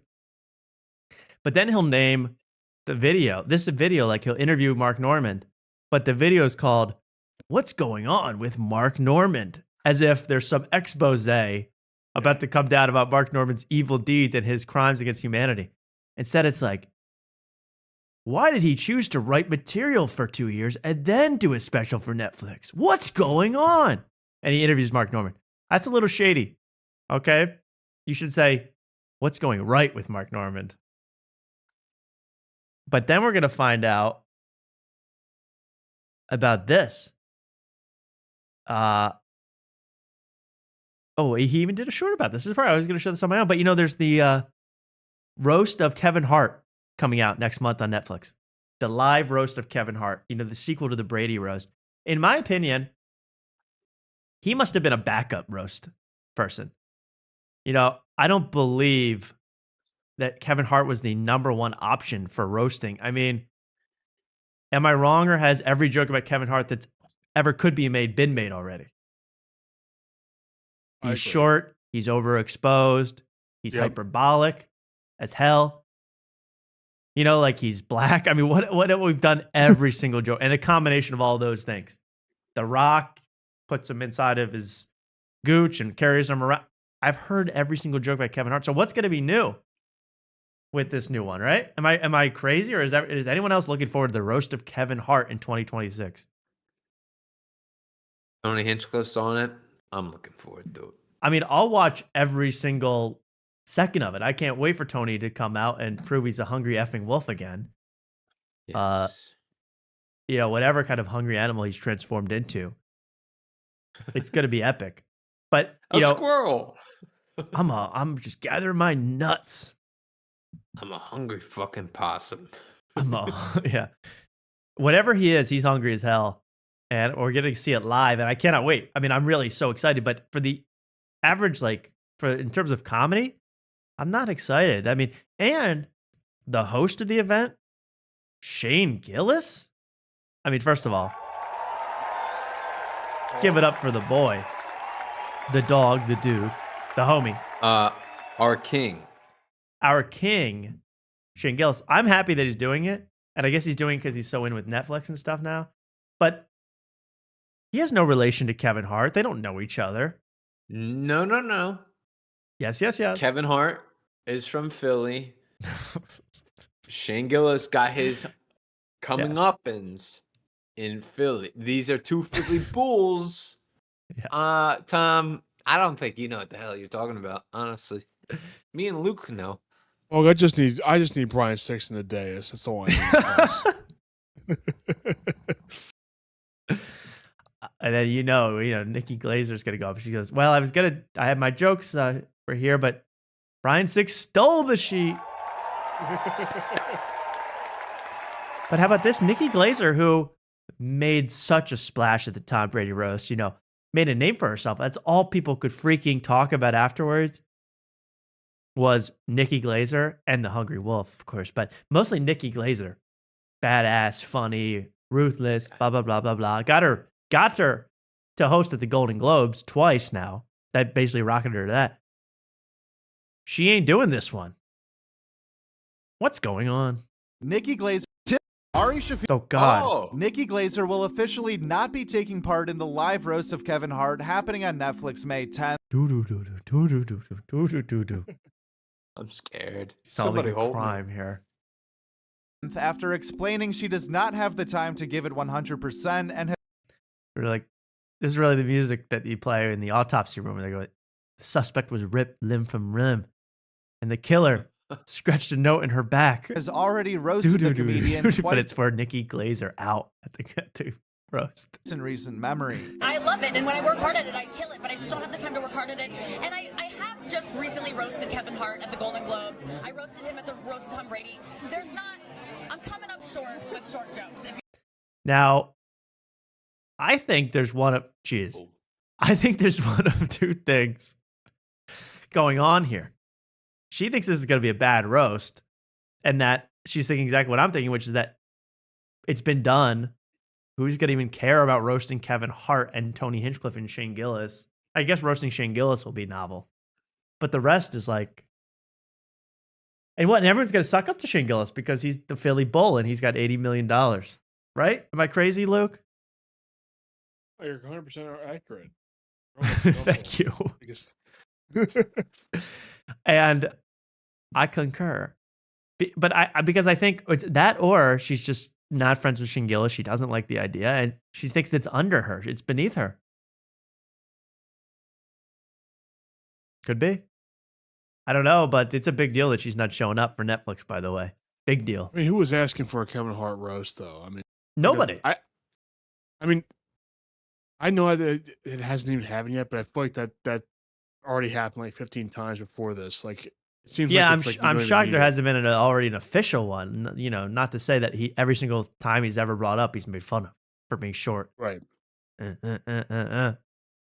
Now they make fun of his mysterious car accident and the prostitutes in his bed, allegedly. That's interesting. In the Vegas hotel, but otherwise, I'm like, what are we gonna do? He's attached at the hip to The Rock. Will The Rock make an appearance? He has to, I think. I guess he has to, and like act like a stone the whole thing. No pun intended. Terrible. I think it's gonna be. I think it's gonna be fine, but it's also gonna be worse than the Tom Brady one. Which, remember had Drew Bledsoe roasting people. So at least he knew Tom Brady, though. I don't think anyone's gonna even know Kevin Hart. Who knows Kevin Hart on this planet? Dude, come on, man. Dude, Shane Gillis does not know Kevin Hart. Dude, he's a Philly legend. He's been in every freaking movie since 2011 at least.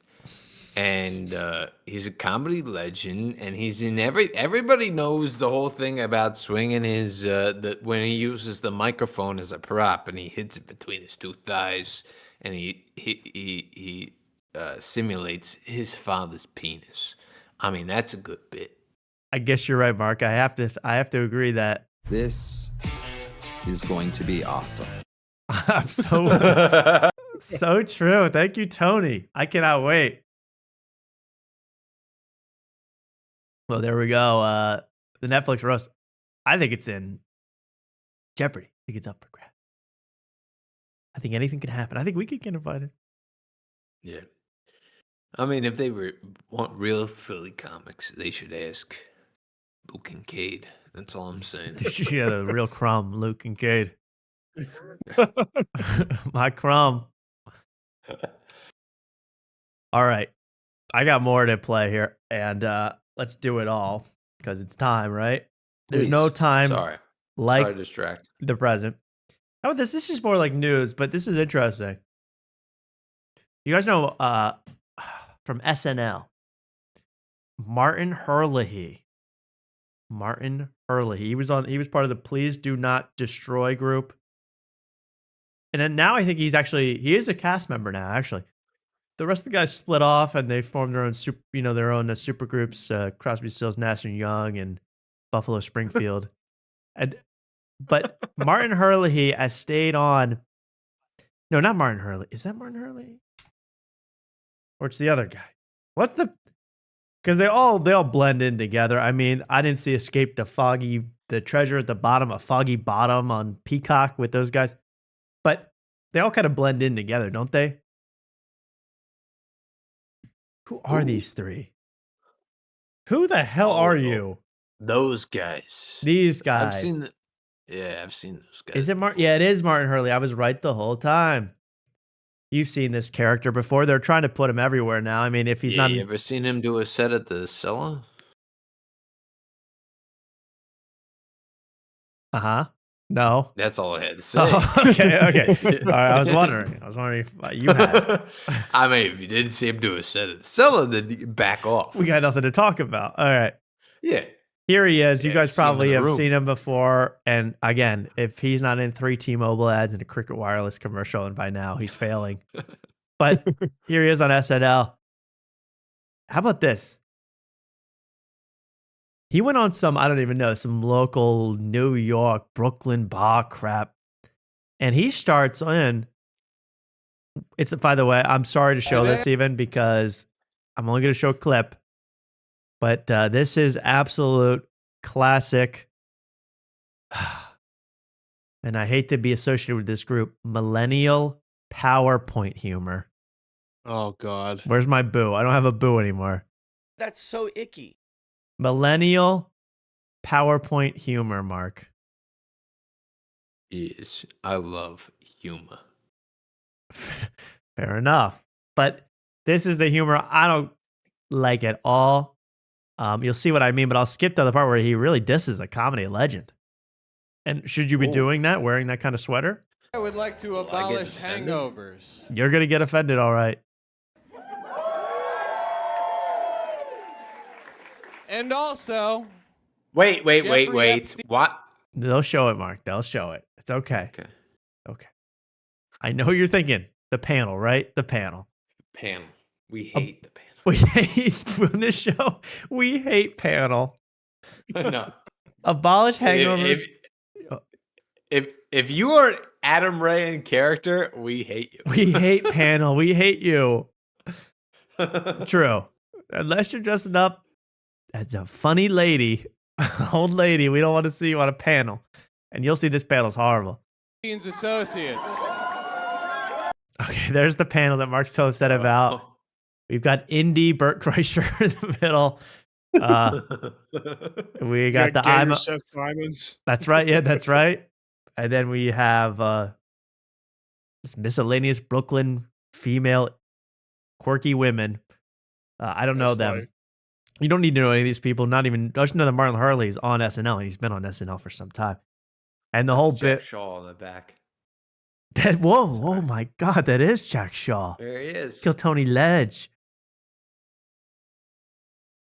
I don't know if you should be saying that. Mr. Nervous. Get booked on a Hulu sitcom that no one's going to see already, Jack Shaw. And get off Kill Tony, man. Get booked on a Peacock exclusive already. Nervous Roommate number 2. In a Peacock movie, that Jack Shaw. I can't take it. Just kidding, Sean Gardini, if you're watching this. I know your friends. Wait, did we diss Gardini? He's friends with Jack Shaw. I mean, I saw them hanging out together at the Creek in the Cave. No, but I think Gardini is more friends with Big Stinky at this point. At this point, that's true. Well, here's who we're certainly not going to be friends with: Martin Hurley, after he disses one of the legends in comedy. I can't believe no one has seen this. I promise you. Maybe no one cares. Example of sexual immorality that we all thought that he was. Secondly, Larry Summers is bad too, whomever he So we're talking about may be. Epstein people. But regardless of political orientation, these people need to face Sorry about this. consequences. They need to face a court and be sentenced to jail. I hope the next slide is a joke. It's like you can just smell the joke coming from. Oh, God, it makes me sick. This Samantha Bee humor. BU.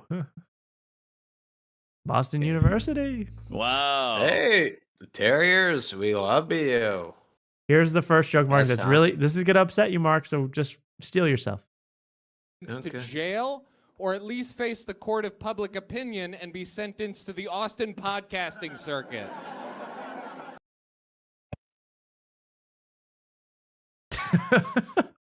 I'm kidding. But that's offensive. That's a threat. To make fun of D Madness like that. And how do you get a picture? I mean, you threw the drummer in on this? I mean, I know it's Tony, and Red Band did nothing wrong. But, wow. And let my guy Bill Clinton go. Sure. That's not the end of the dissing, by the way. That was just a diss on Austin. Everybody piles on Austin. Keep it coming, everybody. Yeah, keep it coming. You don't know. I myself can be hypocritical when it comes to holding the powerful accountable. I stopped listening to Ariel Pink because he voted for Trump. Indie, Brooklyn, hipster, nonsense. Keep listening. Go. And meanwhile, I play I'll Be Missing You by P. Diddy on the church Sonos at my own grandfather's funeral. That's called cringe. That's called millennial cringe. I've seen that. Sorry. Us Gen Xers, I mean Gen Zers are way past that now. I'm almost Gen X. I'm so damn old. But meanwhile,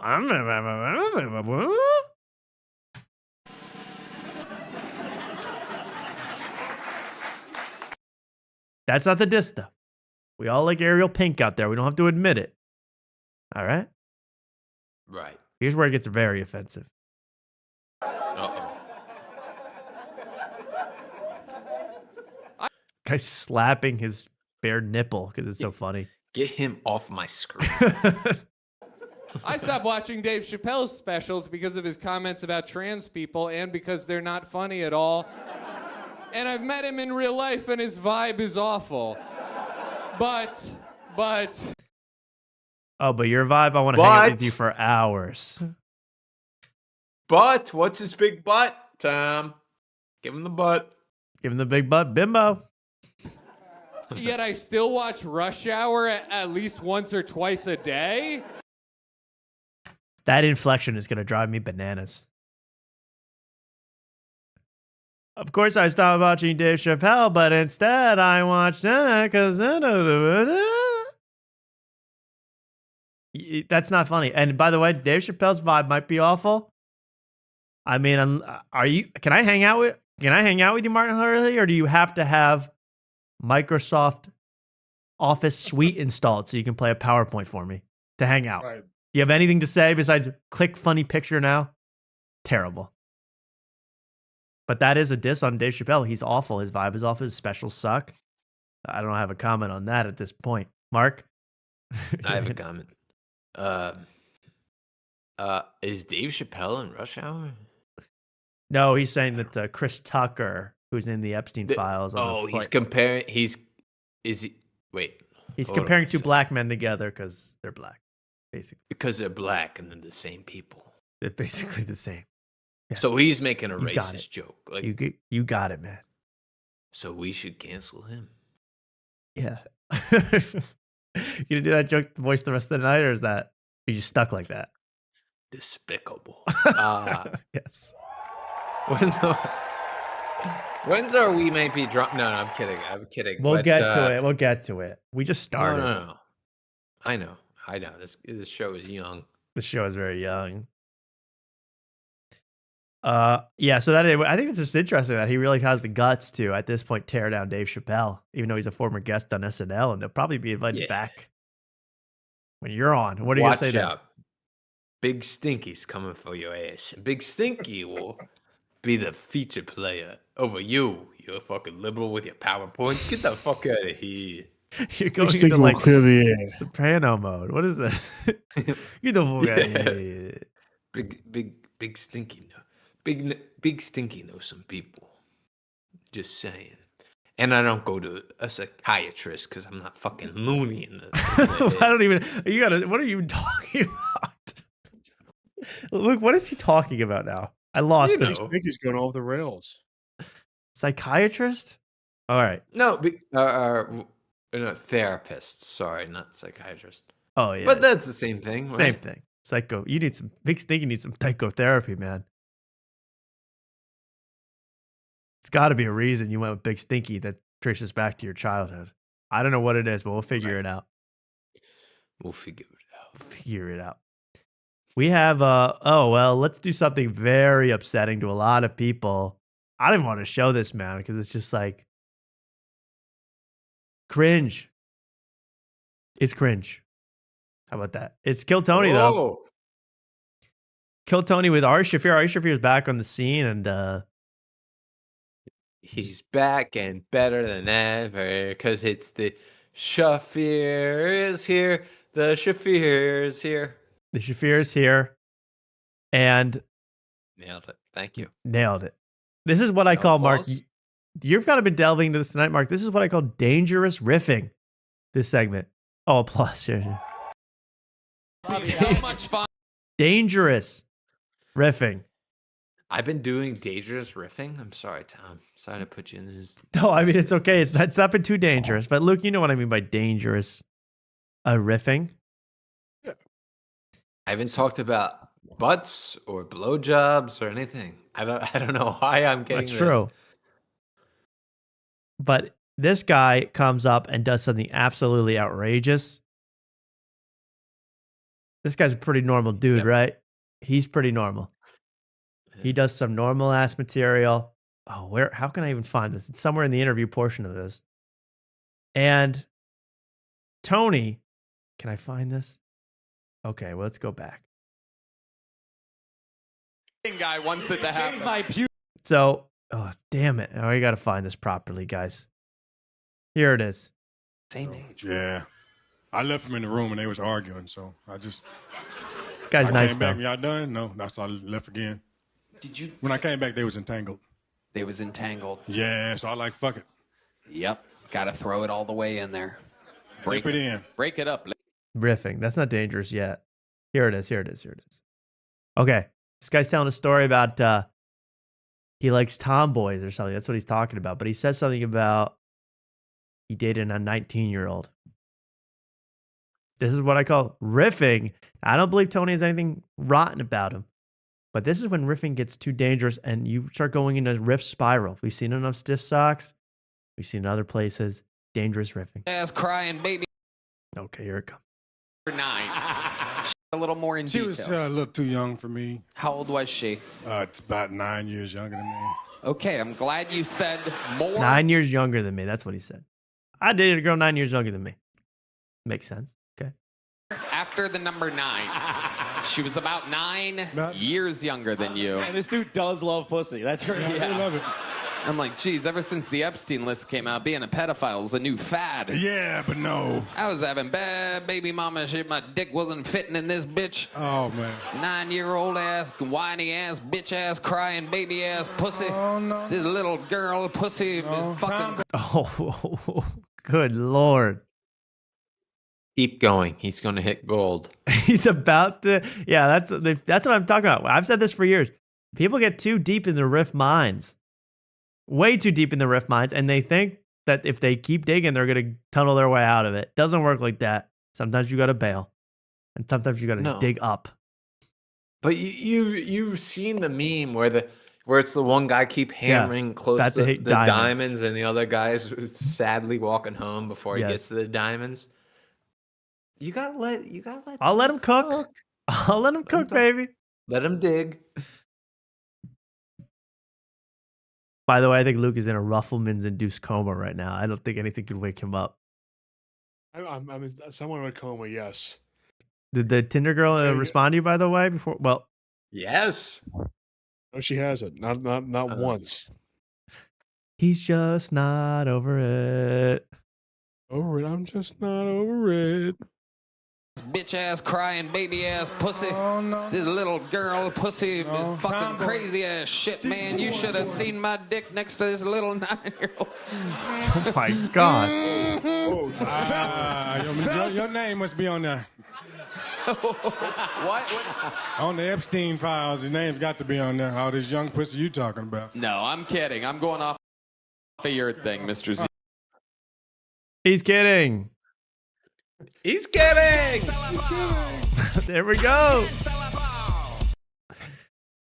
Uncancelable. I guess he won't get in trouble. Again, I don't think any malicious intent, but Tony, you're not built to riff like that, man. You're not built to riff like that. All right? This Jenner girl needs to block Luke, says the chat. Oh, jeez. Whoa. She might have. She might have put the full block. Guys. Luke, forget that girl exists. Get a dog. He's more of a cat guy. He's going to get several more cats, I think. That's his next plan. Maybe. But who knows? I'm sure she'll respond. If she doesn't, she wasn't worth a dime. I agree. Dating apps are not good. No good. They're no good. So there's Tony, way too riffy. You just can't do that these days with all the messages floating around. Ken Riffy Jr. Did Casey Rocket already make that joke? I'm sure he did. We don't know, and Casey Rocket is missing. So you're welcome to steal his material. No problem. Thank you. Here's a tiny clip. I need I need to show you from Jimmy Fallon. Yes. I love Jimmy, man. Now, Let's go. this is very funny. Okay, he's interviewing Cardi B. I think someone recommended me watch this. They said Jimmy was really weird with Cardi B, or Cardi B was very weird. So let me tell you something. Now, this is a classic. Whoa. What? That golden ass is twice her width. Well, you don't know this, but Clayton Lisy's head is underneath that ass. That's just a hat for Clayton Lisy these days. He's upgrading. Man. No, that's not that ass. That's fact. It's fact. Sorry. What's We the love what's that. the that ass? That ass. I ain't never seen an ass like that. Like that. Yes. Classic Eminem Nate Dogg single. Yeah. So they're interviewing Cardi. Jimmy is interviewing Cardi B about her new. You done? You go on. I'll I go. listen to it. Okay, you're good. About her new product, Grow Good. It's her new hair care product. Everybody has hair care. Kai Cenat has hair care. Rikai has hair care. Clayton Lisy has hat care. They all have some sort of thing to rip off their fans, no offense, into buying basically Dove products at the premium. All the money goes to them. Okay. She is just promoting it. It's all happening live. We're going to show this in the little screen. Jimmy's reaction here is so weird. Take a listen. Because this is my thing about Jimmy. He never knows how to react to things because he's not paying attention. And he doesn't really know the appropriate reaction most of the time.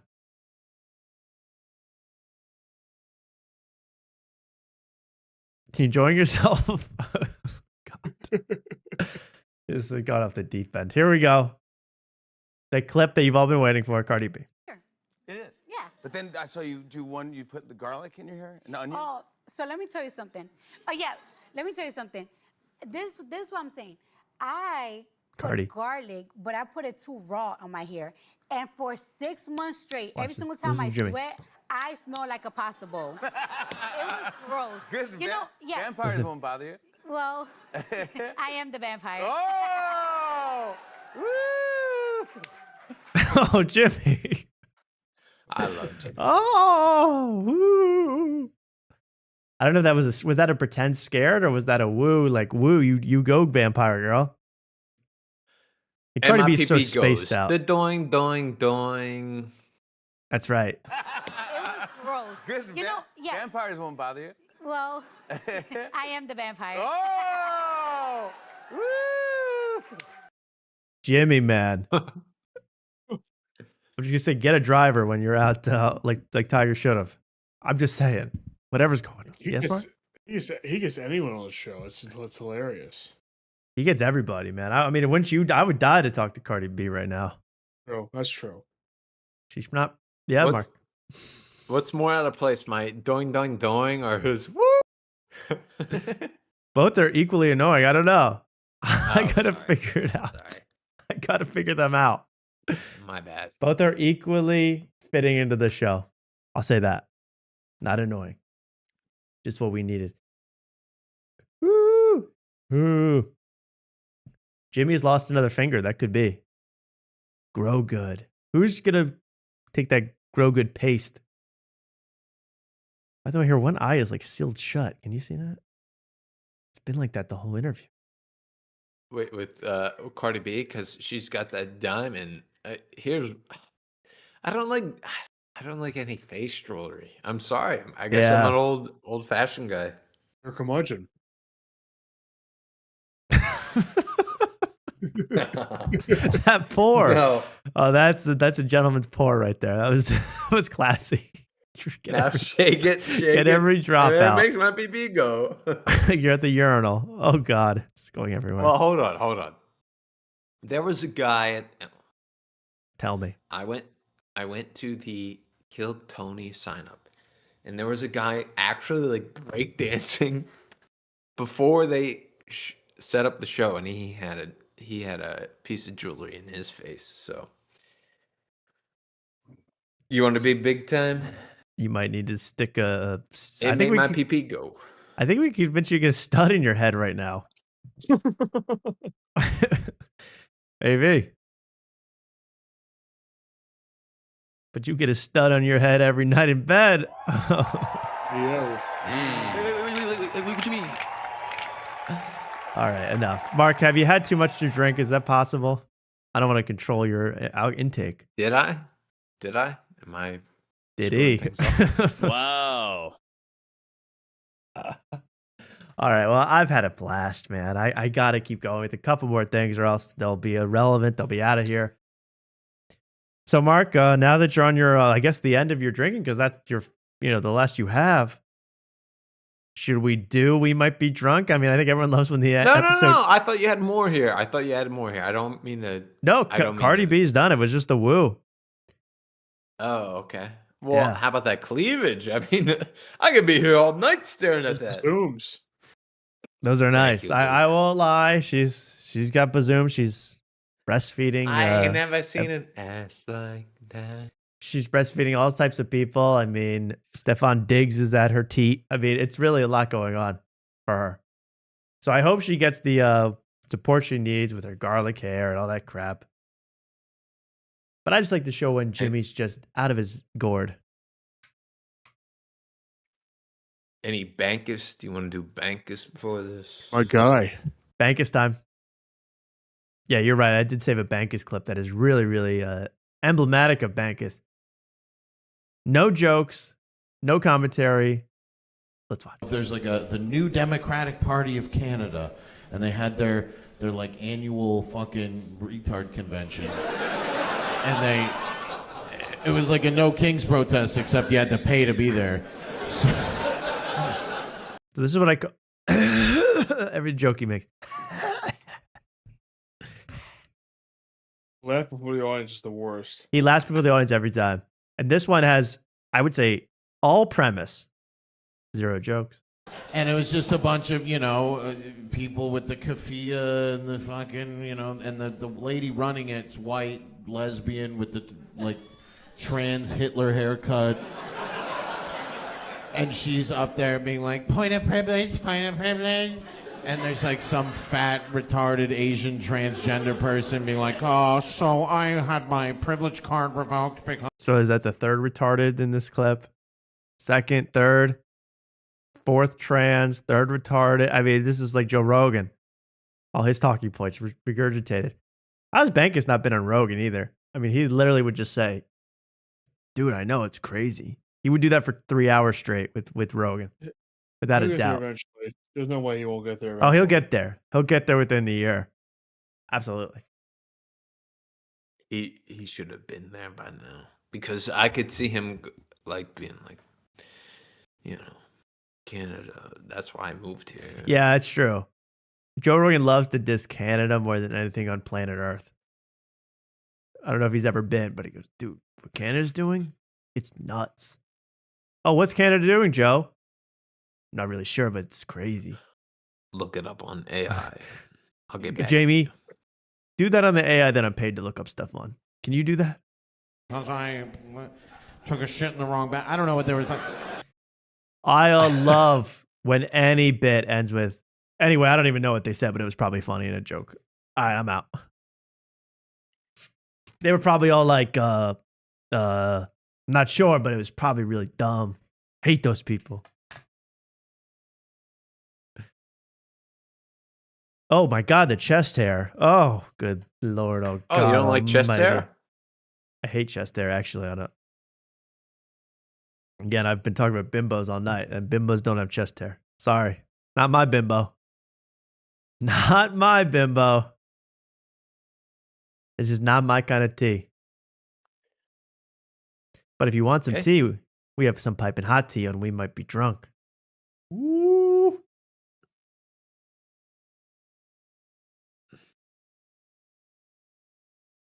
Are you ready? 4th Street, so I passed by Swift, and it was like a It's like a renaissance. Mark, I need you to focus. Yeah. And control the Samarel. We need it when needed, okay? because people are gonna think you talk like that permanently if you keep going. Maybe you Right. do. But if I do it permanently, it becomes me. And then whenever I'm in a situation, then I can snap into it any time. So Fill her up.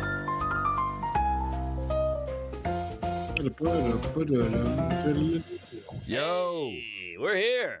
It's Yo. early. Top 10 special on Netflix. We're number 6 right now. We're hope to keep climbing. You're going to climb. I mean, he looks half dead. No Yeah. offense, Mark Normand. Tired as hell, man. Beat up. The road is taking out on him, boy. By the way, if you're wondering how Mark's been talking for 2 hours straight, it's like Sam Morril. If you don't know Sam Morril, it's like that. Well, WWE Raw is in there. You can't fuck with Raw. Yeah. Raw You can dog. fuck Raw. You can fuck Raw. But you can't fuck with Raw. Yeah. See, Mark's been doing that all night. The finger point. Mark's had it down.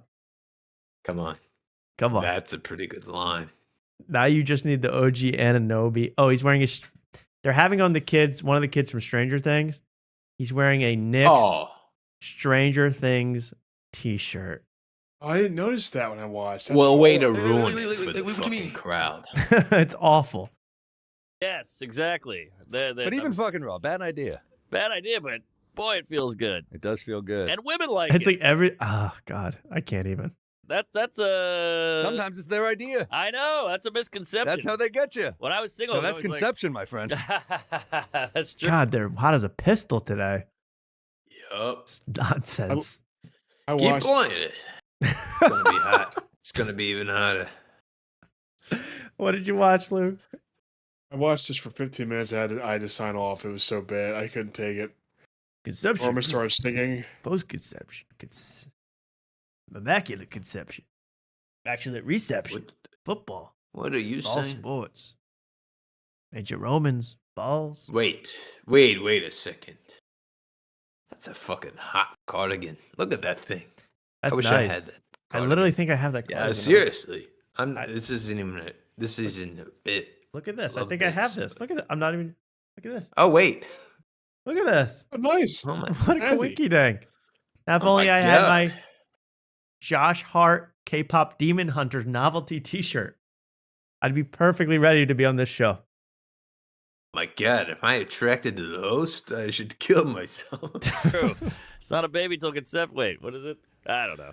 But All right. We're all giving up on bits tonight, but let's do this one first. I love New York. What's the worst thing Fourth they do on Street, We so I Might Be passed by Drunk, Luke? That's right. Celebrate New York City. Yes, That's it's the worst thing. thing that happens on this show. I'm not a fan. All right. A lot of other people into the city. I think the city is a shell of its former self. I wouldn't know. I haven't been in 20 years. But that's what I hear. That's what, since Mandani took over. Let's take a listen at how awful New York is. Swift. Yeah, it's a good one. Great Irish bar. I was at New York Comedy Club on 4th Street, so I passed by Swift, and it was like a Renaissance painting. There was an ambulance outside. 2 guys were fist fighting. A couple was making out. One whore lady was smoking, and then like a guy was pissing in a garbage can. It was like a beautiful thing, and I was Wow. like, I That's love New New York. York. I'm going. Oh, they synced up. I love New York. That's New York, baby. Bunch of people defecating in the streets. I love this city. It's the fucking best, man. Yo, when those 2 homeless bums were fist fighting and fell into a pile of human feces, I love New On York. fire. New York's the Only in greatest New city in the York. world. Only in New York. Only in New York. I didn't see this in HD close up. I watched it on my phone. He just looks so fried. He looks like Tiger, man, without sunglasses. What the fuck? He needs a break. He needs a break. I did not know this was this dire. In a garbage can. It was like a beautiful thing, and I was Wow. like, I That's love New New York. I'm going home. All we need is a Broadway dancer. We got the whole city. Huh? What? What does that mean? What do you mean? You need an explanation? There's a guy peeing in an alley, and we're drinking at the bar, and he says all we need is a dancer from Broadway, which encompasses the whole city. What do you mean? Do you need more explanation than that? Oh, so Broadway represents New York, the best. Yeah, because Broadway is a big. All we need is Mamdani's spoon and a stockbroker, and it's total New York City, baby. I could be headlining in a club off of Broadway, so why don't I you could buzz be on off, 4th Street by buddy? the E train doing stand up. That's wild. Yeah. Uh-oh, somebody's Could here. be in a theater. Get it out. Get it out now. Is farting on a minor? Is that a penalty? Also, Sally Hughes comes in like 15 minutes late, and he immediately just talks the entire episode. It was Sally Hughes every day. Sally Hughes Sunday, Sally Hughes every day. It was crazy.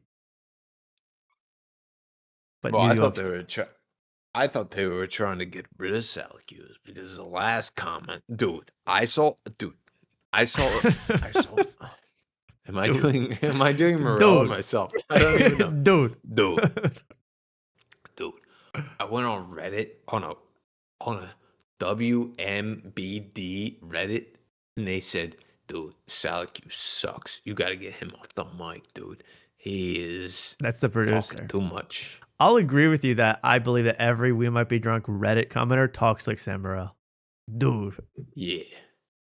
Dude, that Thanks. latest This episode guy. was a banger, but the 90s. one before that, kind of mid. This guy blows. But Gary But- V, kind of underrated. But this episode, they started before him, and then Sally Hughes comes in midway through, which makes it seem like they wanted to start without. I think he was just Sally late. Hughes, so- I think he was late. It was probably No. the L train. You know, they ran over someone that could push on the tracks. Classic New York. Nope. In my opinion, they want to start without him. Interesting. He's not a minor. Oh, he's not? How old is he? Oh, There we go. Man, my Well, they have on these two guys. What are their names? Gatton Matarazzo. And Sean Giambron. Two Chinese fellas, and they come onto the show, and they're little kids, like they're kids, but they're in this new movie. They're promoting this new movie. I don't know who books these. How they get these guests? Like, It's called Pizza Time. it's called Pizza Time. It's on Hulu and Disney Plus right now. No, I don't know if it's Pizza Time, but it's something It's called to do pizza. with It's called Pizza Break, or I Need a Pizza Now, or Give me pizza. Pizza my ass. Yeah, pizza pizza- Slice, New York. Pizza. Yeah, 3 a.m. Nothing else to eat. Slice of pizza. Great movie. Only New York. Only in New York. Pizza slice now. You Eat. got it, Luke. Only in New York could you make a movie about trying to get a pizza. Oh, wait, the movie was filmed in Los Angeles? Still, it probably takes place in New York. No? Well, it probably was inspired by events that took place in New York. You can't disprove that. New York. It's a movie about, it's the worst looking movie I've ever seen, I gotta be honest. They're like, first of all, it's a comedy. It's like a drug comedy. Like these two kids take these mysterious drugs and they hallucinate, and then they have to get a pizza to sober up. That's the whole movie. Why that's allowed on Disney Plus? I don't think Walt Disney would have allowed that. Okay, he allowed a lot of Nazis to roam around the studios, but not that kind of drug trippy crap. So the movie it's honestly, it looks just horrendously bad. But it's so funny because these guys are making a comedy. Mark Norman and Sam Morril are making a comedy. And then midway through, before the guys come over, before the guests come, Mark Norman's like, hey, anyway, what are these guys coming to promote?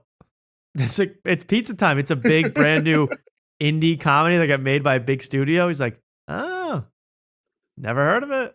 That's like, so you're not going to learn a single thing. I love it.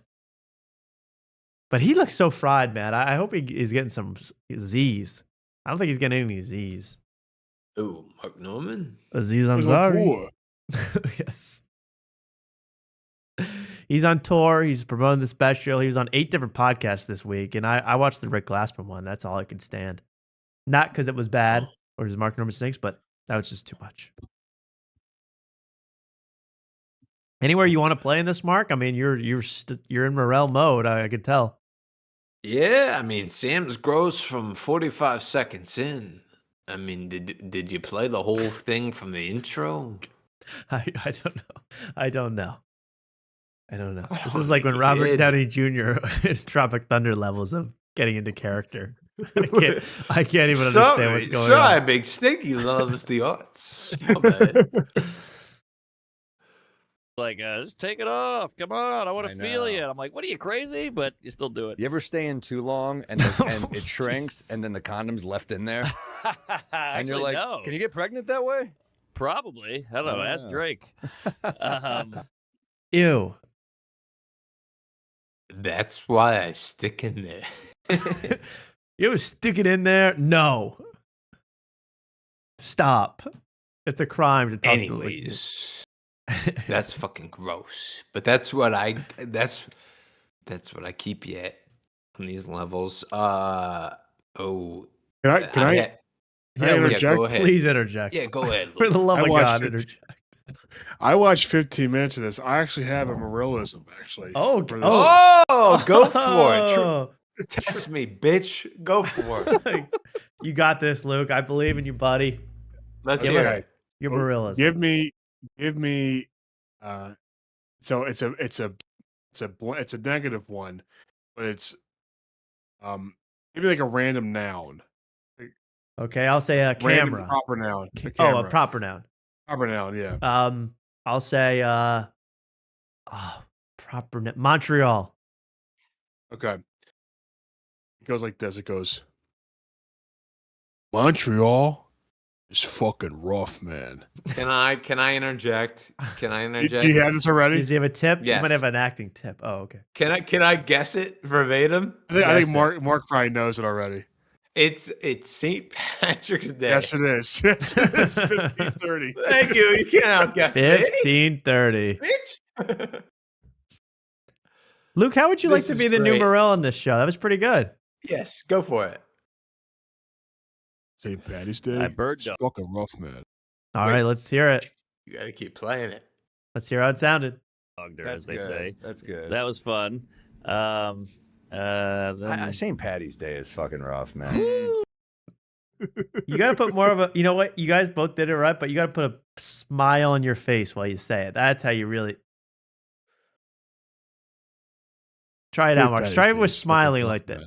Yeah, like that. That's better. St. Patty's Day is fucking rough, man. Dude.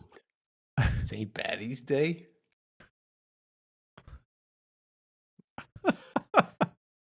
Go on, finish it. Come on, he was so close. It was so good. Oh, I have to finish it? I thought I was going to put it on the page for it. St. Hold on. Patty's Day? You got this. St. Patty's Day? fucking rough, man. Perfect. I mean, really, that was good. All was worth it for that.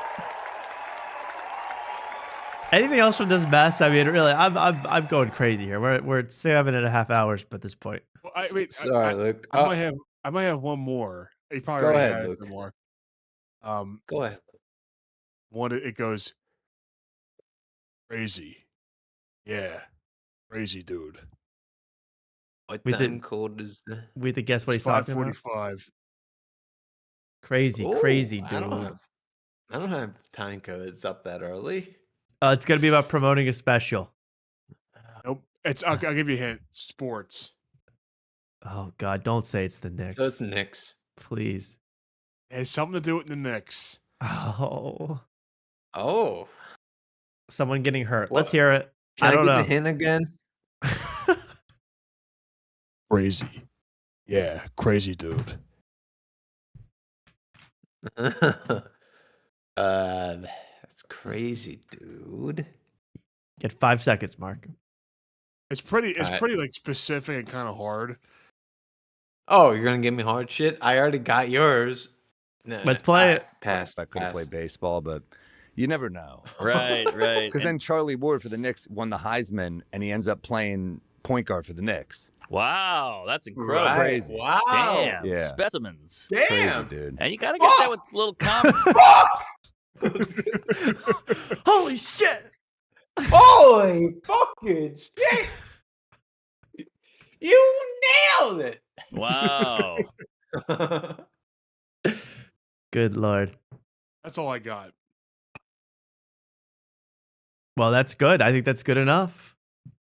Good enough to earn us another A+ rated show. That was great. But hey, we should hear how this kid talks, man. I mean, just hear this kid. Yeah, Mark? Before we get to that, do you want a 20-second clip of, do you want the summary of Sam Morril at 17:30? Yeah, let's play that. Summary of Sam Morril. I love that. 17:30. 17:30. All right, Luke, you knocked it out of the park, but this is the big three. I know this is where you gave up. This is the big three of Sam's thing. These are his big three things. Can you nail them? 3 big subjects right here. 30 seconds. Luke, are you guessing? I have a guess. To guess 3 of his three big Either things. one can guess. I mean, is stand up? Is that too obvious? That doesn't count. Nope, that's actually not in it. Oh, wow. Airports. Nope. Diners. Nope. Booze. Oh. Luke got one. Knicks. Next. Hungover. Nope. Dating 20-year-olds. Nope. Threesomes. I don't know. Wait, Luke, you may have said something earlier with I don't know what you said. I gotta play it. I gotta hear it for myself. I gotta hear it for myself. Well, we'll name them as we go. Seconds of your life. Did you watch the Oscars at all? Movies. I didn't. I was at the Knicks game that night, but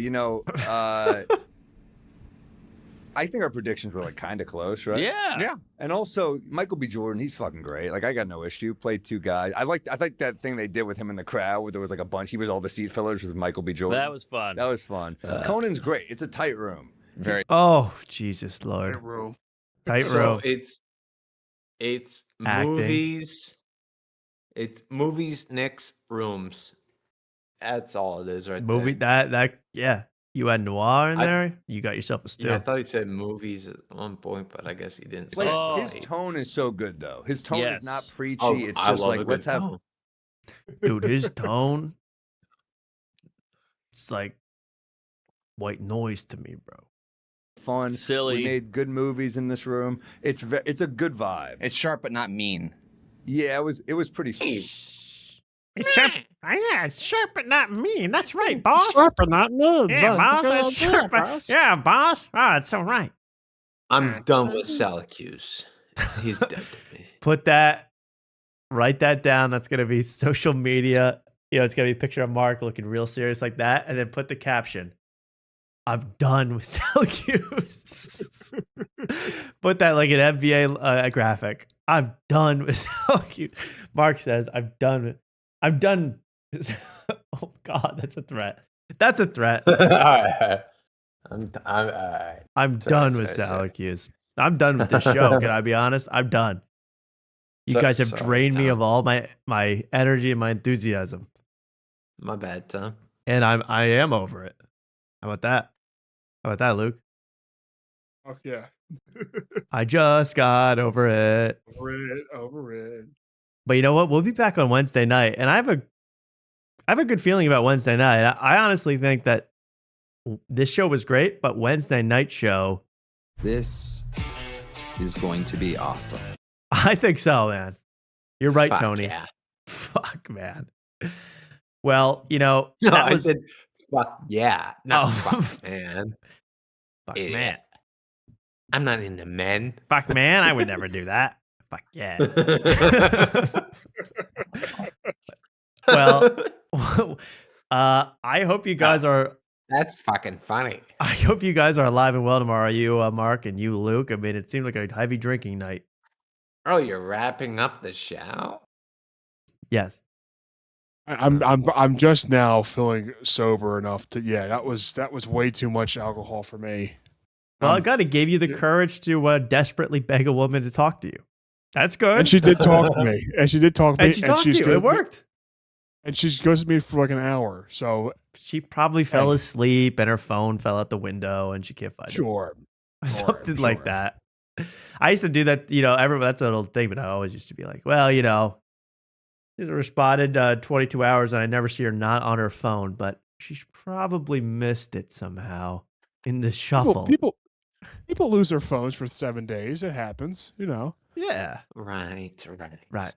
She's active on Instagram, but she was probably logged in via browser. So Right. Exactly. Everything makes sense.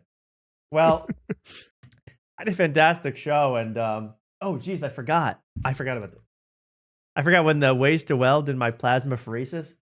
They said you're gonna want to make sure to re-up. See, I can't open this without spelling it, but you're gonna want to make sure your body actually needs some of the fluids back. So if you don't mind, I just need. Oh, that grosses me out. This is like disgusting. That's Without kind of knowing what's in there. disgusting. I hate this guy. I need my plasma back. Dude, where's my plasma? They sold it on the dark web. I got my swagger back. Well, with that, I'm out of here. Luke, promote yourself. Tell them where you'll be tomorrow. I'll be posting some Limeade content tomorrow. If I get a chance to film some new stuff, follow me on. It's at Limeade, Limeaide, and then I'll be on follow me on Instagram, Luke Kincaid, LukeKincade. Follow my brother Luke. He's great. He was a real champ for being on here. Luke, have a great night. You too, fellas. See you, Tom. See you, Mark. See you, Luke. I love you, man. Love you too, buddy. Take care. Mark, tell the folks where What's you'll wrong? be. Oh, you're just nice to say you love a guy. It is nice. I'm serious. Yeah, that's a big step for me. Sorry that I love. That's the first a step good to friend be of mine. going full bimbo. So where can the folks find you? I had a whole nun story, but We'll save it know for what? Wednesday. It's best to save it at this point. I know because it's Easter Sunday. And We got to reflect. I'm really worried. But yeah, this show flew by. But anyways, I'm sorry, Tom. This has been. I had a lot of fun. Me too. But I'll See you later. But just to tell people, I'll just see you, folks. to hint it, you don't leave. There's an Easter Sunday reconvening with the nun. Is that true? Well, the nun wanted to plan out the whole Easter Sunday with me because, I mean, this is pretty much Christmas. I mean, For her. for her, exactly. Exactly. She wants to be a big stinky on Easter. I mean, I must be Lazarus here. There we go. Well, Did you get that? 'Cause, 'cause I'm I've from been the dead raised and from I the dead stink. into laughing. Yes. That's very good. Yes. I think that's just a tease for what will happen, Mark. You feel free, if you need any guidance, ask the chat, ask me. But sounds wild. Sounds absolutely wild, man. So you feel confident? You feel good about the Sunday with the nun? Yeah, wait a second. You're having a big Easter vigil, aren't you? Or is that off I the mean, table? I'm hoping to. I mean, this year's the year I'm going to find the most eggs, if that's what you mean. Yes, Yeah. exactly. All right. Okay. I'm hoping this year. My bastard grandpa doesn't hide them too high this year. Wow, he's smoking now. Smoking. I mean, Well, you good could. luck. Good luck, man. All right, you Hap- too, happy- Mark. No, but seriously, happy Easter, Tom, to you and your family. Right back at you. Happy Easter to you and the nun, and we'll see you later, Mark. There he goes. Mark's out there. We should have counted how much he had because it was not, we should have made him do more embarrassing stuff, shouldn't we? That's the point of a co-host, I think. Well, he was great, Mark, tonight. Whether you like him or not, I shouldn't frame it like that. We love Mark, and I hope he recovers. I would be dead for 2 days after what I saw him just accomplish on the air here. And that whole nun thing is a whole other mess. I hope he figures that out. But you're only going to find out if you watch Wednesday on After Night. Thank you all for joining us. I'm going to read the chat. I never read the chat. I'm not nearly enough. But every time I look, it's gold. And I'll look at it. We miss you. You guys he was great. We love him. Of course, of course, of course. Now, let's get out of here on a little music and a little fun, huh? I want to get out of here and say goodbye to you all. Thank you for watching After Night. Again, we'll be on Wednesday night. We'll be back. Happy Easter. Happy Passover. Whatever the Buddha's doing, good luck to you and yours. And we'll see you Wednesday night, After Night. Signing out. Bye-bye. Time to shut this train down. World War II.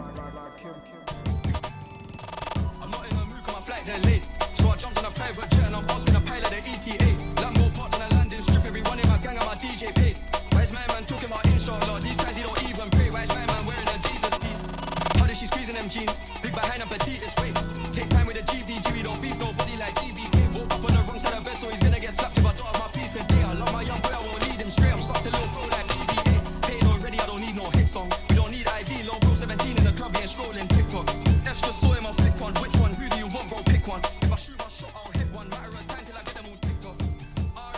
I can't believe this. We went almost 5 effing hours. 3 fucking hours!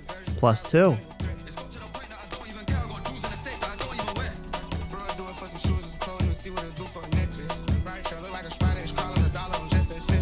She made me wanna go harder. I like her harder. I think I'm obsessed with her. They hit him up on his birthday, get him the worst way. He had a death wish. I get right under their skin. I don't even try. I guess I can't help it. I'm gonna have love for bro for life. We talking now.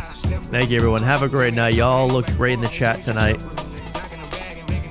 All looked amazing. Stay blessed.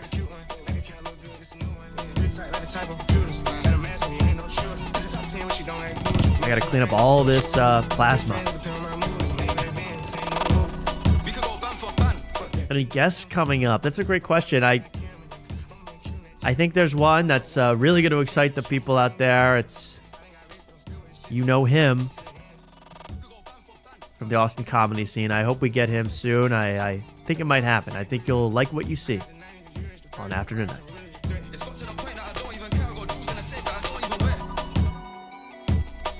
Thanks everyone for sticking around. You are the best.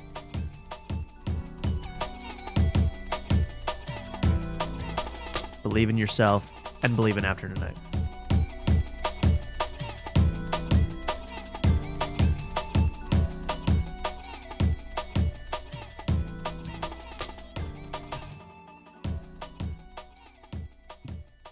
Lev.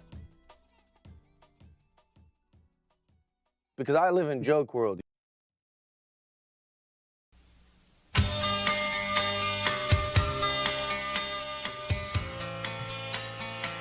It's not Lev. I made it's not. It's not right. It's not Lev. Bye.